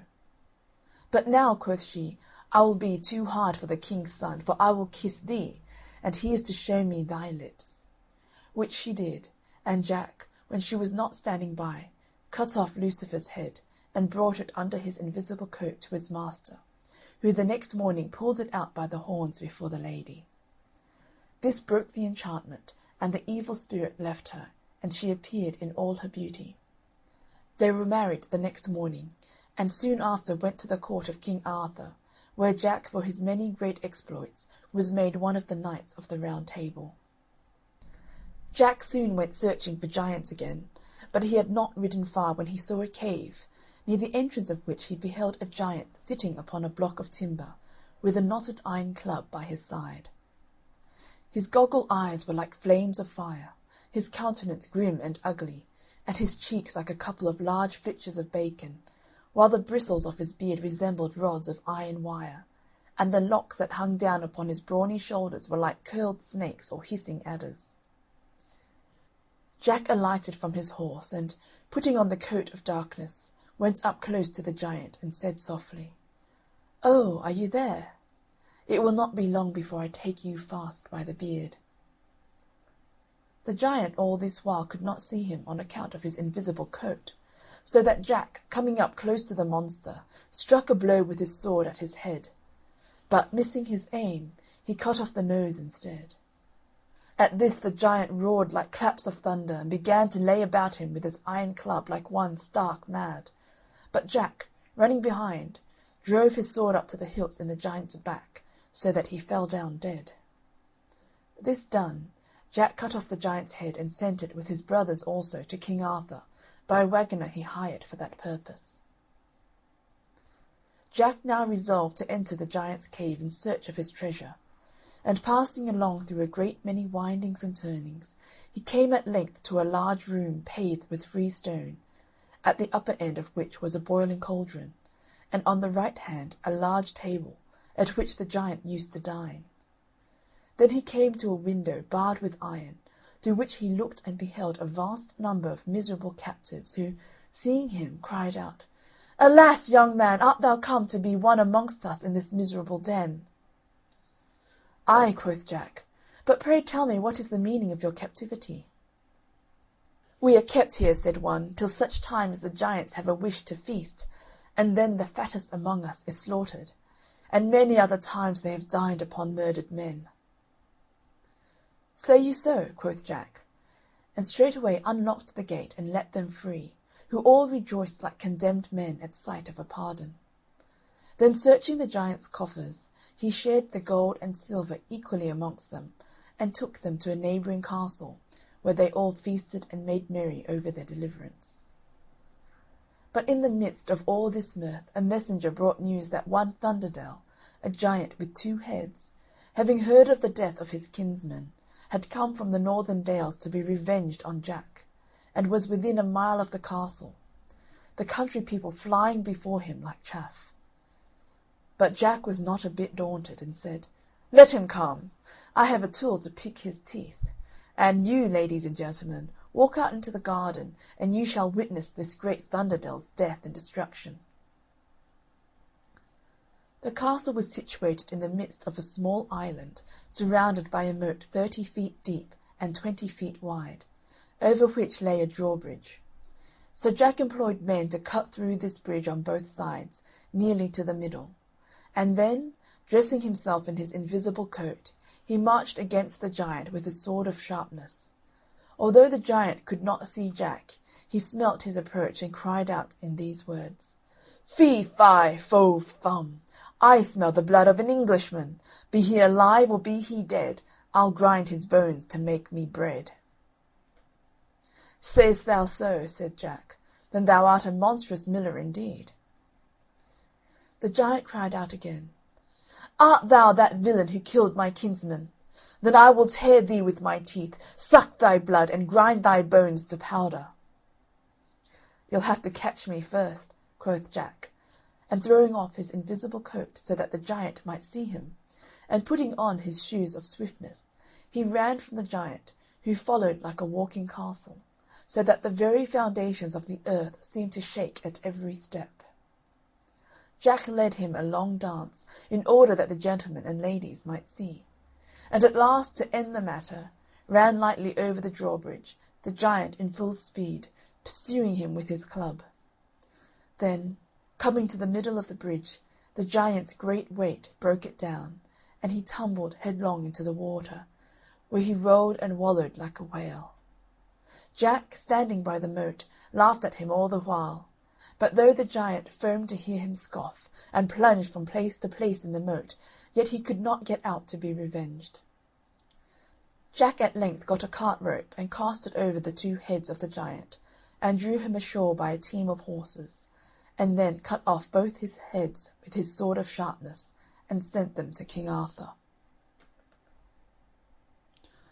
After some time spent in mirth and pastime, Jack, taking leave of the knights and ladies, set out for new adventures. Through many woods he passed, and came at length to the foot of a high mountain. Here late at night he found a lonesome house, and knocked at the door, which was opened by an aged man with a head as white as snow. "Father," said Jack, "can you lodge a benighted traveller that has lost his way?" "Yes," said the old man, "you are right welcome to my poor cottage." Whereupon Jack entered, and down they sat together, and the old man began to speak as follows. "Son, I see by your belt you are the great conqueror of giants. And behold, my son, on the top of this mountain is an enchanted castle. This is kept by a giant named Gilligantua, and he, by the help of an old conjurer, betrays many knights and ladies into his castle, where by magic art they are transformed into sundry shapes and forms. But above all I grieve for a duke's daughter, whom they fetched from her father's garden, carrying her through the air in a burning chariot drawn by fiery dragons, when they secured her within the castle, and transformed her into a white hind. And though many knights have tried to break the enchantment and work her deliverance, yet no one could accomplish it, on account of two dreadful griffins which are placed at the castle gate, and which destroy every one who comes near. But you, my son, may pass by them undiscovered, where on the gates of the castle you will find engraven in large letters how the spell may be broken." Jack gave the old man his hand, and promised that in the morning he would venture his life to free the lady. In the morning Jack arose and put on his invisible coat and magic cap and shoes, and prepared himself for the fray. Now when he had reached the top of the mountain he soon discovered the two fiery griffins, but passed them without fear, because of his invisible coat. When he had got beyond them he found upon the gates of the castle a golden trumpet hung by a silver chain, under which these lines were engraved: "Whoever shall this trumpet blow shall soon the giant overthrow, and break the black enchantment straight, so all shall be in happy state." Jack had no sooner read this but he blew the trumpet, at which the castle trembled to its vast foundations, and the giant and conjurer were in horrid confusion, biting their thumbs and tearing their hair, knowing their wicked reign was at an end. Then the giant, stooping to take up his club, Jack at one blow cut off his head, whereupon the conjurer, mounting up into the air, was carried away in a whirlwind. Then the enchantment was broken, and all the lords and ladies who had so long been transformed into birds and beasts returned to their proper shapes, and the castle vanished away in a cloud of smoke. This being done, the head of Gilligantua was likewise, in the usual manner, conveyed to the court of King Arthur, where the very next day Jack followed, with the knights and ladies who had been delivered. Whereupon, as a reward for his good services, the king prevailed upon the duke to bestow his daughter in marriage on honest Jack. So married they were, and the whole kingdom was filled with joy at the wedding. Furthermore, the king bestowed on Jack a noble castle with a very beautiful estate thereto belonging, where he and his lady lived in great joy and happiness all the rest of their days. End of chapter 19. Jack the Giant Killer. Chapter 20. Henny Penny. One day Henny Penny was picking up corn in the cornyard when, whack, something hit her upon the head. "Goodness gracious me," said Henny Penny, "the skies are going to fall. I must go and tell the king." So she went along, and she went along, and she went along, till she met Cocky Locky. "Where are you going, Henny Penny?" says Cocky Locky. "Oh, I'm going to tell the king the skies are falling," says Henny Penny. "May I come with you?" says Cocky Locky. "Certainly," says Henny Penny. So Henny Penny and Cocky Locky went to tell the king the sky was falling. They went along, and they went along, and they went along, till they met Ducky Daddles. "Where are you going to, Henny Penny and Cocky Locky?" says Ducky Daddles. "Oh, we're going to tell the king the skies are falling," said Henny Penny and Cocky Locky. "May I come with you?" says Ducky Daddles. "Certainly," said Henny Penny and Cocky Locky. So Henny Penny, Cocky Locky, and Ducky Daddles went to tell the king the sky was a-falling. So they went along, and they went along, and they went along, till they met Goosey Poosey. "Where are you going to, Henny Penny, Cocky Locky, and Ducky Daddles?" said Goosey Poosey. "Oh, we're going to tell the king the skies are falling," said Henny Penny and Cocky Locky and Ducky Daddles. "May I come with you?" said Goosey Poosey. "Certainly," said Henny Penny, Cocky Locky, and Ducky Daddles. So Henny Penny, Cocky Locky, Ducky Daddles, and Goosey Poosey went to tell the king the sky was a-falling. So they went along, and they went along, and they went along, till they met Turkey Lurkey. "Where are you going, Henny Penny, Cocky Locky, Ducky Daddles, and Goosey Poosey?" says Turkey Lurkey. "Oh, we're going to tell the king the skies are falling," said Henny Penny, Cocky Locky, Ducky Daddles, and Goosey Poosey. "May I come with you, Henny Penny, Cocky Locky, Ducky Daddles, and Goosey Poosey?" said Turkey Lurkey. "Why, certainly, Turkey Lurkey," said Henny Penny, Cocky Locky, Ducky Daddles, and Goosey Poosey. So Henny Penny, Cocky Locky, Ducky Daddles, Goosey Poosey, and Turkey Lurkey all went to tell the king the sky was a-falling. So they went along, and they went along, and they went along, till they met Foxy Woxy. And Foxy Woxy said to Henny Penny, Cocky Locky, Ducky Daddles, Goosey Poosey, and Turkey Lurkey, "Where are you going, Henny Penny, Cocky Locky, Ducky Daddles, Goosey Poosey, and Turkey Lurkey?" And Henny Penny, Cocky Locky, Ducky Daddles, Goosey Poosey, and Turkey Lurkey said to Foxy Woxy, "We're going to tell the king the skies are falling." "Oh, but this is not the way to the king, Henny Penny, Cocky Locky, Ducky Daddles, Goosey Poosey, and Turkey Lurkey," says Foxy Woxy. "I know the proper way. Shall I show it you?" "Why, certainly, Foxy Woxy," said Henny Penny, Cocky Locky, Ducky Daddles, Goosey Poosey, and Turkey Lurkey. So Henny Penny, Cocky Locky, Ducky Daddles, Goosey Poosey, Turkey Lurkey, and Foxy Woxy all went to tell the king the sky was a-falling. So they went along, and they went along, and they went along, till they came to a narrow and dark hole. Now this was the door of Foxy Woxy's cave. But Foxy Woxy said to Henny Penny, Cocky Locky, Ducky Daddles, Goosey Poosey, and Turkey Lurkey, "This is the short way to the king's palace. You'll soon get there if you follow me. I will go first, and you come after, Henny Penny, Cocky Locky, Ducky Daddles, Goosey Poosey, and Turkey Lurkey." "Why, of course, certainly, without doubt. Why not?" said Henny Penny, Cocky Locky, Ducky Daddles, Goosey Poosey, and Turkey Lurkey. So Foxy Woxy went into his cave, and he didn't go very far, but turned round to wait for Henny Penny, Cocky Locky, Ducky Daddles, Goosey Poosey, and Turkey Lurkey. So at first Turkey Lurkey went through the dark hole into the cave. He hadn't got far when, "Hrumph!" Foxy Woxy snapped off Turkey Lurkey's head and threw his body over his left shoulder. Then Goosey Poosey went in, and "Hrumph!" off went her head, and Goosey Poosey was thrown beside Turkey Lurkey. Then Ducky Daddles waddled down, and "Hrumph!" snapped Foxy Woxy, and Ducky Daddles' head was off, and Ducky Daddles was thrown alongside Turkey Lurkey and Goosey Poosey. Then Cocky Locky strutted down into the cave, and he hadn't gone far when, "Snap! Hrumph!" went Foxy Woxy, and Cocky Locky was thrown alongside of Turkey Lurkey, Goosey Poosey, and Ducky Daddles.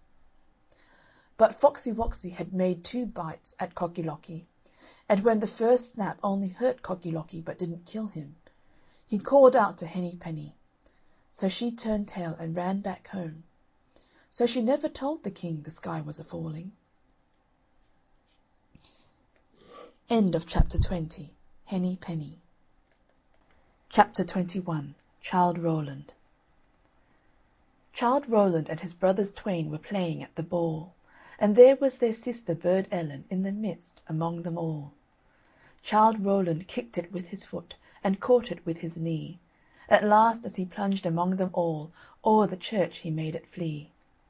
Burd Ellen round about the isle to seek the ball is gone, but long they waited, and longer still, and she came not back again. They sought her east, they sought her west, they sought her up and down, and woe were the hearts of those brethren, for she was not to be found. So at last her eldest brother went to the warlock Merlin and told him all the case, and asked him if he knew where Burd Ellen was. "The fair Burd Ellen," said warlock Merlin, "must have been carried off by the fairies, because she went round the church wider shins, the opposite way to the sun. She is now in the dark tower of the King of Elfland. It would take the boldest knight in Christendom to bring her back." "If it is possible to bring her back," said her brother, "I'll do it, or perish in the attempt." "Possible it is," said the warlock Merlin, "but woe to the man or mother's son that attempts it, if he is not well taught beforehand what he is to do." The eldest brother of Burd Ellen was not to be put off, by any fear of danger, from attempting to get her back. So he begged the warlock Merlin to tell him what he should do, and what he should not do, in going to seek his sister. And after he had been taught and had repeated his lesson, he set out for Elfland. But long they waited, and longer still, with doubt and muckle pain. But woe were the hearts of his brethren, for he came not back again. Then the second brother got tired and sick of waiting, and went to the warlock Merlin, and asked him the same as his brother. So he set out to find Burd Ellen. But long they waited, and longer still, with muckle doubt and pain, and woe were his mother's and brother's heart, for he came not back again. And when they had waited and waited a good long time, Childe Rowland, the youngest of Burd Ellen's brothers, wished to go, and went to his mother the good queen, to ask her to let him go. But she would not at first, for he was the last of her children she now had, and if he was lost, all would be lost. But he begged, till at last the good queen let him go, and gave him his father's good brand that never struck in vain. And as she girt it round his waist, she said the spell that would give it victory. So Childe Rowland said good-bye to the good queen, his mother, and went to the cave of the warlock Merlin. "Once more, and but once more," he said to the warlock, "tell how man or mother's son may rescue Burd Ellen and her brothers twain." "Well, my son," said the warlock Merlin, "there are but two things, simple they may seem, but hard they are to do. One thing to do, and one thing not to do. And the thing to do is this: after you have entered the land of Faery, whoever speaks to you, till you meet the Burd Ellen, you must out with your father's brand, and off with their head. And what you've not to do is this: bite no bit, and drink no drop, however hungry or thirsty you be. Drink a drop or bite a bit, while in Elfland you be, and never will you see Middle Earth again." So Childe Rowland said the two things over and over again, till he knew them by heart, and he thanked the warlock Merlin, and went on his way. And he went along, and along, and along, and still further along, till he came to the horse-herd of the King of Elfland, feeding his horses. These he knew by their fiery eyes, and knew that he was at last in the land of Faery. "Canst thou tell me," said Childe Rowland to the horse-herd, "where the King of Elfland's dark tower is?" "I cannot tell thee," said the horse-herd, "but go on a little further, and thou wilt come to the cowherd, and he, maybe, can tell thee." Then without a word more, Childe Rowland drew the good brand that never struck in vain, and off went the horse-herd's head. And Childe Rowland went on further, till he came to the cowherd, and asked him the same question. "I can't tell thee," said he, "but go on a little farther, and thou wilt come to the henwife, and she is sure to know." Then Childe Rowland, out with his good brand, that never struck in vain, and off went the cowherd's head. And he went on a little further till he came to an old woman in a grey cloak, and he asked her if she knew where the dark tower of the king of Elfland was. "Go on a little further," said the henwife, "till you come to a round green hill, surrounded with terrace rings, from the bottom to the top. Go round it 3 times widershins, and each time say, 'Open, door, and let me come in.' And the 3rd time the door will open, and you may go in." And Childe Rowland was just going on, when he remembered what he had to do. So he out with the good brand that never struck in vain, and off went the henwife's head. Then he went on and on and on, till he came to the round green hill with the terrace rings from top to bottom, and he went round it 3 times widershins, saying each time, "Open, door, and let me come in." And the 3rd time the door did open, and he went in, and it closed with a click, and Childe Rowland was left in the dark. It was not exactly dark, but a kind of twilight or gloaming. There were neither windows nor candles, and he could not make out where the twilight came from, if not through the walls and roof.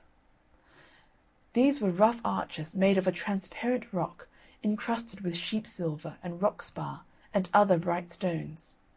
But though it was rock, the air was quite warm, as it always is in Elfland.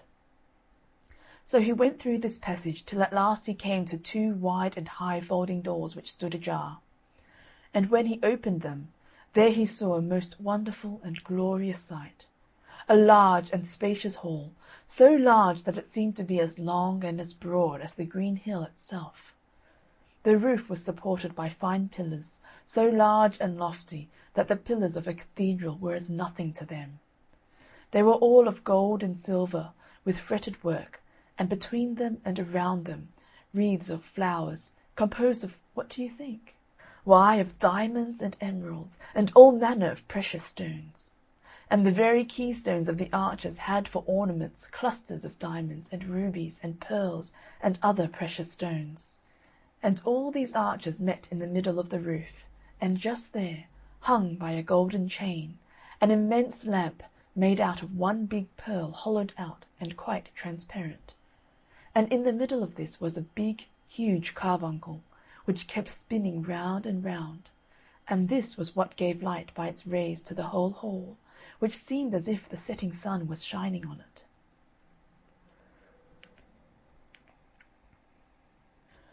The hall was furnished in a manner equally grand, and at one end of it was a glorious couch of velvet, silver, and gold, and there sate Burd Ellen, combing her golden hair with a silver comb. And when she saw Childe Rowland, she stood up and said, "God pity ye, poor luckless fool, what have ye here to do? Hear ye this, my youngest brother, why didn't ye bide at home? Had you 100,000 lives, ye couldn't spare any a one. But sit ye down, but woe, oh woe, that ever ye were born, for come the King of Elfland in, your fortune is forlorn." Then they sate down together, and Childe Rowland told her all that he had done, and she told him how their 2 brothers had reached the Dark Tower, but had been enchanted by the King of Elfland, and lay there entombed as if dead. And then after they had talked a little longer, Childe Rowland began to feel hungry from his long travels, and told his sister Burd Ellen how hungry he was, and asked for some food, forgetting all about the warlock Merlin's warning. Burd Ellen looked at Childe Rowland sadly and shook her head, but she was under a spell and could not warn him. So she rose up and went out, and soon brought back a golden basin full of bread and milk. Childe Rowland was just going to raise it to his lips, when he looked at his sister and remembered why he had come all that way. So he dashed the bowl to the ground and said, "Not a sup will I swallow, nor a bit will I bite, till Burd Ellen is set free." Just at that moment they heard the noise of someone approaching, and a loud voice was heard saying, "Fee, fi, fo, fum, I smell the blood of a Christian man. Be he dead, be he living, with my brand I'll dash his brains from his brain pan." And then the folding doors of the hall were burst open, and the King of Elfland rushed in. "Strike then, Bogle, if thou darest!" shouted out Childe Roland, and rushed to meet him with his good brand that never yet did fail. They fought and they fought and they fought, till Childe Roland beat the King of Elfland down onto his knees, and caused him to yield and beg for mercy. "I grant thee mercy," said Childe Roland. "Release my sister from thy spells, and raise my brothers to life, and let us all go free, and thou shalt be spared." "I agree," said the Elfin King, and rising up he went to a chest, from which he took a phial filled with a blood-red liquor. With this he anointed the ears, eyelids, nostrils, lips, and finger-tips of the two brothers, and they sprang at once into life, and declared that their souls had been away, but had now returned.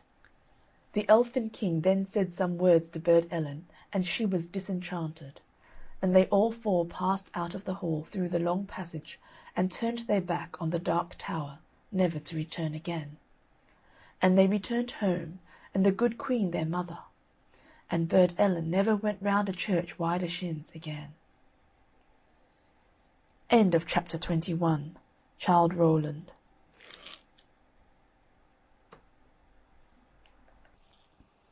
Chapter 22. Molly Whuppie. Once upon a time there was a man and a wife had too many children, and they could not get meat for them. So they took the three youngest and left them in a wood. They travelled and could see never a house. It began to be dark, and they were hungry. At last they saw a light and made for it. It turned out to be a house. They knocked at the door, and a woman came to it, who said, "What do you want?" They said, "Please let us in and give us something to eat." The woman said, "I can't do that, as my man is a giant, and he would kill you if he comes home." They begged hard. "Let us stop for a little while," said they, "and we will go away before he comes." So she took them in, and set them down before the fire, and gave them milk and bread. But just as they had begun to eat, a great knock came to the door, and a dreadful voice said, "Fee, fi, fo, fum, I smell the blood of some earthly one." "Who have you there, wife?" Said the wife, "it's three poor lassies, cold and hungry, and they will go away. You won't touch them, man." He said nothing, but ate up a big supper, and ordered them to stay all night. Now he had three lassies of his own, and they were to sleep in the same bed with the three strangers. The youngest of the three strange lassies was called Molly Whuppie, and she was very clever. She noticed that before they went to bed, the giant put straw ropes round her neck and her sisters', and round his own lassies' necks he put gold chains. So Molly took care, and did not fall asleep, but waited till she was sure every one was sleeping sound. Then she slipped out of the bed, and took the straw ropes off her own and her sisters' necks, and took the gold chains off the giant's lassies. She then put the straw ropes on the giant's lassies, and the gold on herself and her sisters, and lay down. And in the middle of the night up rose the giant, armed with a great club, and he felt for the necks with the straw. It was dark. He took his own lassies out of bed, onto the floor, and battered them until they were dead, and then lay down again, thinking he had managed fine. Molly thought it time she and her sisters were out of that, so she wakened them and told them to be quiet, and they slipped out of the house. They all got out safe, and they ran and ran, and never stopped until morning, when they saw a grand house before them. It turned out to be a king's house. So Molly went in and told her story to the king. He said, "Well, Molly, you are a clever girl, and you have managed well, but if you would manage better, and go back and steal the giant's sword that hangs on the back of his bed.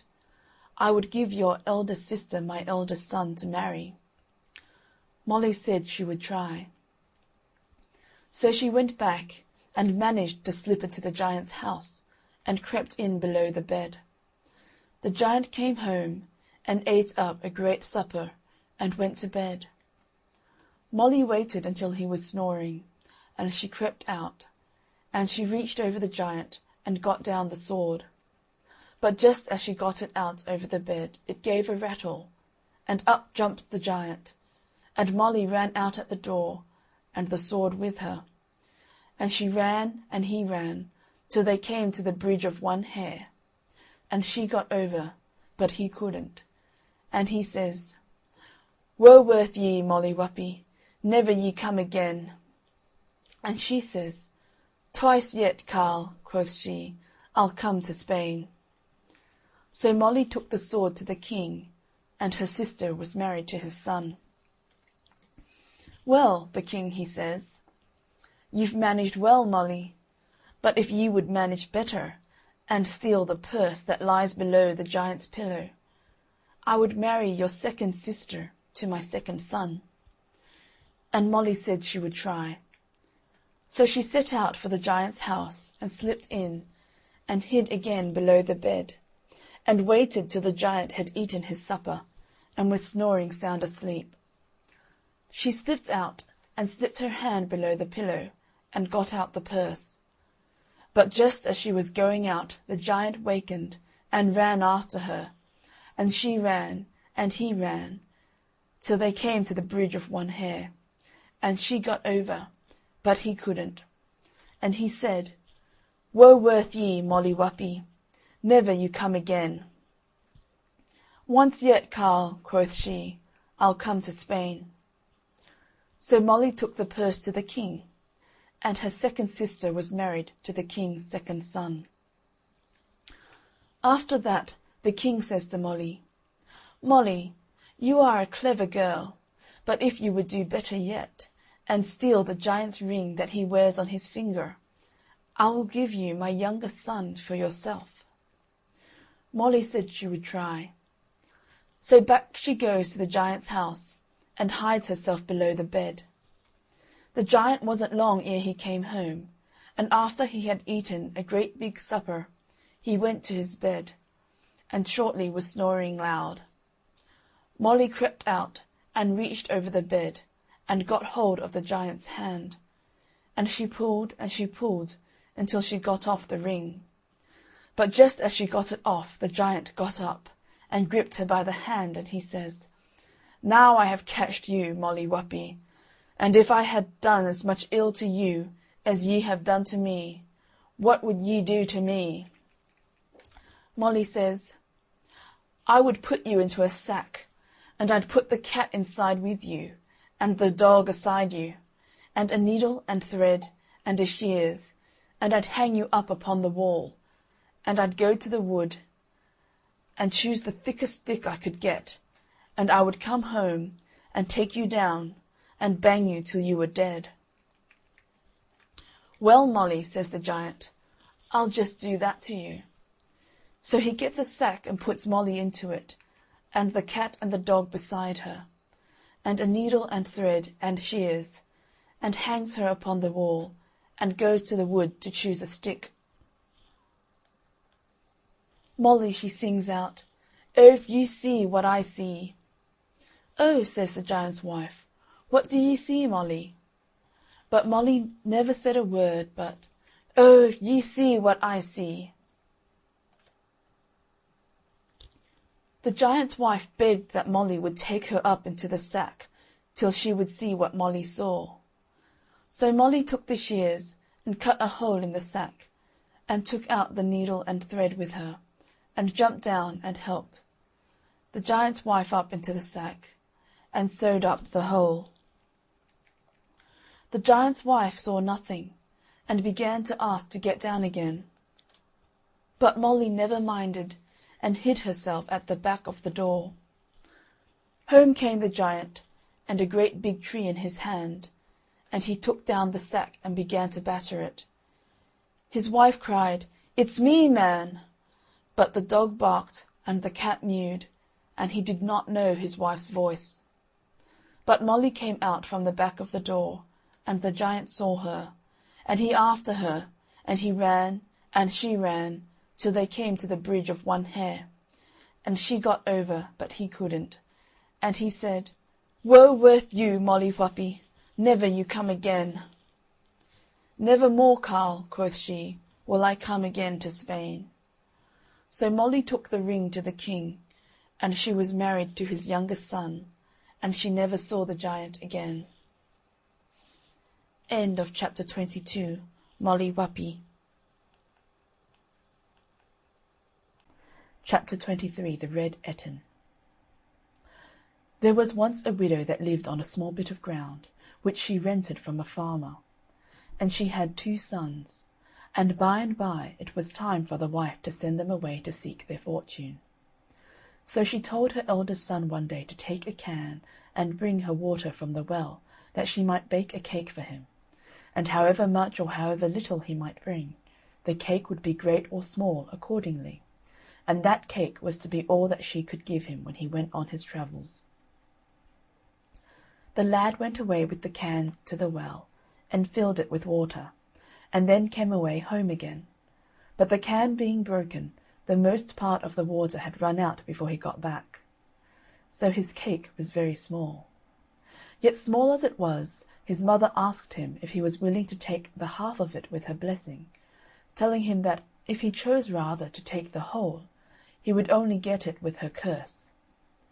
The young man, thinking he might have to travel a far way, and not knowing when or how he might get other provisions, said he would like to have the whole cake, come of his mother's malison what like. So she gave him the whole cake and her malison along with it.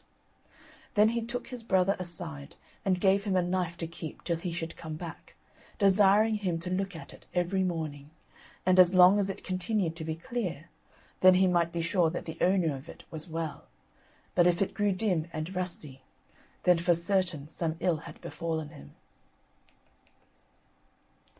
So the young man went to seek his fortune, and he went all that day, and all the next day, and on the 3rd day in the afternoon he came up to where a shepherd was sitting with a flock of sheep.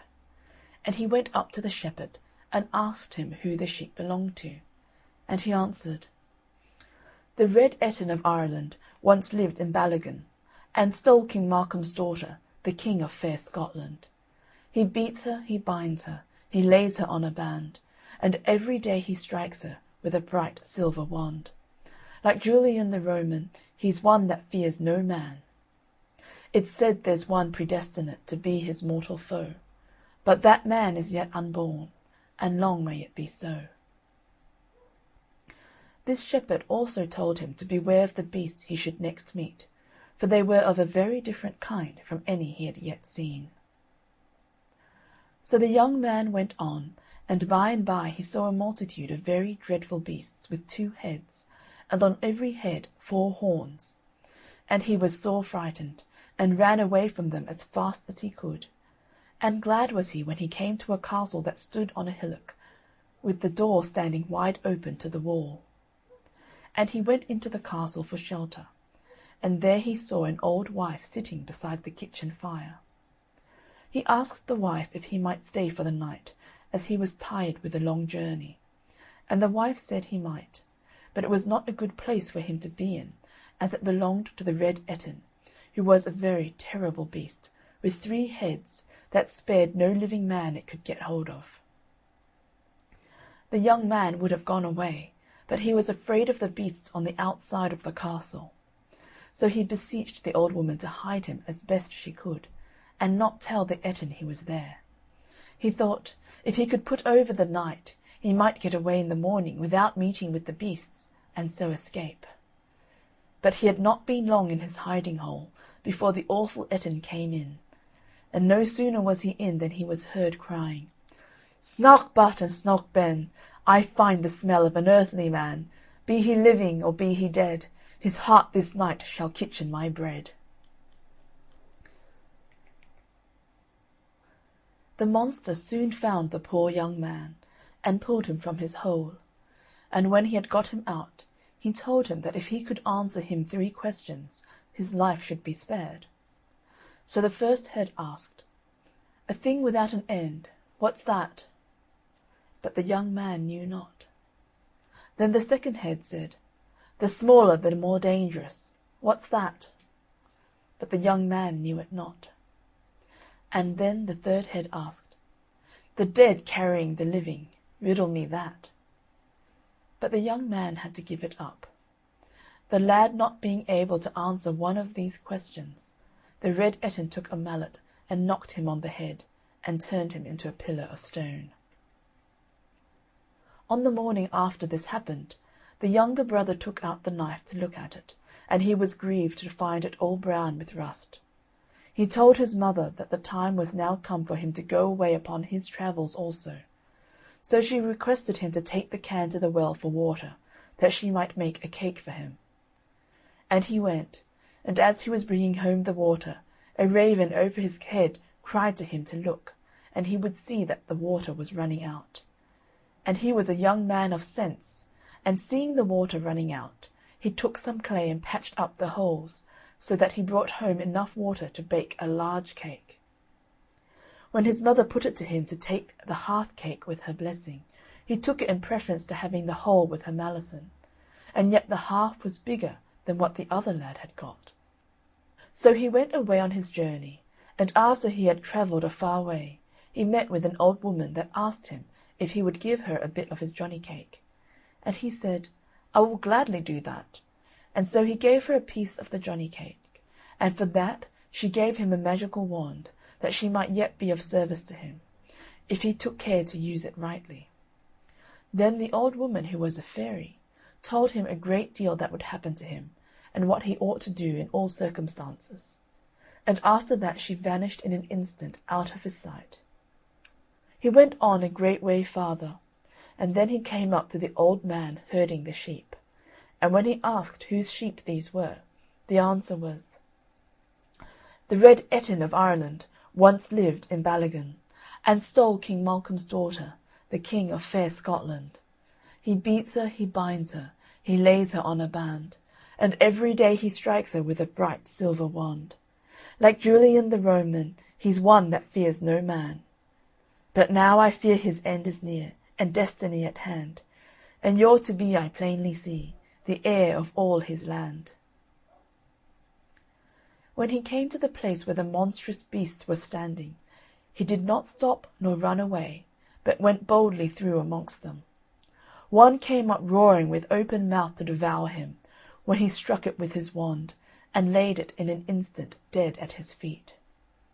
He soon came to the Ettin's castle, where he knocked, and was admitted. The old woman who sat by the fire warned him of the terrible Ettin, and what had been the fate of his brother. But he was not to be daunted. The monster soon came in, saying, "Snock Butt and Snock Ben, I find the smell of an earthly man. Be he living or be he dead, his heart shall be kitchen to my bread." He quickly espied the young man, and bade him come forth on the floor. And then he put the 3 questions to him. But the young man had been told everything by the good fairy, so he was able to answer all the questions. So when the first head asked, "What's the thing without an end?" he said, "A bowl." And when the second head said, "The smaller the more dangerous, what's that?" he said at once, "A bridge."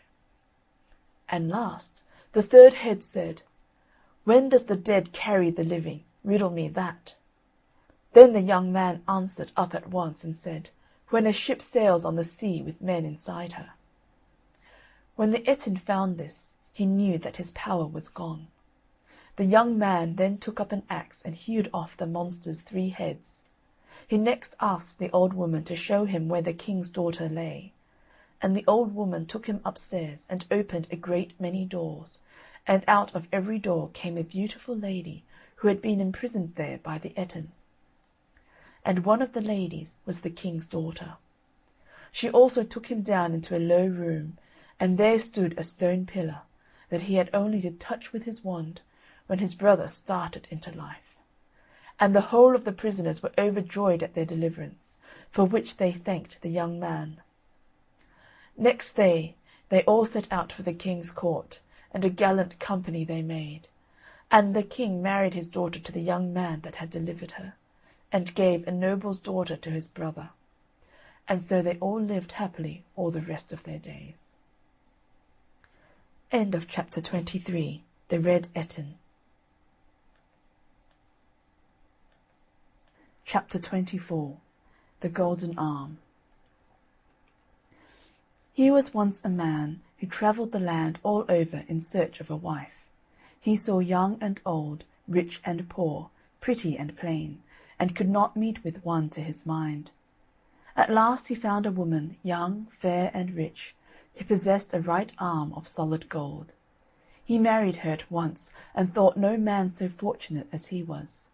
They lived happily together, but, though he wished people to think otherwise, he was fonder of the golden arm than of all his wife's gifts besides. At last she died. The husband put on the blackest black, and pulled the longest face at the funeral. But for all that he got up in the middle of the night, dug up the body, and cut off the golden arm. He hurried home to hide his treasure, and thought no one would know. The following night he put the golden arm under his pillow, and was just falling asleep, when the ghost of his dead wife glided into the room. Stalking up to the bedside, it drew the curtain and looked at him reproachfully. Pretending not to be afraid, he spoke to the ghost and said, "What hast thou done with thy cheeks so red?" "All withered and wasted away," replied the ghost in a hollow tone. "What hast thou done with thy red rosy lips?" "All withered and wasted away." "What hast thou done with thy golden hair?" "All withered and wasted away." "What hast thou done with thy golden arm?" "Thou hast it." End of chapter 24. The Golden Arm.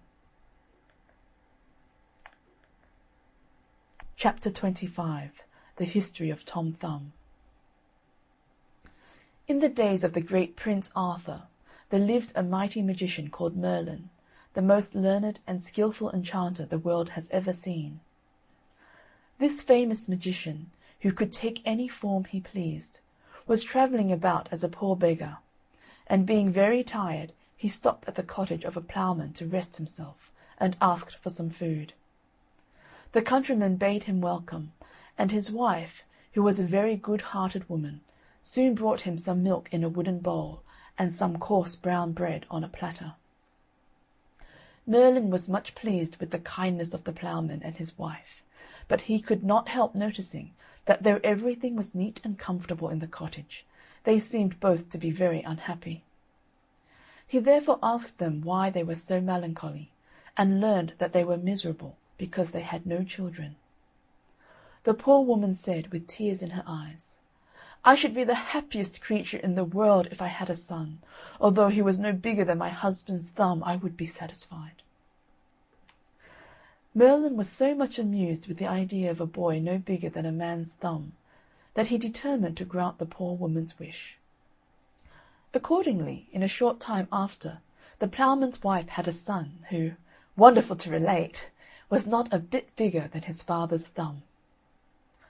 The Queen of the Fairies, wishing to see the little fellow, came in at the window while the mother was sitting up in the bed admiring him. The Queen kissed the child, and, giving it the name of Tom Thumb, sent for some of the fairies, who dressed her little godson according to her orders.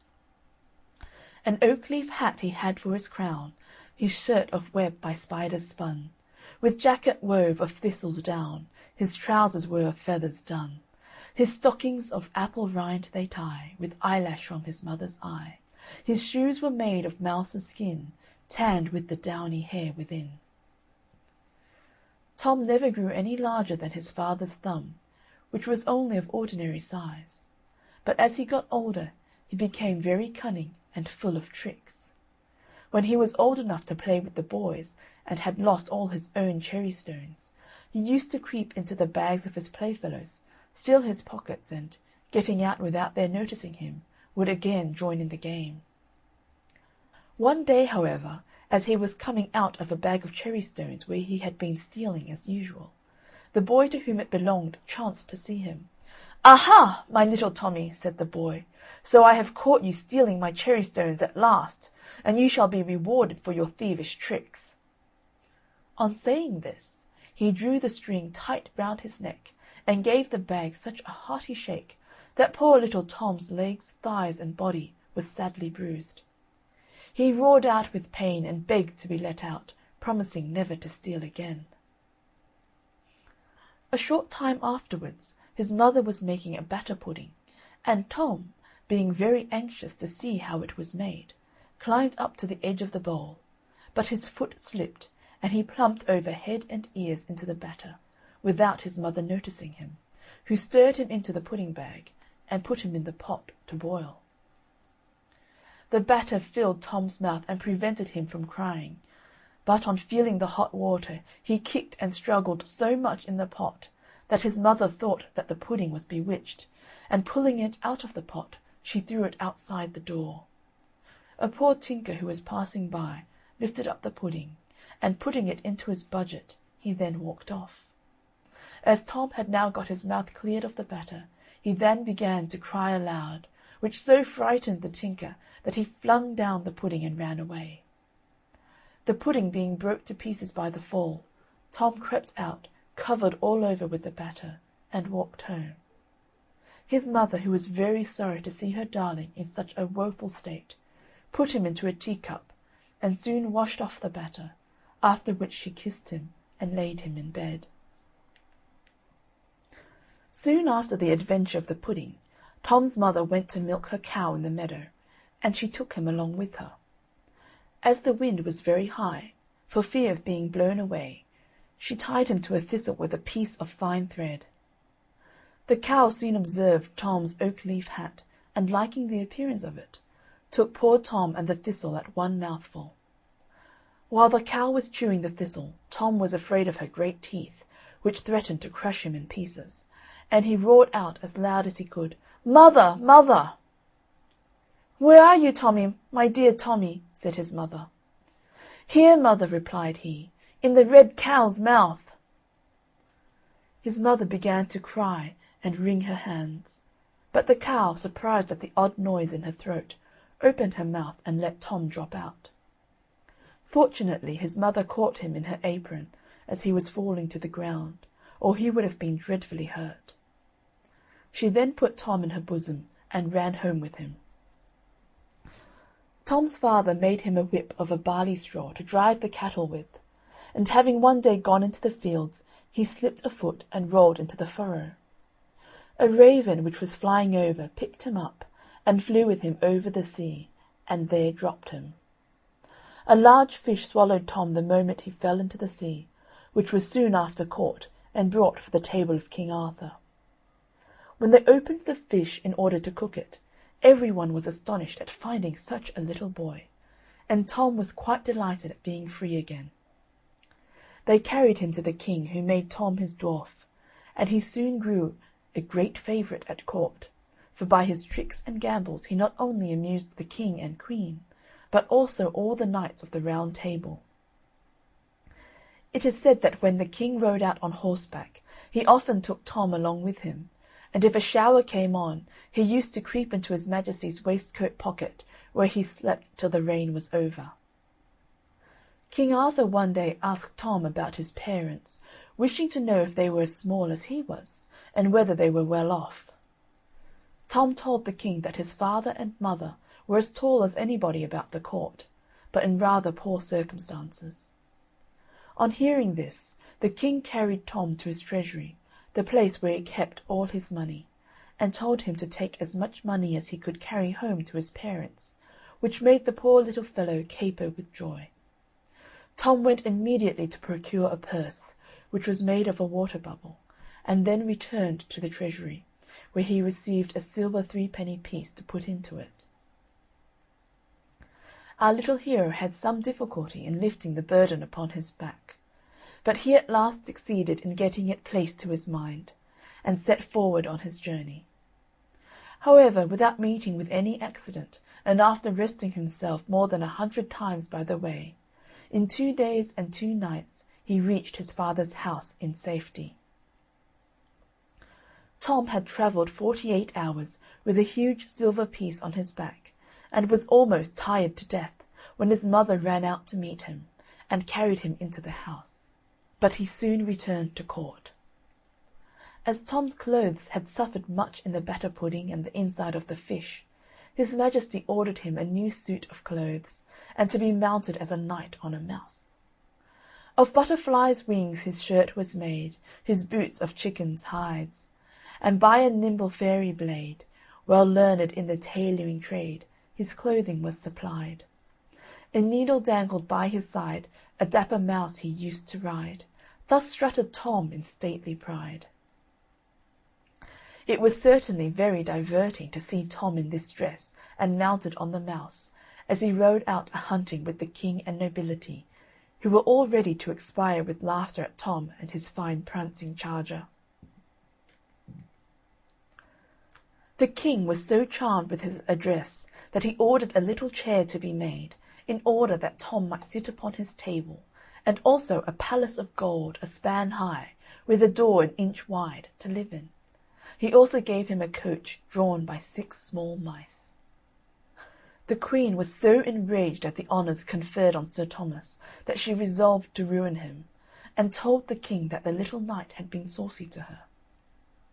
The king sent for Tom in great haste, but being fully aware of the danger of royal anger, he crept into an empty snail-shell, where he lay for a long time, until he was almost starved with hunger.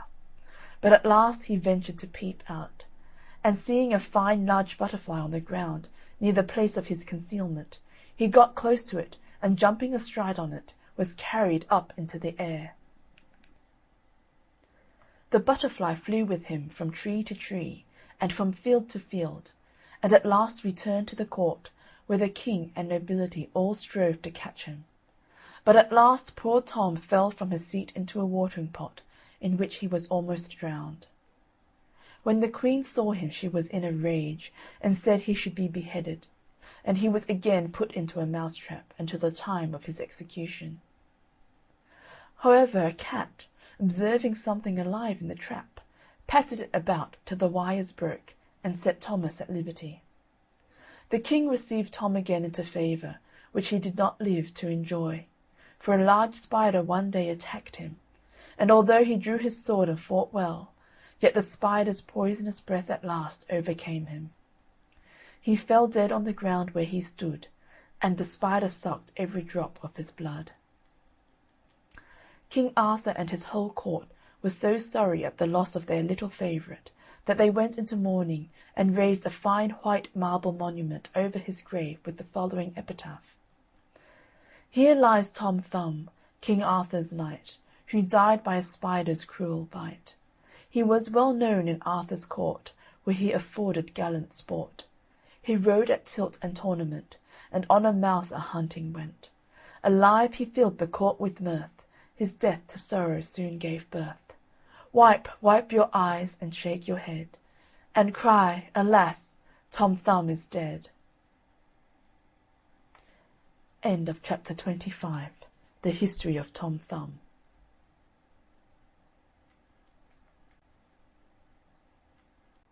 Chapter 26. Mr. Fox. Lady Mary was young, and Lady Mary was fair. She had 2 brothers, and more lovers than she could count. But of them all, the bravest and most gallant was a Mr. Fox, whom she met when she was down at her father's country house. No one knew who Mr. Fox was, but he was certainly brave, and surely rich, and of all her lovers, Lady Mary cared for him alone. At last it was agreed upon between them that they should be married. Lady Mary asked Mr. Fox where they should live, and he described to her his castle and where it was, but strange to say did not ask her or her brothers to come and see it. So one day near the wedding day, when her brothers were out, and Mr. Fox was away for a day or 2 on business, as he said, Lady Mary set out for Mr. Fox's castle. And after many searchings she came at last to it, and a fine, strong house it was, with high walls and a deep moat. And when she came up to the gateway, she saw written on it, "Be bold, be bold." But as the gate was open, she went through it, and found no one there. So she went up to the doorway, and over it she found written, "Be bold, but not too bold." Still she went on, till she came into the hall, and went up the broad stairs, till she came to a door in the gallery, over which was written, be bold, but not too bold, lest that your heart's blood should run cold." But Lady Mary was a brave one, she was, and she opened the door, and what do you think she saw? Why, bodies and skeletons of beautiful young ladies, all stained with blood. So Lady Mary thought it was high time to get out of that horrid place, and she closed the door, went through the gallery, and was just going down the stairs and out of the hall, when who should she see through the window but Mr. Fox dragging a beautiful young lady along from the gateway to the door. Lady Mary rushed downstairs and hid herself behind a cask, just in time, as Mr. Fox came in with the poor young lady, who seemed to have fainted. Just as he got near Lady Mary, Mr. Fox saw a diamond ring glittering on the finger of the young lady he was dragging, and he tried to pull it off. But it was tightly fixed and would not come off. So Mr. Fox cursed and swore, and drew his sword and raised it, and brought it down upon the hand of the poor lady. The sword cut off the hand, which jumped up into the air, and fell, of all places in the world, into Lady Mary's lap. Mr. Fox looked about a bit, but did not think of looking behind the cask. So at last he went on dragging the young lady up the stairs into the bloody chamber. As soon as she heard him pass through the gallery, Lady Mary crept out of the door, down through the gateway, and ran home as fast as she could. Now it happened that the very next day the marriage contract of Lady Mary and Mr. Fox was to be signed, and there was a splendid breakfast before that. And when Mr. Fox was seated at table opposite Lady Mary, he looked at her. "How pale you are this morning, my dear." "Yes," said she, "I had a bad night's rest last night. I had horrible dreams." "Dreams go by contraries," said Mr. Fox. "But tell us your dream, and your sweet voice will make the time pass till the happy hour comes." "I dreamed," said Lady Mary, "that I went yestermorn to your castle, and I found it in the woods with high walls and a deep moat, and over the gateway was written, Be bold, be bold." "But it is not so, nor it was not so," said Mr. Fox. "And when I came to the doorway, over it was written, Be bold, but not too bold." "It is not so, nor it was not so," said Mr. Fox. "And then I went upstairs, and came to a gallery, at the end of which was a door, on which was written, Be bold, but not too bold, lest that your heart's blood should run cold." "It is not so, nor it was not so," said Mr. Fox. And then I opened the door, and the room was filled with bodies and skeletons of poor dead women, all stained with their blood. "It is not so, nor it was not so, and God forbid it should be so," said Mr. Fox. I then dreamed that I rushed down the gallery, and just as I was going down the stairs, I saw you, Mr. Fox, coming up to the hall door, dragging after you a poor young lady, rich and beautiful. "It is not so, nor it was not so, and God forbid it should be so," said Mr. Fox. I rushed downstairs just in time to hide myself behind a cask, when you, Mr. Fox, came in dragging the young lady by the arm, and as you passed me, Mr. Fox, I thought I saw you try and get off her diamond ring, and when you could not, Mr. Fox, it seemed to me in my dream that you out with your sword and hacked off the poor lady's hand to get the ring. "It is not so, "Nor it was not so, and God forbid it should be so," said Mr. Fox, and was going to say something else as he rose from his seat, when Lady Mary cried out, "But it is so, and it was so. Here's hand and ring I have to show," and pulled out the lady's hand from her dress and pointed it straight at Mr. Fox. At once her brothers and her friends drew their swords and cut Mr. Fox into 1,000 pieces. End of chapter 26. Mr. Fox.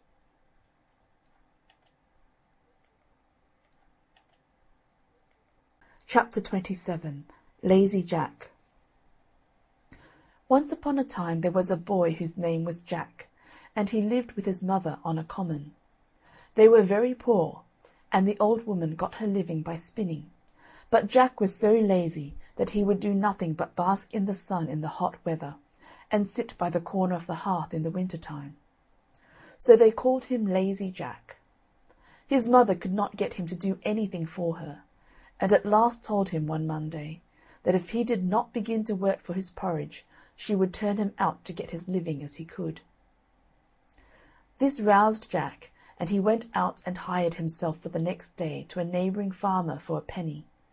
But as he was coming home, never having had any money before, he lost it in passing over a brook. "You stupid boy," said his mother, "you should have put it in your pocket." "I'll do so another time," replied Jack. On Wednesday, Jack went out again and hired himself to a cowkeeper, who gave him a jar of milk for his day's work. Jack took the jar and put it into the large pocket of his jacket, spilling it all long before he got home. "Dear me," said the old woman, "you should have carried it on your head." "I'll do so another time," said Jack. So on Thursday, Jack hired himself again to a farmer, who agreed to give him a cream cheese for his services.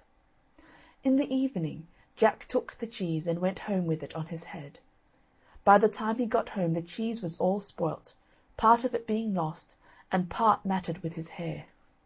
"You stupid lout," said his mother, "you should have carried it very carefully in your hands." "I'll do so another time," replied Jack.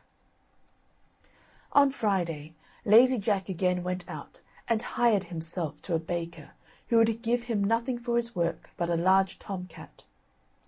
Jack took the cat and began carrying it very carefully in his hands, but in a short time Pussy scratched him so much that he was compelled to let it go. When he got home his mother said to him, "You silly fellow, you should have tied it with a string and dragged it along after you." "I'll do so another time," said Jack. So on Saturday Jack hired himself to a butcher, who rewarded him by the handsome present of a shoulder of mutton. Jack took the mutton, tied it to a string, and trailed it along after him in the dirt, so that by the time he had got home the meat was completely spoilt. His mother was this time quite out of patience with him, for the next day was Sunday, and she was obliged to make do with cabbage for her dinner. "You ninny hammer," said she to her son, "you should have carried it on your shoulder." "I'll do so another time," replied Jack. On the next Monday, Lazy Jack went once more and hired himself to a cattle-keeper, who gave him a donkey for his trouble. Jack found it hard to hoist the donkey on his shoulders, but at last he did it, and began walking slowly home with his prize. Now it happened that in the course of his journey there lived a rich man with his only daughter, a beautiful girl, but deaf and dumb. Now she had never laughed in her life, and the doctors said she would never speak till somebody made her laugh.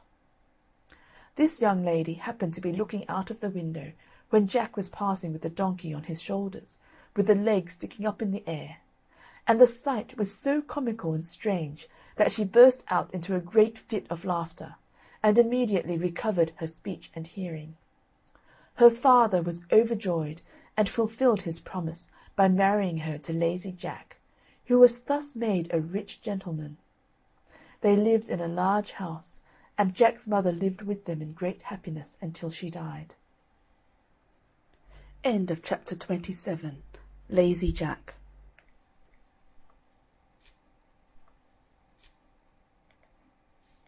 Chapter 28. Johnny Cake. Once upon a time there was an old man and an old woman and a little boy. One morning the old woman made a johnny cake and put it in the oven to bake. "You watch the johnny cake while your father and I go out to work in the garden." So the old man and the old woman went out and began to hoe potatoes, and left the little boy to tend the oven. But he didn't watch it all the time, and all of a sudden he heard a noise, and he looked up, and the oven door popped open, and out of the oven jumped Johnny Cake, and went rolling along end over end towards the open door of the house. The little boy ran to shut the door, but Johnny Cake was too quick for him, and rolled through the door, down the steps, and out into the road long before the little boy could catch him. The little boy ran after him as fast as he could clip it, crying out to his father and mother, who heard the uproar, and threw down their hoes and gave chase too. But Johnny Cake outran all three a long way, and was soon out of sight, while they had to sit down, all out of breath, on a bank to rest. On went Johnny Cake, and by he came to two well-diggers who looked up from their work and called out, "Where are you going, Johnny Cake?" He said, "I've outrun an old man and an old woman and a little boy, and I can outrun you too." "You can you? We'll see about that," said they, and they threw down their picks and ran after him, but couldn't catch up with him, and soon they had to sit down by the roadside to rest. On ran Johnny Cake, and by he came to two ditch diggers who were digging a ditch. "Where are you going, Johnny Cake?" said they. He said, "I've outrun an old man and an old woman and a little boy and two well-diggers, and I can outrun you too." "You can you? We'll see about that," said they, and they threw down their spades and ran after him too. But Johnny Cake soon outstripped them also, and seeing they could never catch him, they gave up the chase and sat down to rest. On went Johnny Cake, and by he came to a bear. The bear said, "Where are you going, Johnny Cake?" He said, "I've outrun an old man and an old woman and a little boy and two well-diggers and two ditch-diggers, and I can outrun you too." "You can you?" growled the bear. "We'll see about that," and trotted as fast as his legs could carry him after Johnny Cake, who never stopped to look behind him. Before long the bear was left so far behind that he saw he might as well give up the hunt first as last, so he stretched himself out by the roadside to rest. On went Johnny Cake, and by he came to a wolf. The wolf said, "Where are you going, Johnny Cake?" He said, "I've outrun an old man and an old woman and a little boy and two well-diggers and two ditch-diggers and a bear, and I can outrun you too." "You can you?" snarled the wolf. "We'll see about that," and he set into a gallop after Johnny Cake, who went on and on so fast that the wolf too saw there was no hope of overtaking him, and he too lay down to rest. On went Johnny Cake, and by he came to a fox that lay quietly in a corner of the fence. The fox called out in a sharp voice, but without getting up, "Where are you going, Johnny Cake?" He said, "I've outrun an old man and an old woman and a little boy and two well-diggers and two ditch-diggers, a bear and a wolf, and I can outrun you too." The fox said, "Can't quite hear you, Johnny Cake. Won't you come a little closer?" turning his head a little to one side. Johnny Cake stopped his race for the first time, and went a little closer, and called out in a very loud voice, "I've outrun an old man and an old woman and a little boy and two well-diggers and two ditch-diggers and a bear and a wolf, and I can outrun you too." "Can't quite hear you. Won't you come a little closer?" said the fox in a feeble voice, as he stretched out his neck towards Johnny Cake and put one paw behind his ear. Johnny Cake came up close and leaning towards the fox screamed out, "I've outrun an old man and an old woman and a little boy and 2 well diggers and 2 ditch diggers and a bear and a wolf, and I can outrun you too." "You can you?" yelped the fox, and he snapped up the Johnny cake in his sharp teeth in the twinkling of an eye. End of chapter 28. Johnny Cake.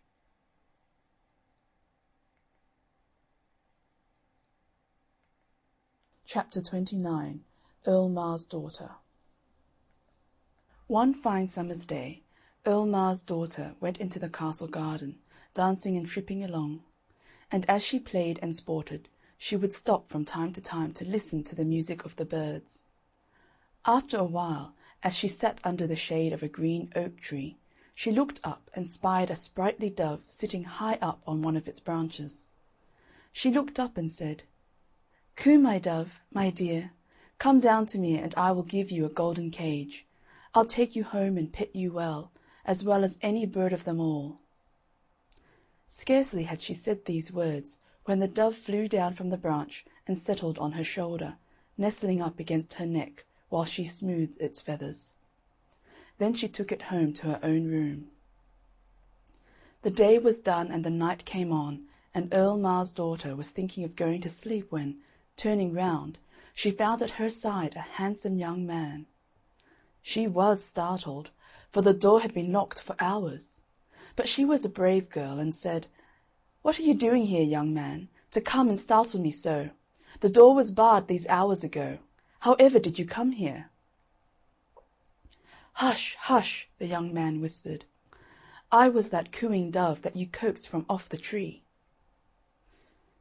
"But who are you then?" she said, quite low, "and how came you to be changed into that dear little bird?" "My name is Florentine, and my mother is a queen, and something more than a queen, for she knows magic and spells, and because I would not do as she wished, she turned me into a dove by day, but at night her spells lose their power and I become a man again. Today I crossed the sea and saw you for the first time, and I was glad to be a bird that I could come near you.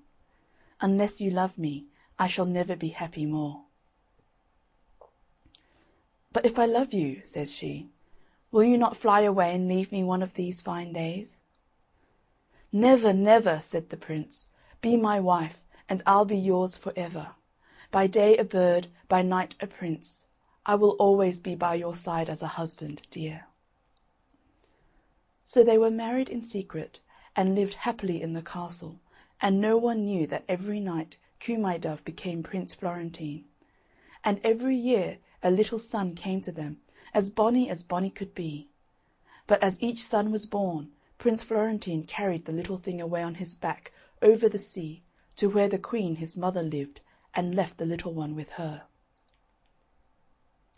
7 years passed thus, and then a great trouble came to them, for the Earl Mar wished to marry his daughter to a noble of high degree who came wooing her. Her father pressed her sore, but she said, "Father dear, I do not wish to marry. I can be quite happy with Coo My Dove here." Then her father got into a mighty rage, and swore a great big oath, and said, "Tomorrow, so sure as I live and eat, I'll twist that birdie's neck." And out he stamped from her room. "Oh, oh," said Coo My Dove, "it's time that I was away." And so he jumped upon the window-sill, and in a moment was flying away. And he flew till he was over the deep, deep sea, and yet on he flew till he came to his mother's castle. Now the queen his mother was taking her walk abroad, when she saw the pretty dove flying overhead and alighting on the castle walls. "Here, dancers, come and dance your jigs," she called, "and pipers, pipe you well, for here's my own Florentine, come back to me to stay, for he's brought no bonny boy with him this time." "No, mother," said Florentine, "no dancers for me, and no minstrels, for my dear wife, the mother of my 7 boys, is to be wed to-morrow, and sad's the day for me." "What can I do, my son?" said the queen. "Tell me, and it shall be done if my magic has the power to do it." "Well then, mother dear, Turn the 24 dancers and pipers into 24 grey herons, and let my 7 sons become 7 white swans, and let me be a goshawk and their leader." "Alas, alas, my son," she said, "that may not be. My magic reaches not so far. But perhaps my teacher, the spaewife of Ostry, may know better." And away she hurries to the cave of Ostry, and after a while comes out as white can be, and muttering over some burning herbs she brought out of the cave. Suddenly Coo my dove changed into a goshawk, and around him flew 24 grey herons, and above them flew 7 cygnets. Without a word or a good-bye, off they flew over the deep blue sea, which was tossing and moaning. They flew and they flew, till they swooped down on Earl Mar's castle, just as the wedding party was setting off for the church. First came the men-at-arms, and then the bridegroom's friends, and then Earl Mar's men, and then the bridegroom, and lastly, pale and beautiful, Earl Mar's daughter herself. They moved down slowly to stately music, till they came past the trees on which the birds were settling. A word from Prince Florentine the goshawk, and they all rose into the air, herons beneath, cygnets above, and goshawk circling above all. The Weddineers wondered at the sight when, swoop, the herons were down among them, scattering the men-at-arms. The swanlets took charge of the bride, while the goshawk dashed down and tied the bridegroom to a tree. Then the herons gathered themselves together into one feather-bed, and the cygnets placed their mother upon them, and suddenly they all rose in the air, bearing the bride away with them in safety towards Prince Florentine's home. Surely a wedding party was never so disturbed in this world. What could the Weddineers do? They saw their pretty bride carried away and away, till she and the herons and the swans and the goshawk disappeared, and that very day Prince Florentine brought Earl Mar's daughter to the castle of the Queen his mother, who took the spell off him, and they lived happy ever afterwards. End of chapter 29. Earl Mar's daughter.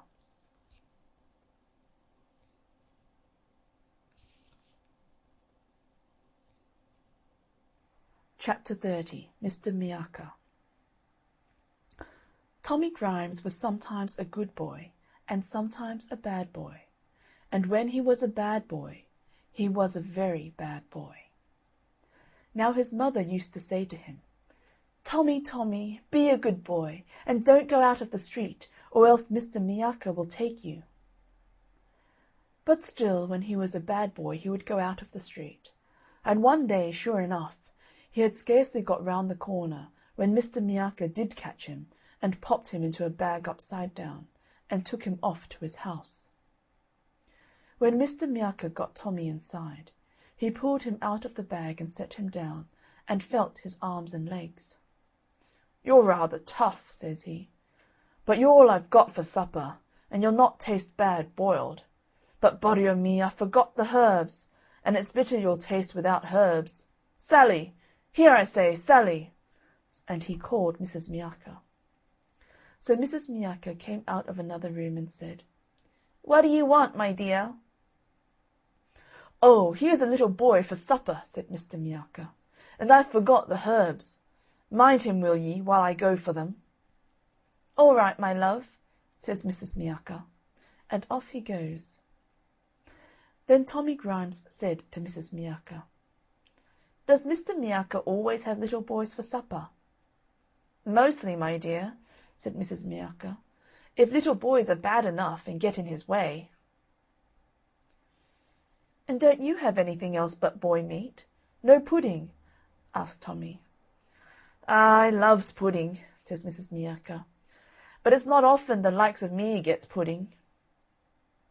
"Why, my mother is making a pudding this very day," said Tommy Grimes, "and I'm sure she'd give you some if I ask her.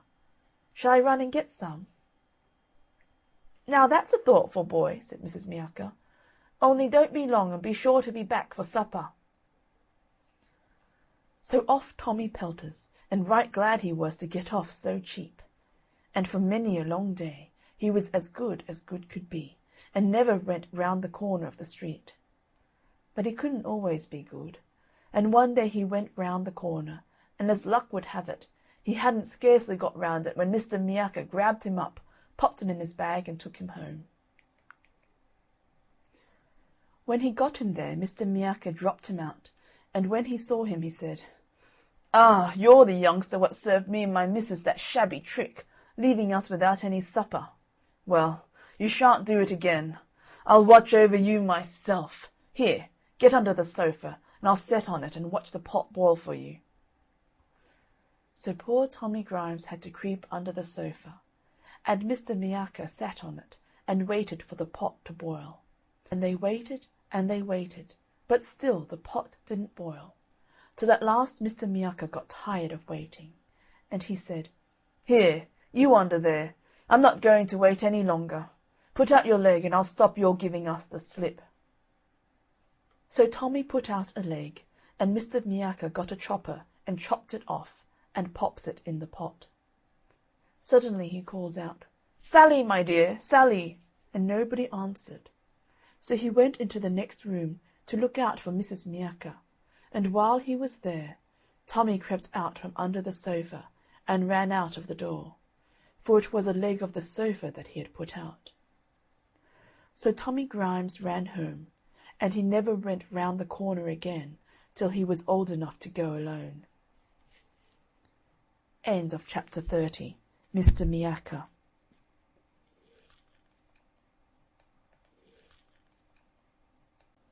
Chapter 31. Whittington and his Cat. In the reign of the famous King Edward III, there was a little boy called Dick Whittington, whose father and mother died when he was very young. As poor Dick was not old enough to work, he was very badly off. He got but little for his dinner, and sometimes nothing at all for his breakfast, for the people who lived in the village were very poor indeed, and could not spare him much more than the parings of potatoes, and now and then a hard crust of bread. Now Dick had heard a great many very strange things about the great city called London, for the country people at that time thought that folks in London were all fine gentlemen and ladies, and that there was singing and music there all day long, and that the streets were all paved with gold. One day a large waggon and 8 horses, all with bells at their heads, drove through the village while Dick was standing by the signpost. He thought that this waggon must be going to the fine town of London. So he took courage and asked the waggoner to let him walk with him by the side of the waggon. As soon as the waggoner heard that poor Dick had no father or mother, and saw by his ragged clothes that he could not be worse off than he was, he told him he might go if he would, so off they set together. So Dick got safe to London, and was in such a hurry to see the fine streets paved all over with gold, that he did not even stay to thank the kind waggoner, but ran off as fast as his legs would carry him, through many of the streets, thinking every moment to come to those that were paved with gold. For Dick had seen a guinea 3 times in his own little village, and remembered what a deal of money it brought in change. So he thought he had nothing to do but to take up some little bits of the pavement, and should then have as much money as he could wish for. Poor Dick ran till he was tired, and had quite forgot his friend the waggoner. But at last, finding it grow dark, and that every way he turned he saw nothing but dirt instead of gold, he sat down in a dark corner and cried himself to sleep. Little Dick was all night in the streets, and next morning, being very hungry, he got up and walked about, and asked everybody he met to give him a halfpenny to keep him from starving. But nobody stayed to answer him, and only 2 or 3 gave him a halfpenny, so that the poor boy was soon quite weak and faint for the want of victuals. In this distress he asked charity of several people, and one of them said crossly, "Go to work for an idle rogue." "That I will," says Dick. "I will to go work for you if you will let me." But the man only cursed at him and went on. At last a good-natured looking gentleman saw how hungry he looked. "Why don't you go to work, my lad?" said he to Dick. "That I would, but I do not know how to get any," answered Dick. "If you are willing, come along with me," said the gentleman, and took him to a hayfield, where Dick worked briskly and lived merrily till the hay was made. After this he found himself as badly off as before, and being almost starved again, he laid himself down at the door of Mr. Fitzwarren, a rich merchant. Here he was soon seen by the cookmaid, who was an ill-tempered creature, and happened just then to be very busy dressing dinner for her master and mistress. So she called out to poor Dick, "What business have you there, you lazy rogue? There is nothing else but beggars. If you do not take yourself away, we will see how you will like a sousing of some dish-water. I have some here hot enough to make you jump." Just at that time Mr. Fitzwarren himself came home to dinner, and when he saw a dirty, ragged boy lying at the door, he said to him, "Why do you lie there, my boy? You seem old enough to work. I am afraid you are inclined to be lazy." "No, indeed, sir," said Dick to him, "that is not the case, for I would work with all my heart, but I do not know anybody, and I believe I am very sick for the want of food." "Poor fellow, get up, let me see what ails you." Dick now tried to rise, but was obliged to lie down again, being too weak to stand, for he had not eaten any food for 3 days, and was no longer able to run about and beg a halfpenny of people in the street. So the kind merchant ordered him to be taken into the house, and have a good dinner given him, and be kept to do what work he was able to do for the cook. Little Dick would have lived very happy in this good family, if it had not been for the ill-natured cook. She used to say, "You are under me, so look sharp. Clean the spit and the dripping pan, make the fires, wind up the jack, and do all the scullery work nimbly, or—" and she would shake the ladle at him. Besides, she was so fond of basting that when she had no meat to baste, she would baste poor Dick's head and shoulders with a broom, or anything else that happened to fall in her way. At last her ill usage of him was told to Alice, Mr. Fitzwarren's daughter, who told the cook she should be turned away if she did not treat him kinder. The behaviour of the cook was now a little better, but besides this Dick had another hardship to get over. His bed stood in a garret, where there were so many holes in the floor and the walls that every night he was tormented with rats and mice. A gentleman having given Dick a penny for cleaning his shoes, he thought he would buy a cat with it. The next day he saw a girl with a cat, and asked her, "Will you let me have that cat for a penny?" The girl said, "Yes, that I will, master, though she is an excellent mouser." Dick hid his cat in the garret, and always took care to carry a part of his dinner to her, and in a short time he had no more trouble with the rats and mice, but slept quite sound every night. Soon after this his master had a ship ready to sail, and as it was the custom that all his servants should have some chance for good fortune as well as himself, he called them all into the parlour, and asked them what they would send out. They all had something that they were willing to venture except poor Dick, who had neither money nor goods, and therefore could send nothing. For this reason he did not come into the parlour with the rest, but Miss Alice guessed what was the matter, and ordered him to be called in. She then said, "I will lay down some money for him from my own purse." But her father told her, "This will not do, for it must be something of his own." When poor Dick heard this, he said, "I have nothing but a cat which I bought for a penny some time since of a little girl."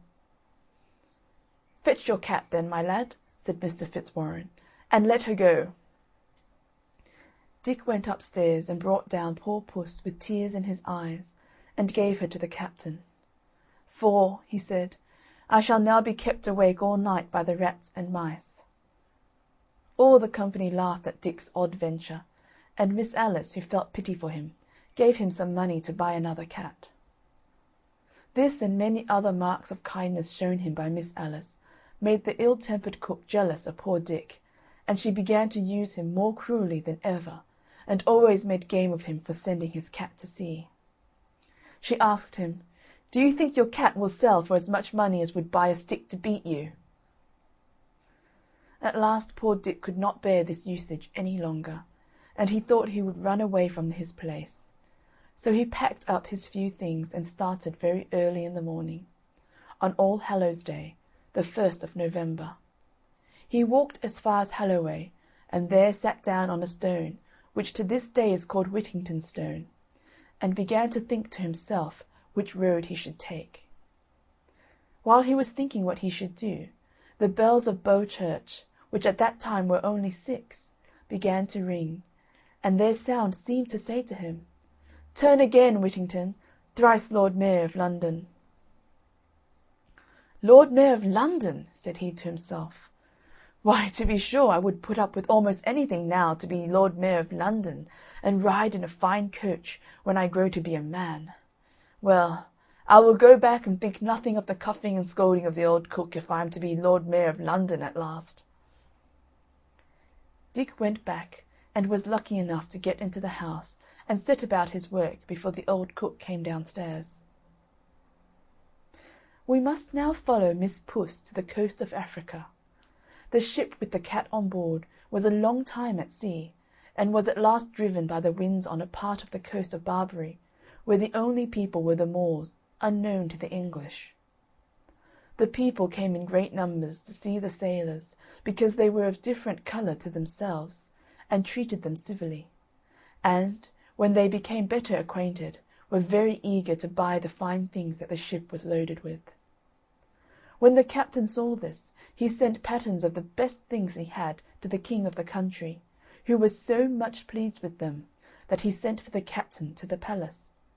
Here they were placed, as it is the custom of the country, on rich carpets flowered with gold and silver.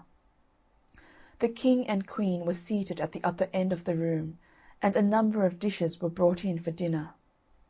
They had not sat long when a vast number of rats and mice rushed in, and devoured all the meat in an instant. The captain wondered at this, and asked if these vermin were not unpleasant. "Oh, yes," said they, "very offensive, and the king would give half his treasure to be freed of them, for they not only destroy his dinner, as you see, but they assault him in his chamber, and even in bed, so that he is obliged to be watched while he is sleeping, for fear of them." The captain jumped for joy. He remembered poor Whittington and his cat, and told the king he had a creature on board the ship that would dispatch all these vermin immediately. The king jumped so high at the joy which the news gave him, that his turban dropped off his head. "Bring this creature to me," says he. "Vermin are dreadful in a court, and if she will perform what you say, I will load your ship with gold and jewels in exchange for her." The captain, who knew his business, took this opportunity to set forth the merits of Miss Puss. He told his Majesty, "It is not very convenient to part with her, as, when she is gone, the rats and mice may destroy the goods in the ship. But to oblige your Majesty, I will fetch her." "Run, run," said the Queen. "I am impatient to see the dear creature." Away went the captain to the ship, while another dinner was got ready. He put Puss under his arm, and arrived at the place just in time to see the table full of rats. When the cat saw them, she did not wait for bidding, but jumped out of the captain's arms, and in a few minutes laid almost all the rats and mice dead at her feet. The rest of them in their fright scampered away to their holes. The king was quite charmed to get rid so easily of such plagues, and the queen desired that the creature who had done them so great a kindness be brought to her that she might look at her. Upon which the captain called, "Pussy, pussy, pussy," and she came to him. He then presented her to the queen, who started back and was afraid to touch a creature who had made such a havoc among the rats and mice. However, when the captain stroked the cat and called, "Pussy, pussy," the queen also touched her and cried, "Puddy, puddy," for she had not learned English. He then put her down on the queen's lap, where she purred and played with her Majesty's hand, and then purred herself to sleep. The king, having seen the exploits of Mrs. Puss, and being informed that her kittens would stock the whole country, and keep it free from rats, bargained with the captain for the whole ship's cargo, and then gave him 10 times as much for the cat as all the rest amounted to. The captain then took leave of the royal party, and set sail with a fair wind for England, and after a happy voyage arrived safe in London. One morning early, Mr. Fitzwarren had just come to his counting-house and seated himself at the desk to count over the cash and settle the business for the day, when somebody came tap tap at the door. "Who's there?" said Mr. Fitzwarren. "A friend," answered the other. "I come to bring you good news of your ship Unicorn." The merchant, bustling up in such a hurry that he forgot his gout, opened the door, and who should he see waiting but the captain and factor, with a cabinet of jewels and a bill of lading. When he looked at this, the merchant lifted up his eyes and thanked heaven for sending him such a prosperous voyage. They then told the story of the cat, and showed the rich present that the king and queen had sent for her to poor Dick. As soon as the merchant heard this, he called out to his servants, "Go send him in, and tell him of his fame. Pray call him Mr. Whittington by name." Mr. Fitzwarren now showed himself to be a good man, for when some of his servants said so great a treasure was too much for him, he answered, "God forbid I should deprive him of the value of a single penny. It is his own, and he shall have it to a farthing." He then sent for Dick, who at that time was scouring pots for the cook, and was quite dirty. He would have excused himself from coming into the counting-house, saying, "The room is swept, and my shoes are dirty and full of hobnails," but the merchant ordered him to come in. Mr. Fitzwarren ordered a chair to be set for him, and so he began to think they were making game of him, at the same time said to them, "Do not play tricks with a poor simple boy, but let me go down again, if you please, to my work." "Indeed, Mr. Whittington," said the merchant, "we are all quite in earnest with you, and I most heartily rejoice in the news that these gentlemen have brought you, for the captain has sold your cat to the King of Barbary, and brought you in return for her more riches than I possess in the whole world, and I wish you may long enjoy them." Mr. Fitzwarren then told the men to open the great treasure they had brought with them, and said, "Mr. Whittington has nothing to do but to put it in some place of safety." Poor Dick hardly knew how to behave himself for joy. He begged his master to take what part of it he pleased, since he owed it all to his kindness. "No, no," answered Mr. Fitzwarren. "This is all your own, and I have no doubt but you will use it well." Dick next asked his mistress, and then Miss Alice, to accept a part of his good fortune, but they would not, and at the same time told him they felt great joy at his good success. But this poor fellow was too kind-hearted to keep it all to himself, so he made a present to the captain, the mate, and the rest of Mr. Fitzwarren's servants, and even to the ill-natured old cook. After this, Mr. Fitzwarren advised him to send for a proper tailor and get himself dressed like a gentleman, and told him he was welcome to live in his house till he could provide himself with a better.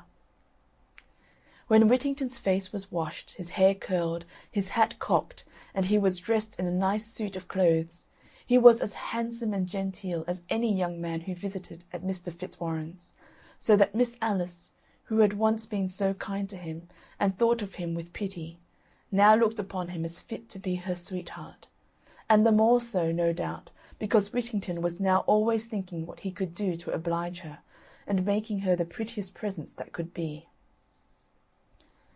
Mr. Fitzwarren soon saw their love for each other, and proposed to join them in marriage, and to this they both readily agreed. A day for the wedding was soon fixed, and they were attended to church by the Lord Mayor, the Court of Aldermen, the sheriffs, and a great number of the richest merchants in London, whom they afterwards treated with a very rich feast. History tells us that Mr. Whittington and his lady lived in great splendour, and were very happy. They had several children. He was Sheriff of London, thrice Lord Mayor, and received the honour of knighthood by Henry V. He entertained this king and his queen at dinner after his conquest of France so grandly that the king said, "Never had prince such a subject." When Sir Richard heard this, he said, "Never had subject such a prince." The figure of Sir Richard Whittington with his cat in his arms, carved in stone, was to be seen till the year 1780 over the archway of the old prison of Newgate, which he built for criminals. End of chapter 31. Whittington and his cat.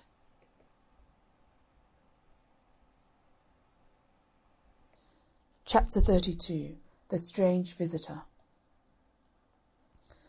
A woman was sitting at her reel one night, and still she sat, and still she reeled, and still she wished for company. In came a pair of broad soles, and sat down at the fireside. And still she sat, and still she reeled, and still she wished for company. In came a pair of small legs, and sat down on the broad soles. And still she sat, and still she reeled, and still she wished for company. In came a pair of thick knees, and sat down on the small legs. And still she sat, and still she reeled, and still she wished for company. In came a pair of thin thighs, and sat down on the thick knees. And still she sat, and still she reeled, and still she wished for company. In came a pair of huge hips, and sat down on the thin thighs. And still she sat, and still she reeled, and still she wished for company. In came a wee waist, and sat down on the huge hips. And still she sat, and still she reeled, and still she wished for company. In came a pair of broad shoulders, and sat down on the wee waist. And still she sat, and still she reeled, and still she wished for company. In came a pair of small arms, and sat down on the broad shoulders. And still she sat, and still she reeled, and still she wished for company. In came a pair of huge hands, and sat down on the small arms. And still she sat, and still she reeled, and still she wished for company. In came a small neck, and sat down on the broad shoulders. And still she sat, and still she reeled, and still she wished for company. In came a huge head, and sat down on the small neck. "How did you get such broad feet?" quoth the woman. Much tramping, gruffly. "How did you get such small legs?" "I late and wee mole," whiningly. "How did you get such thick knees?" Much praying, piously. "How did you get such thin thighs?" "I late and wee mole," whiningly. "How did you get such big hips?" Much sitting, gruffly. "How did you get such a wee waist?" "I late and wee mole." "How did you get such broad shoulders?" With carrying broom, gruffly. "How did you get such small arms?" "I late and wee mole," whiningly. "How did you get such huge hands?" Threshing with an iron flail, gruffly. "How did you get such a small neck?" "I late and wee mole," pitifully. "How did you get such a huge head?" Much knowledge, keenly. "What do you come for?" "For you!" at the top of the voice, with a wave of the arm and a stamp of the feet. End of chapter 32. The Strange Visitor.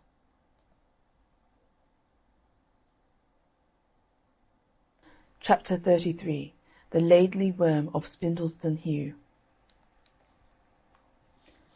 In Bamborough Castle once lived a king who had a fair wife and 2 children, a son named Childe Wynd and a daughter named Margaret.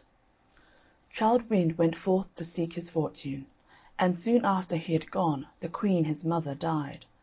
The king mourned her long and faithfully, but one day while he was hunting he came across a lady of great beauty, and became so much in love with her that he determined to marry her.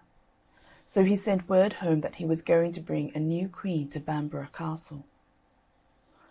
Princess Margaret was not very glad to hear of her mother's place being taken, but she did not repine, but did her father's bidding, and at the appointed day came down to the castle gate with the keys all ready to hand over to her stepmother.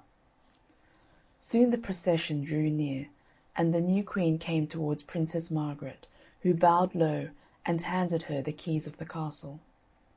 She stood there with blushing cheeks and eye on ground, and said, "O welcome, father dear, to your halls and bowers, and welcome to you, my new mother, for all that's here is yours." And again she offered the keys. One of the king's knights who had escorted the queen cried out in admiration, "Surely this northern princess is the loveliest of her kind."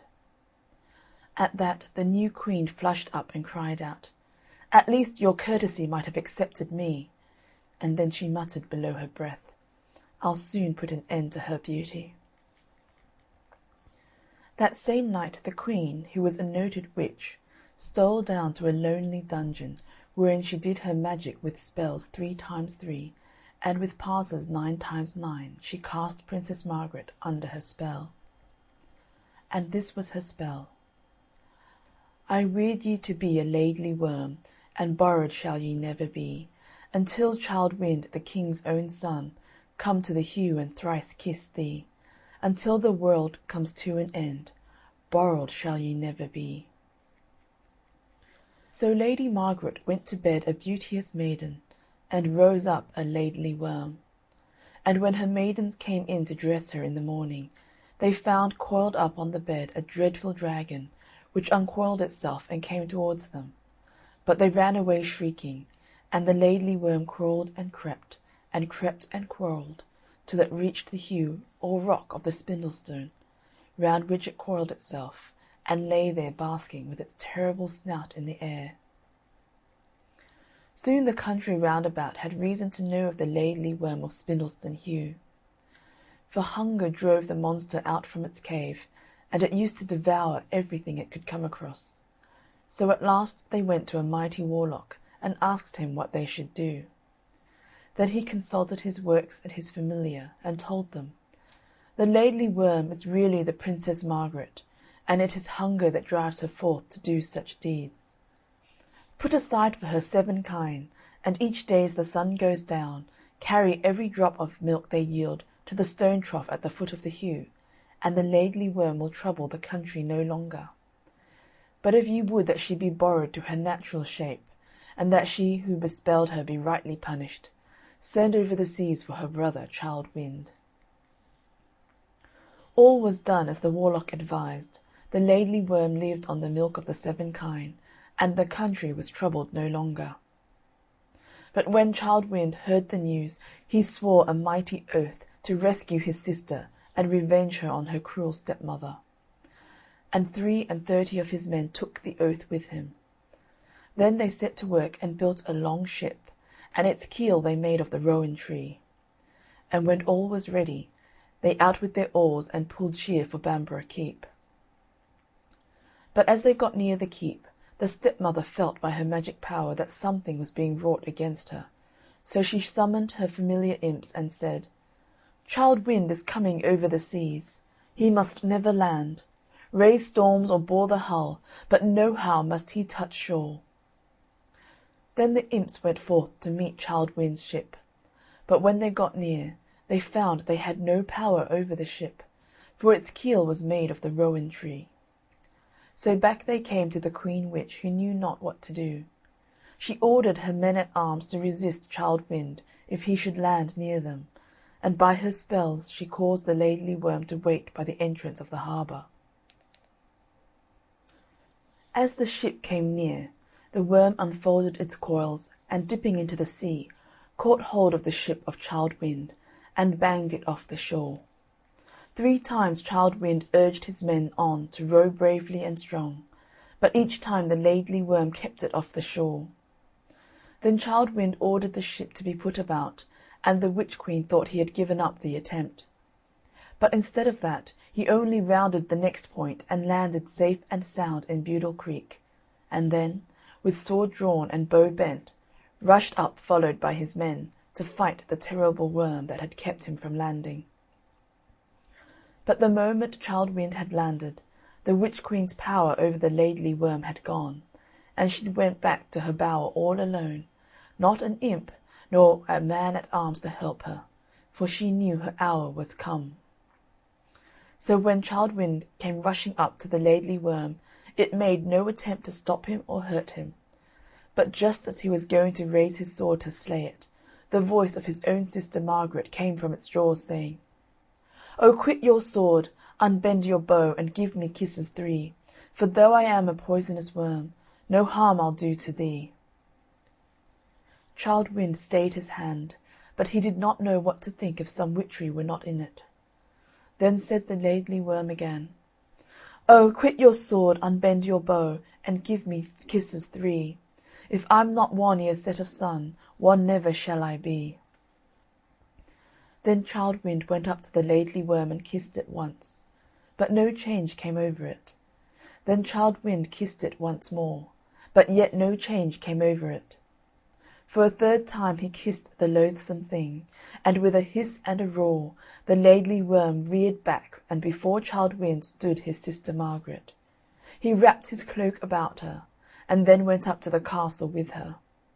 When he reached the keep, he went off to the Witch Queen's bower, and when he saw her, he touched her with a twig of a rowan tree. No sooner had he touched her than she shrivelled up, till she became a huge, ugly toad, with bold, staring eyes and a horrible hiss.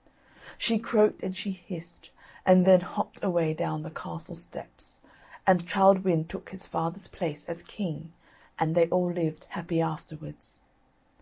But to this day the loathsome toad is seen at times, haunting the neighbourhood of Bamborough Keep, and the wicked Witch Queen is a Laidly Toad. End of chapter 33. The Laidly Worm of Spindleston Heugh. Chapter 34. The Cat and the Mouse. The cat and the mouse played in the malt-house. The cat bit the mouse's tail off.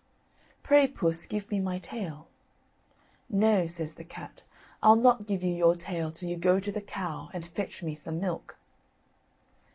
First she leapt and then she ran, till she came to the cow, and thus began: "Pray, cow, give me milk, that I may give cat milk, that cat may give me my own tail again." "No," said the cow, "I will give you no milk till you go to the farmer and get me some hay." First she leapt and then she ran, till she came to the farmer, and thus began: "Pray, farmer, give me hay, that I may give cow hay, that cow may give me milk, that I may give cat milk, that cat may give me my own tail again." "No," says the farmer, "I'll give you no hay till you go to the butcher and fetch me some meat." First she leapt and then she ran, till she came to the butcher, and thus began: "Pray, butcher, give me meat, that I may give farmer meat, that farmer may give me hay, that I may give cow hay, that cow may give me milk, that I may give cat milk, that cat may give me my own tail again." "No," says the butcher, "I'll give you no meat till you go to the baker and fetch me some bread." First she leapt and then she ran, till she came to the baker, and thus began: "Pray, baker, give me bread, that I may give butcher bread, that butcher may give me meat, that I may give farmer meat, that farmer may give me hay, that I may give cow hay, that cow may give me milk, that I may give cat milk, that cat may give me my own tail again." "Yes," says the baker, "I'll give you some bread, but if you eat my meal, I'll cut off your head." Then the baker gave Mouse bread, and Mouse gave Butcher bread, and Butcher gave Mouse meat, and Mouse gave Farmer meat, and Farmer gave Mouse hay, and Mouse gave Cow hay, and Cow gave Mouse milk, and Mouse gave Cat milk, and Cat gave Mouse her own tail again. End of chapter 34. The Cat and the Mouse.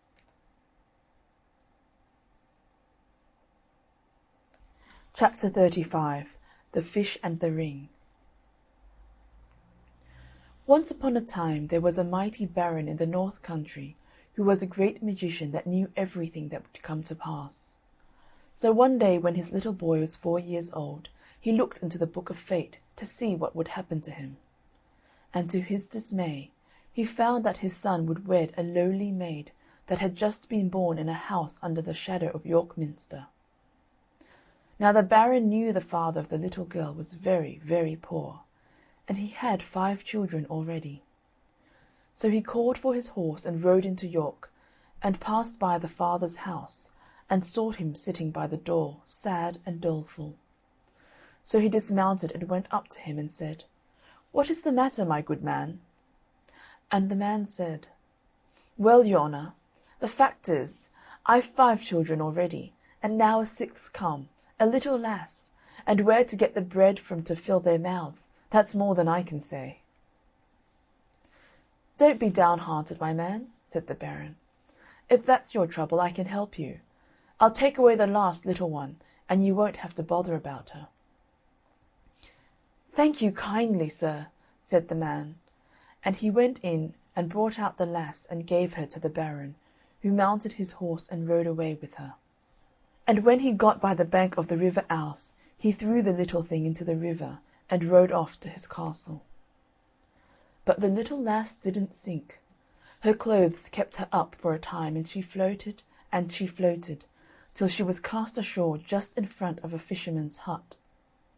There the fisherman found her, and took pity on the poor little thing, and took her into his house, and she lived there till she was 15 years old, and a fine handsome girl. One day it happened that the baron went out hunting with some companions along the banks of the river Ouse, and stopped at the fisherman's hut to get a drink, and the girl came out to give it to them.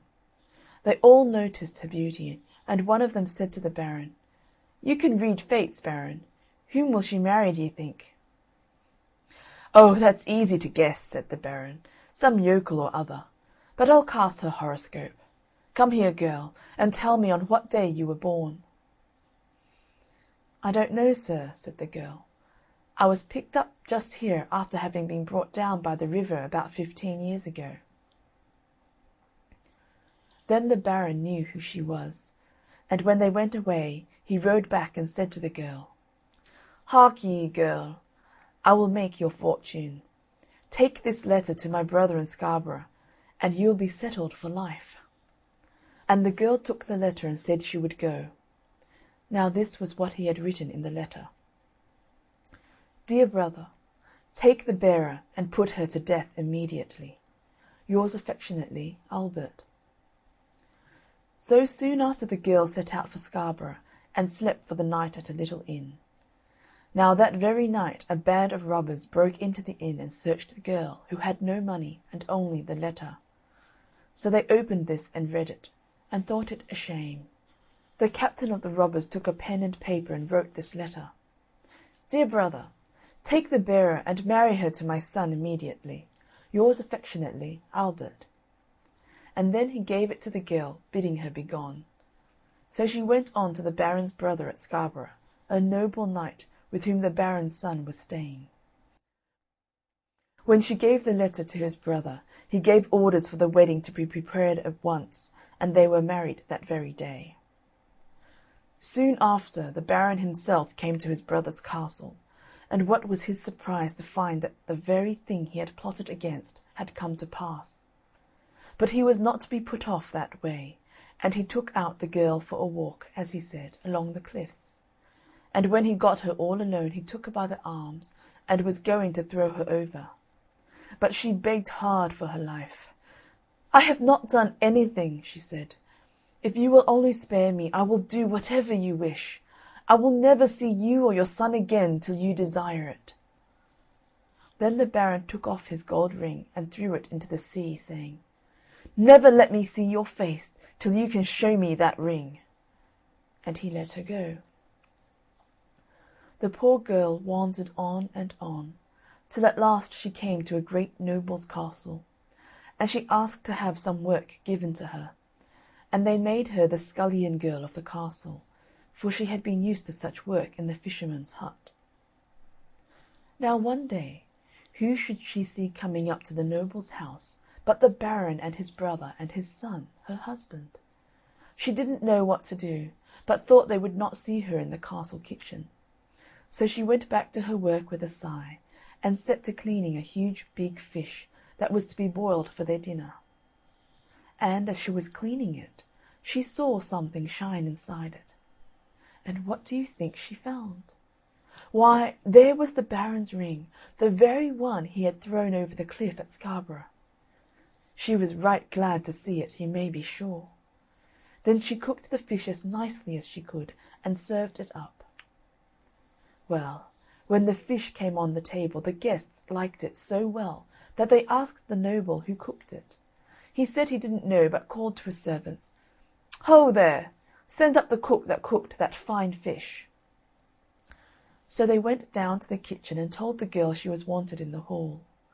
Then she washed and tidied herself, and put the Baron's gold ring on her thumb, and went up into the hall. When the banqueters saw such a young and beautiful cook, they were surprised. But the Baron was in a tower of a temper, and started up as if he would do her some violence. So the girl went up to him with her hand before her with the ring on it, and she put it down before him on the table. Then at last the Baron saw that no one could fight against fate, and he handed her to a seat, and announced to all the company that this was his son's true wife. And he took her and his son home to his castle, and they all lived as happy as could be ever afterwards. End of chapter 35. The Fish and the Ring.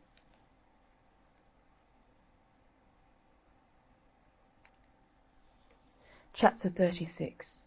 The Magpie's Nest. Once upon a time, when pigs spoke rhyme, and monkeys chewed tobacco, and hens took snuff to make them tough, and ducks went quack, quack, quacko. All the birds of the air came to the magpie, and asked her to teach them how to build nests, for the magpie is the cleverest bird of all at building nests.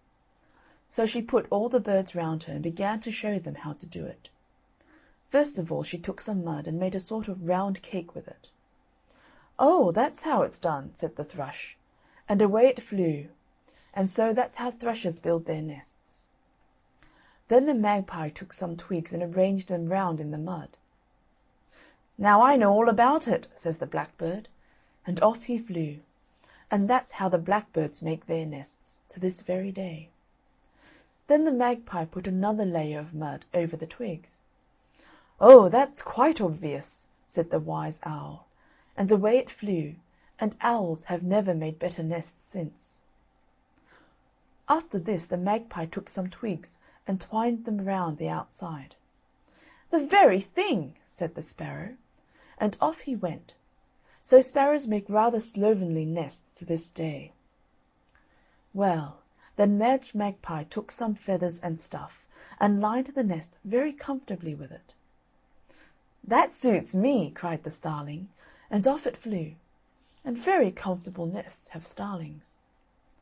So it went on, every bird taking away some knowledge of how to build nests, but none of them waiting to the end. Meanwhile, Madge Magpie went on working and working, without looking up, till the only bird that remained was the turtle-dove, and that hadn't paid any attention all along, but only kept on saying its silly cry, "Take two, Taffy, take two!" At last the magpie heard this just as she was putting a twig across, so she said, "One's enough."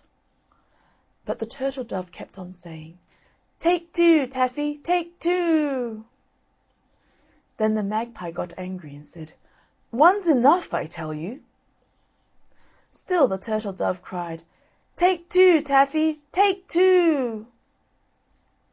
At last, the magpie looked up and saw nobody near her but the silly turtle dove, and then she got rare angry and flew away and refused to tell the birds how to build nests again. And that is why different birds build their nests differently. End of chapter 36. The Magpie's Nest.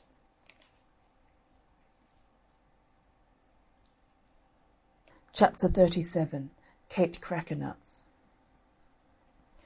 Once upon a time there was a king and a queen, as in many lands have been.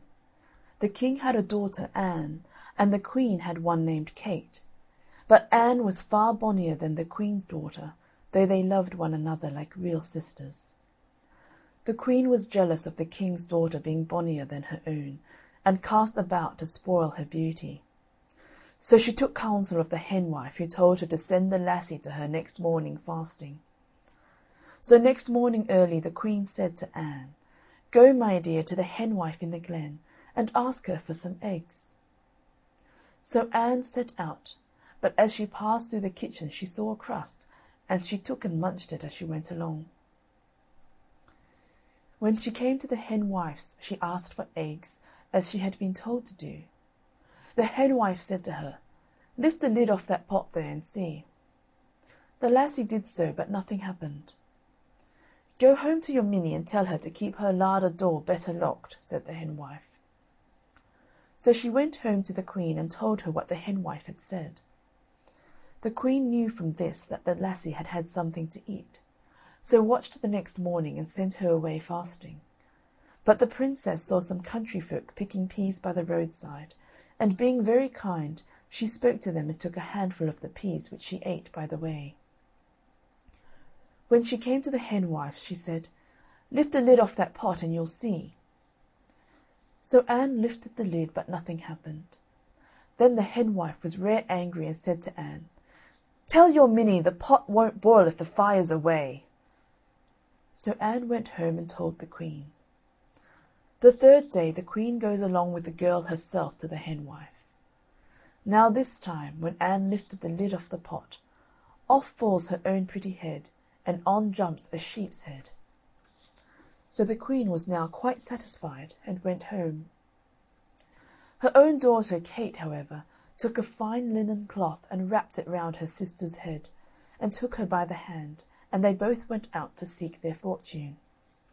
They went on, and they went on, and they went on, till they came to a castle. Kate knocked at the door and asked for a night's lodging for herself and a sick sister. They went in and found it was a king's castle who had 2 sons, and one of them was sickening away to death, and no one could find out what ailed him. And the curious thing was that whoever watched him at night was never seen any more. So the king had offered a peck of silver to any one who would stop up with him. Now Katie was a very brave girl, so she offered to sit up with him. Till midnight all goes well. As 12 o'clock rings, however, the sick prince rises, dresses himself, and slips downstairs. Kate followed, but he didn't seem to notice her. The prince went to the stable, saddled his horse, called his hound, jumped into the saddle, and Kate leapt lightly up behind him. Away rode the prince and Kate through the greenwood, Kate, as they passed, plucking nuts from the trees and filling her apron with them. They rode on and on till they came to a green hill. The prince here drew bridle and spoke, "Open, open, green hill, and let the young prince in with his horse and his hound." And Kate added, "And his lady him behind." Immediately the green hill opened and they passed in. The prince entered a magnificent hall, brightly lighted up, and many beautiful fairies surrounded the prince and led him off to the dance. Meanwhile Kate, without being noticed, hid herself behind the door. There she sees the prince dancing and dancing and dancing, till he could dance no longer and fell upon a couch. Then the fairies would fan him till he could rise again and go on dancing. At last the cock crew, and the prince made all haste to get on horseback. Kate jumped up behind, and home they rode. When the morning sun rose they came in and found Kate sitting down by the fire and cracking her nuts. Kate said the prince had a good night, but she would not sit up another night unless she was to get a peck of gold. The second night passed as the first had done. The prince got up at midnight and rode away to the green hill and the fairy ball, and Kate went with him, gathering nuts as they rode through the forest. This time she did not watch the prince, for she knew he would dance and dance and dance. But she sees a fairy baby playing with a wand, and overhears one of the fairies say, 3 strokes of that wand would make Kate's sick sister as bonny as ever she was. So Kate rolled nuts to the fairy baby, and rolled nuts till the baby toddled after the nuts and let fall the wand, and Kate took it up and put it in her apron. And at cock-crow they rode home as before, and the moment Kate got home to her room, she rushed and touched Anne 3 times with the wand, and the nasty sheep's head fell off, and she was her own pretty self again. The 3rd night Kate consented to watch only if she should marry the sick prince. All went on as on the first 2 nights. This time the fairy baby was playing with a birdie. Kate heard one of the fairies say, 3 bites of that birdie would make the sick prince as well as ever he was. Kate rolled all the nuts she had to the fairy baby till the birdie was dropped, and Kate put it in her apron. At cock-crow they set off again, but instead of cracking her nuts as she used to do, this time Kate plucked the feathers off and cooked the birdie. Soon there arose a very savoury smell. "Oh," said the sick prince, "I wish I had a bite of that birdie." So Kate gave him a bite of the birdie, and he rose up on his elbow. By and by he cried out again, "Oh, if I had another bite of that birdie!" So Kate gave him another bite, and he sat up on his bed. Then he said again, "Oh, if only I had a 3rd bite of that birdie!" So Kate gave him a 3rd bite, and he rose quite well, dressed himself, and sat down by the fire. And when the folk came in next morning, they found Kate and the young prince cracking nuts together.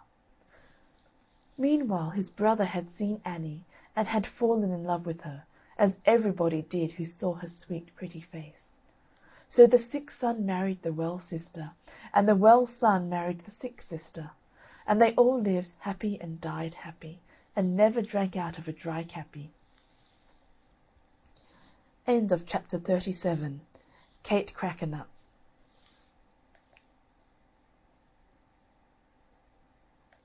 Chapter 38. The Cold Lad of Hilton. At Hilton Hall, long years ago, there lived a brownie that was the contrariest brownie you ever knew. At night, after the servants had gone to bed, it would turn everything topsy-turvy, put sugar in the salt cellars, pepper into the beer, and was up to all kinds of pranks. It would throw the chairs down, put tables on their backs, rake out fires, and do as much mischief as could be. But sometimes it would be in a good temper, and then— "What's a brownie?" you say. "Oh, it's a kind of a sort of a bogle, but it isn't so cruel as a redcap." "What? You don't know what's a bogle or a redcap? Ah, me! What's the world a-coming to? Of course a brownie is a funny little thing, half man, half goblin, with pointed ears and hairy hide. When you bury a treasure, you scatter over it blood drops of a newly slain kid or lamb, or better still, bury the animal with the treasure, and a brownie will watch over it for you, and frighten everybody else away. Where was I?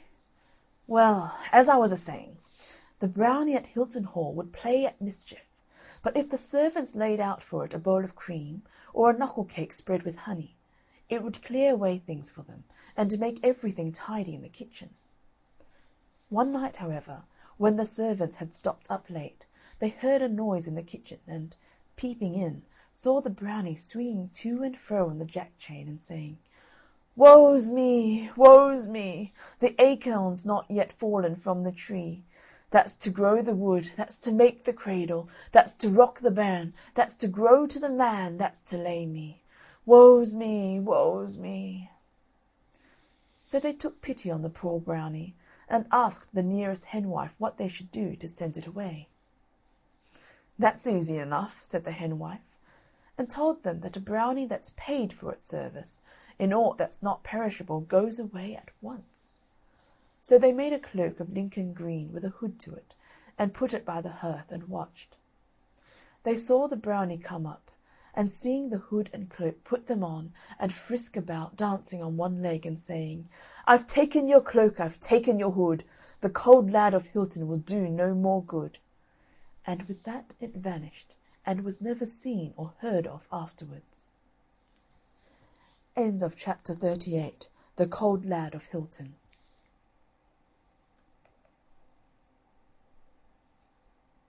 Chapter 39. The Ass, the Table, and the Stick.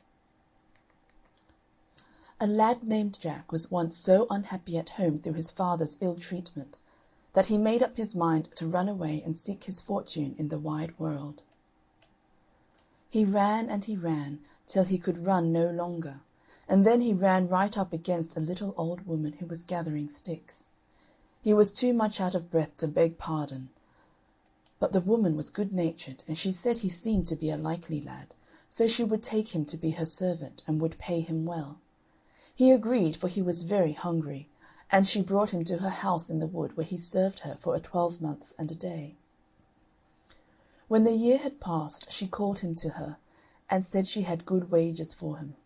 So she presented him with an ass out of the stable, and he had but to pull Neddy's ears to make him begin at once to eeyore. And when he brayed, there dropped from his mouth silver sixpences, and half-crowns, and golden guineas. The lad was well pleased with the wage he had received, and away he rode till he reached an inn. There he ordered the best of everything, and when the innkeeper refused to serve him without being paid beforehand, the boy went off to the stable, pulled the ass's ears, and obtained his pocket full of money.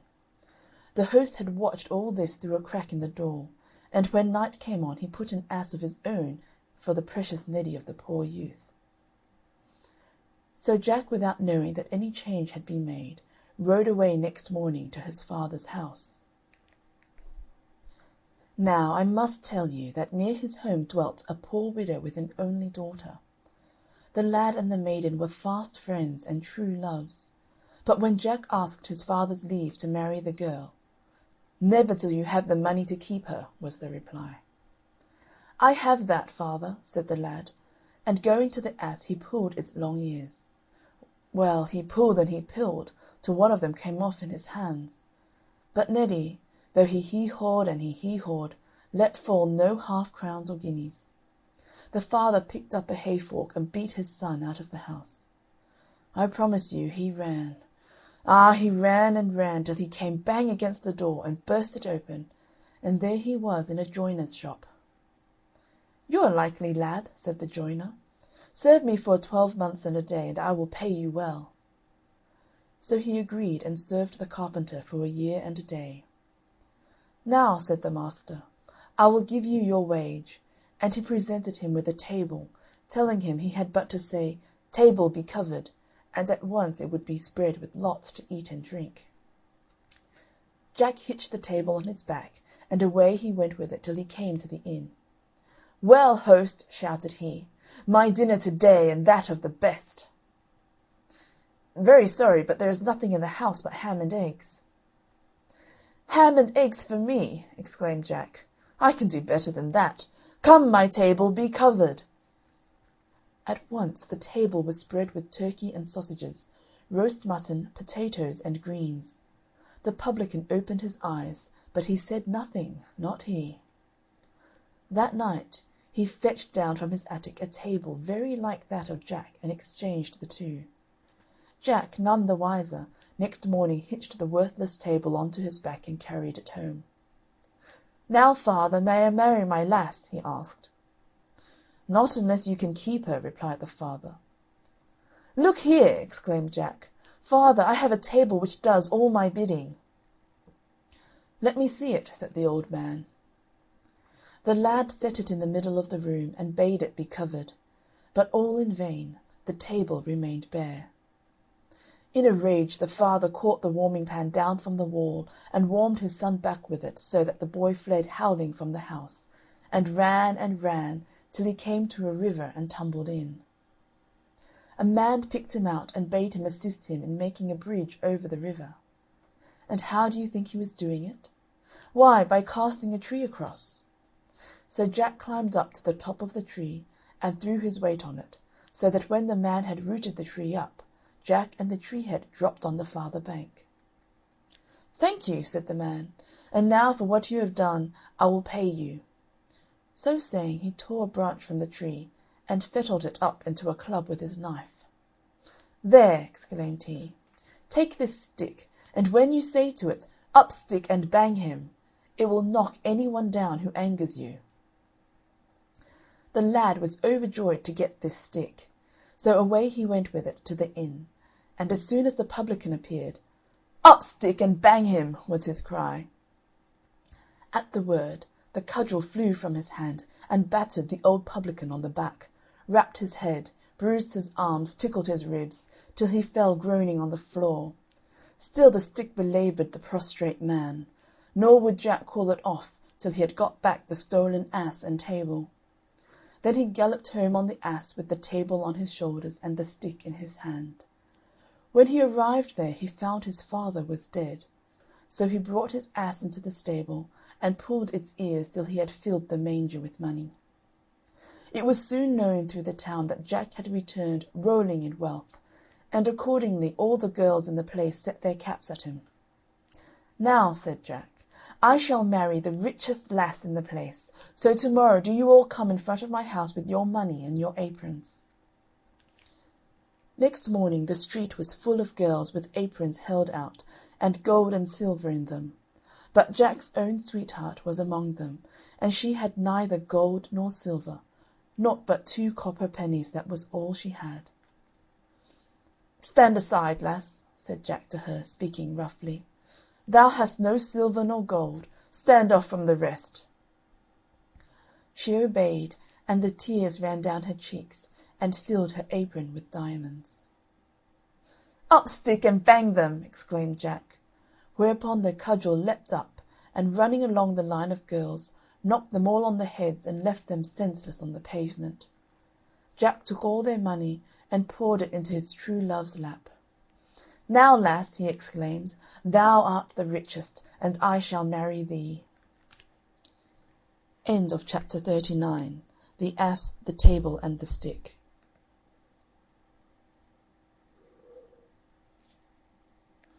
Chapter 40. Fairy Ointment. Dame Goody was a nurse that looked after sick people and minded babies. One night she was woke up at midnight, and when she went downstairs she saw a strange, squinny-eyed, little ugly old fellow, who asked her to come to his wife who was too ill to mind her baby.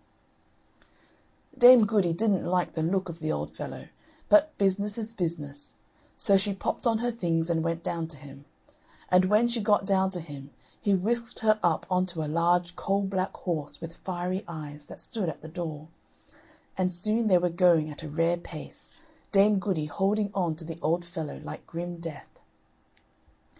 They rode and they rode, till at last they stopped before a cottage door. So they got down and went in, and found the good woman abed with the children playing about, and the babe, a fine bouncing boy, beside her. Dame Goody took the babe, which was as fine a baby boy as you'd wish to see. The mother, when she handed the baby to Dame Goody to mind, gave her a box of ointment, and told her to stroke the baby's eyes with it as soon as it opened them. After a while it began to open its eyes. Dame Goody saw that it had squinny eyes just like its father, so she took the box of ointment and stroked its 2 eyelids with it. But she couldn't help wondering what it was for, as she had never seen such a thing done before. So she looked to see if the others were looking, and when they were not noticing, she stroked her own right eyelid with the ointment. No sooner had she done so than everything seemed to change about her. The cottage became elegantly furnished. The mother in the bed was a beautiful lady dressed up in white silk. The little baby was still more beautiful than before, and its clothes were made of a sort of silvery gauze. Its little brothers and sisters around the bed were flat-nosed imps with pointed ears who made faces at one another and scratched their poles. Sometimes they would pull the sick lady's ears with their long and hairy paws. In fact, they were up to all kinds of mischief, and Dame Goody knew that she had got into a house of pixies. But she said nothing to nobody, and as soon as the lady was well enough to mind the baby, she asked the old fellow to take her back home.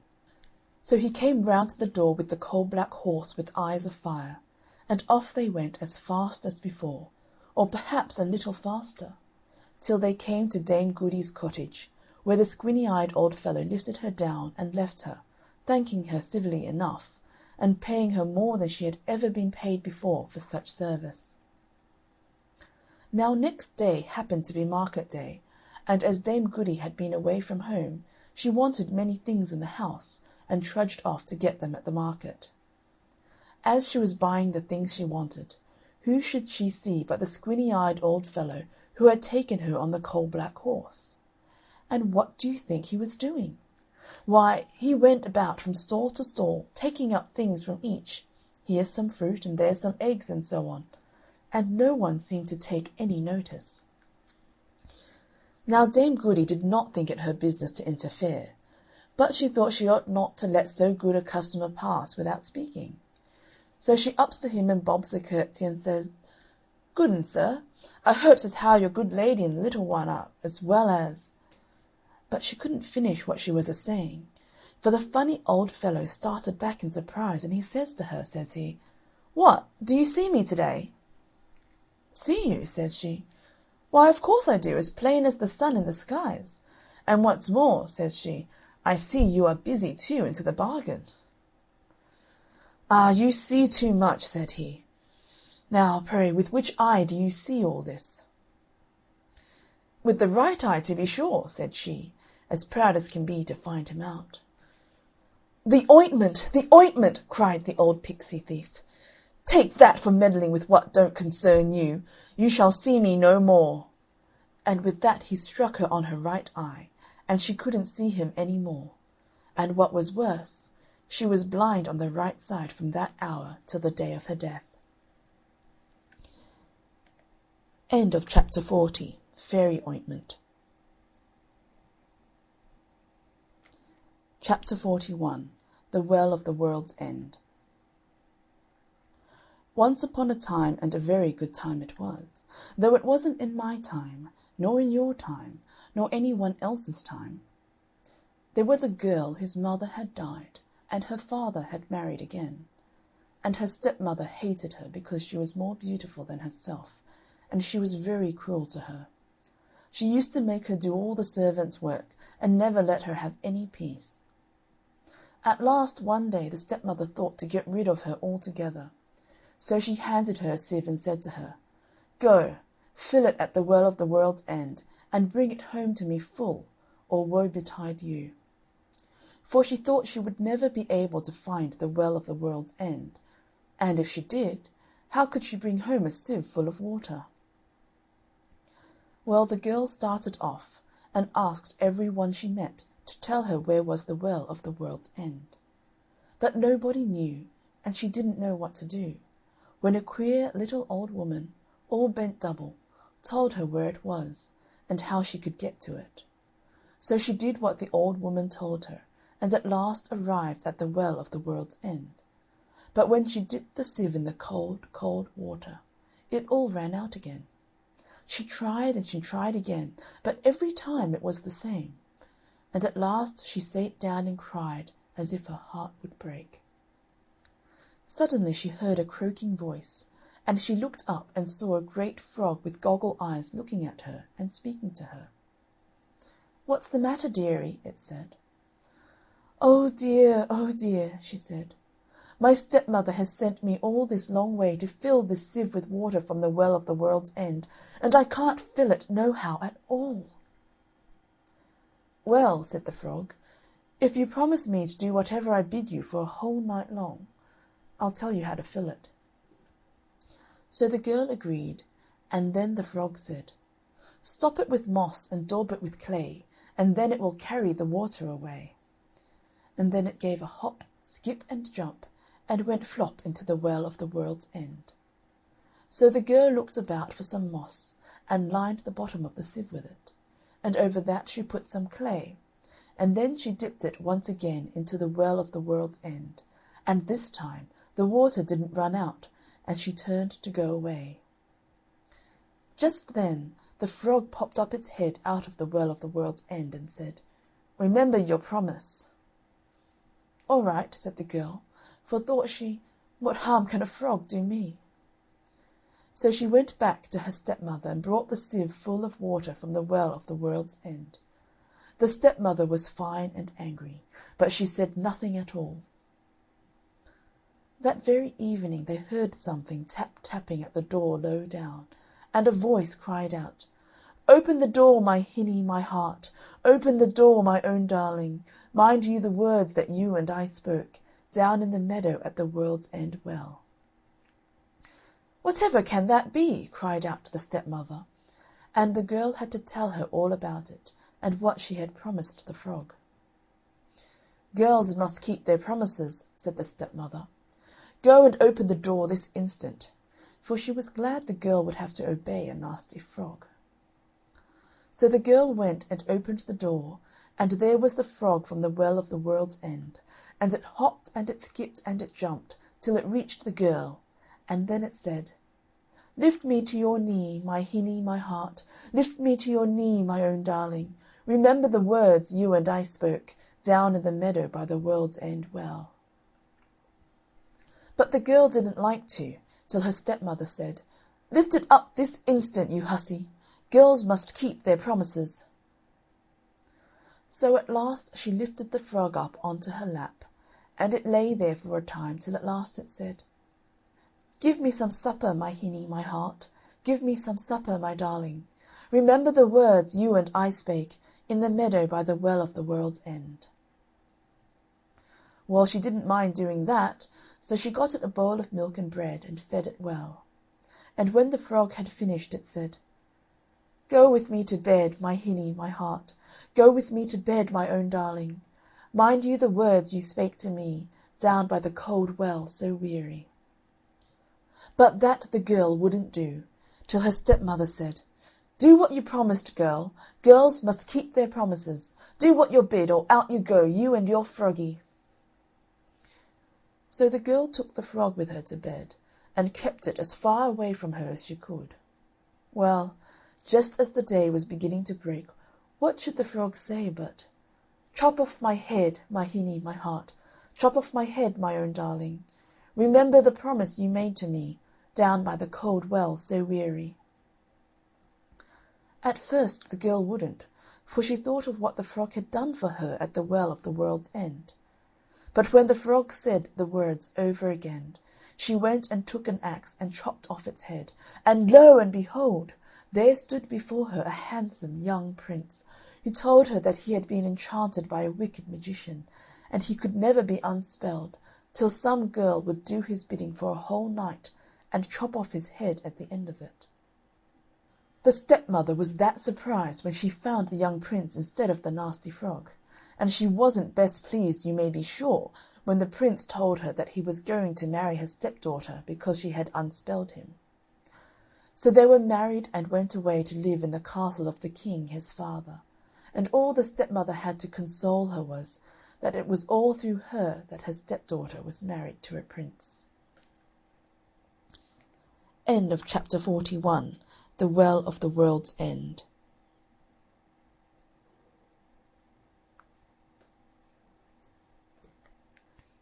Chapter 42. Master of all Masters. A girl once went to the fair to hire herself for servant. At last a funny-looking old gentleman engaged her, and took her home to his house. When she got there, he told her that he had something to teach her, for that in his house he had his own names for things. He said to her, "What will you call me?" "Master or Mister, or whatever you please, sir," says she. He said, "You must call me master of all masters." "And what would you call this?" pointing to his bed. "Bed or couch or whatever you please, sir." "No, that's my barnacle. And what do you call these?" said he, pointing to his pantaloons. "Breeches or trousers or whatever you please, sir." "You must call them squibs and crackers. And what would you call her?" pointing to the cat. "Cat or kit or whatever you please, sir." "You must call her white-faced simile. And this now," showing the fire, "what would you call this?" "Fire or flame or whatever you please, sir." "You must call it hot cockalorum. And what's this?" he went on, pointing to the water. "Water or wet or whatever you please, sir." "No, pondalorum is its name. And what do you call all this?" asked he, as he pointed to the house. "House or cottage or whatever you please, sir." "You must call it High Topper Mountain." That very night the servant woke her master up in a fright and said, "Master of all masters, get out of your barnacle and put on your squibs and crackers, for white-faced Simony has got a spark of hot cockalorum on its tail, and unless you get some pondalorum, High Topper Mountain will be all on hot cockalorum." That's all. End of chapter 42. Master of all masters.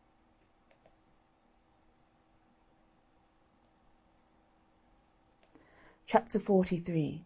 The Three Heads of the Well. Long before Arthur and the Knights of the Round Table, there reigned in the eastern part of England a king who kept his court at Colchester. In the midst of all his glory his queen died, leaving behind her an only daughter about 15 years of age, who for her beauty and kindness was the wonder of all that knew her. But the king, hearing of a lady who had likewise an only daughter, had a mind to marry her for the sake of her riches, though she was old, ugly, hook-nosed, and hump-backed. Her daughter was a yellow dowdy, full of envy and ill nature, and, in short, was much of the same mould as her mother. But in a few weeks the king, attended by the nobility and gentry, brought his deformed bride to the palace, where the marriage rites were performed. They had not been long in the court before they set the king against his own beautiful daughter by false reports. The young princess, having lost her father's love, grew weary of the court, and one day, meeting with her father in the garden, she begged him, with tears in her eyes, to let her go and seek her fortune, to which the king consented, and ordered her mother-in-law to give her what she pleased. She went to the queen, who gave her a canvas bag of brown bread and hard cheese, with a bottle of beer, though this was but a pitiful dowry for a king's daughter. She took it with thanks, and proceeded on her journey, passing through groves, woods, and valleys, till at length she saw an old man sitting on a stone at the mouth of a cave, who said, "Good morrow, fair maiden. Whither away so fast?" "Aged father," says she, "I am going to seek my fortune." "What have you got in your bag and bottle?" "In my bag I have got bread and cheese, and in my bottle good small beer. Would you like to have some?" "Yes," said he, "with all my heart." With that the lady pulled out her provisions, and bade him eat and welcome. He did so, and gave her many thanks, and said, "There's a thick thorny hedge before you, which you cannot get through. But take this wand in your hand, strike it 3 times, and say, 'Pray, hedge, let me come through,' and it will open immediately. Then a little further you will find a well. Sit down on the brink of it, and there will come up 3 golden heads which will speak, and whatever they require, that do." Promising she would, she took her leave of him. Coming to the hedge, and using the old man's wand, it divided and let her through. Then, coming to the well, she had no sooner sat down than a golden head came up singing, "Wash me and comb me, and lay me down softly, and lay me on a bank to dry, that I may look pretty when somebody passes by." "Yes," said she, and taking it in her lap, combed it with a silver comb, and then placed it upon a primrose bank. Then up came a second and a third head, saying the same as the former. So she did the same for them, and then, pulling out her provisions, sat down to eat her dinner. Then said the heads one to another, "What shall we weird for this damsel who has used us so kindly?"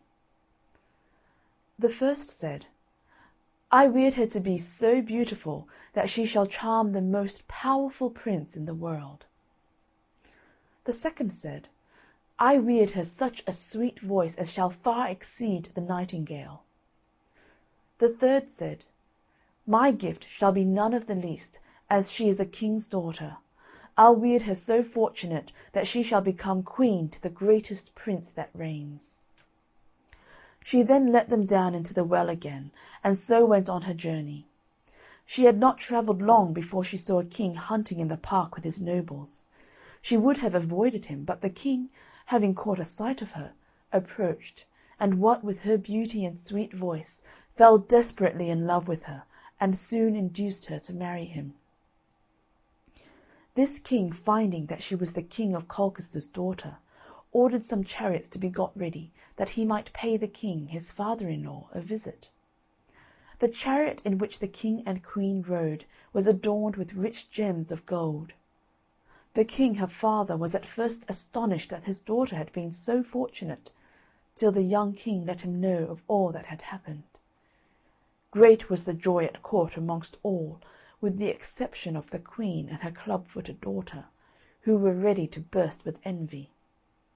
The rejoicings with feasting and dancing continued many days.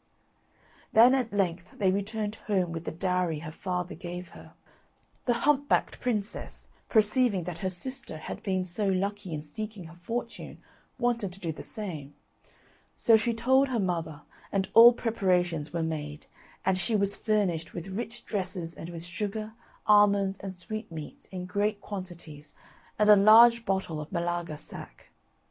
With these she went the same road as her sister, and coming near the cave the old man said, "Young woman, whither so fast?" "What's that to you?" said she. Then said he, "What have you in your bag and bottle?" She answered, "Good things which you shall not be troubled with." "Won't you give me some?" said he. "No, not a bit nor a drop, unless it would choke you." The old man frowned, saying, "Evil fortune attend ye." Going on, she came to the hedge, through which she espied a gap, and thought to pass through it. But the hedge closed, and the thorns ran into her flesh, so that it was with great difficulty that she got through. Being now all over blood, she searched for water to wash herself, and looking round she saw the well. She sat down on the brink of it, and one of the heads came up, saying, "Wash me, comb me, and lay me down softly," as before. But she banged it with her bottle, saying, "Take that for your washing." So the second and third heads came up, and met with no better treatment than the first. Whereupon the heads consulted among themselves what evils to plague her with for such usage. The first said, "Let her be struck with leprosy in her face." The second, "Let her voice be as harsh as a corncrake's." The third said, "Let her have for husband but a poor country cobbler." Well, she goes on till she came to a town, and it being market day, the people looked at her, and seeing such a mangy face, and hearing such a squeaky voice, all fled but a poor country cobbler. Now he not long before had mended the shoes of an old hermit, who having no money gave him a box of ointment for the cure of leprosy, and a bottle of spirits for a harsh voice. So the cobbler, having a mind to do an act of charity, was induced to go up to her and ask her who she was. "I am," said she, "the King of Colchester's daughter-in-law." "Well," said the cobbler, "if I restore you to your natural complexion, and make a sound cure both in face and voice, will you in reward take me for a husband?" "Yes, friend," she replied, "with all my heart." With this the cobbler applied the remedies, and they made her well in a few weeks. after which they were married, and so set forward for the court at Colchester. When the Queen found that her daughter had married nothing but a poor cobbler, she hanged herself in wrath. The death of the Queen so pleased the King, who was glad to get rid of her so soon, that he gave the cobbler £100 to quit the court with his lady, and take to a remote part of the kingdom, where he lived many years mending shoes, his wife spinning the thread for him. End of chapter 43. The Three Heads of the Well. End of English Fairy Tales. We hope you enjoyed tonight's sleep audiobook. If you liked this audiobook and want to listen to more, please check out our channel at Sleep Audiobooks. And if you prefer to listen to each story individually, they will also be uploaded to our secondary channel at Sleep Chapters. You can access our entire catalog of bedtime story audiobooks through our web app, which can be found at sleepaudiobooks.com. There, you will also find our suite of sleep tools, including a complimentary Better Sleep Quick Guide if you sign up to our mailing list. Links are in the description below. All likes, comments, and especially subscribing help this channel grow so that we can reach more night owls in our quest to help as many people sleep easier so they can live their lives more fully during the day. We appreciate your support and wish you a very excellent night's sleep. This is Sleep Audiobooks.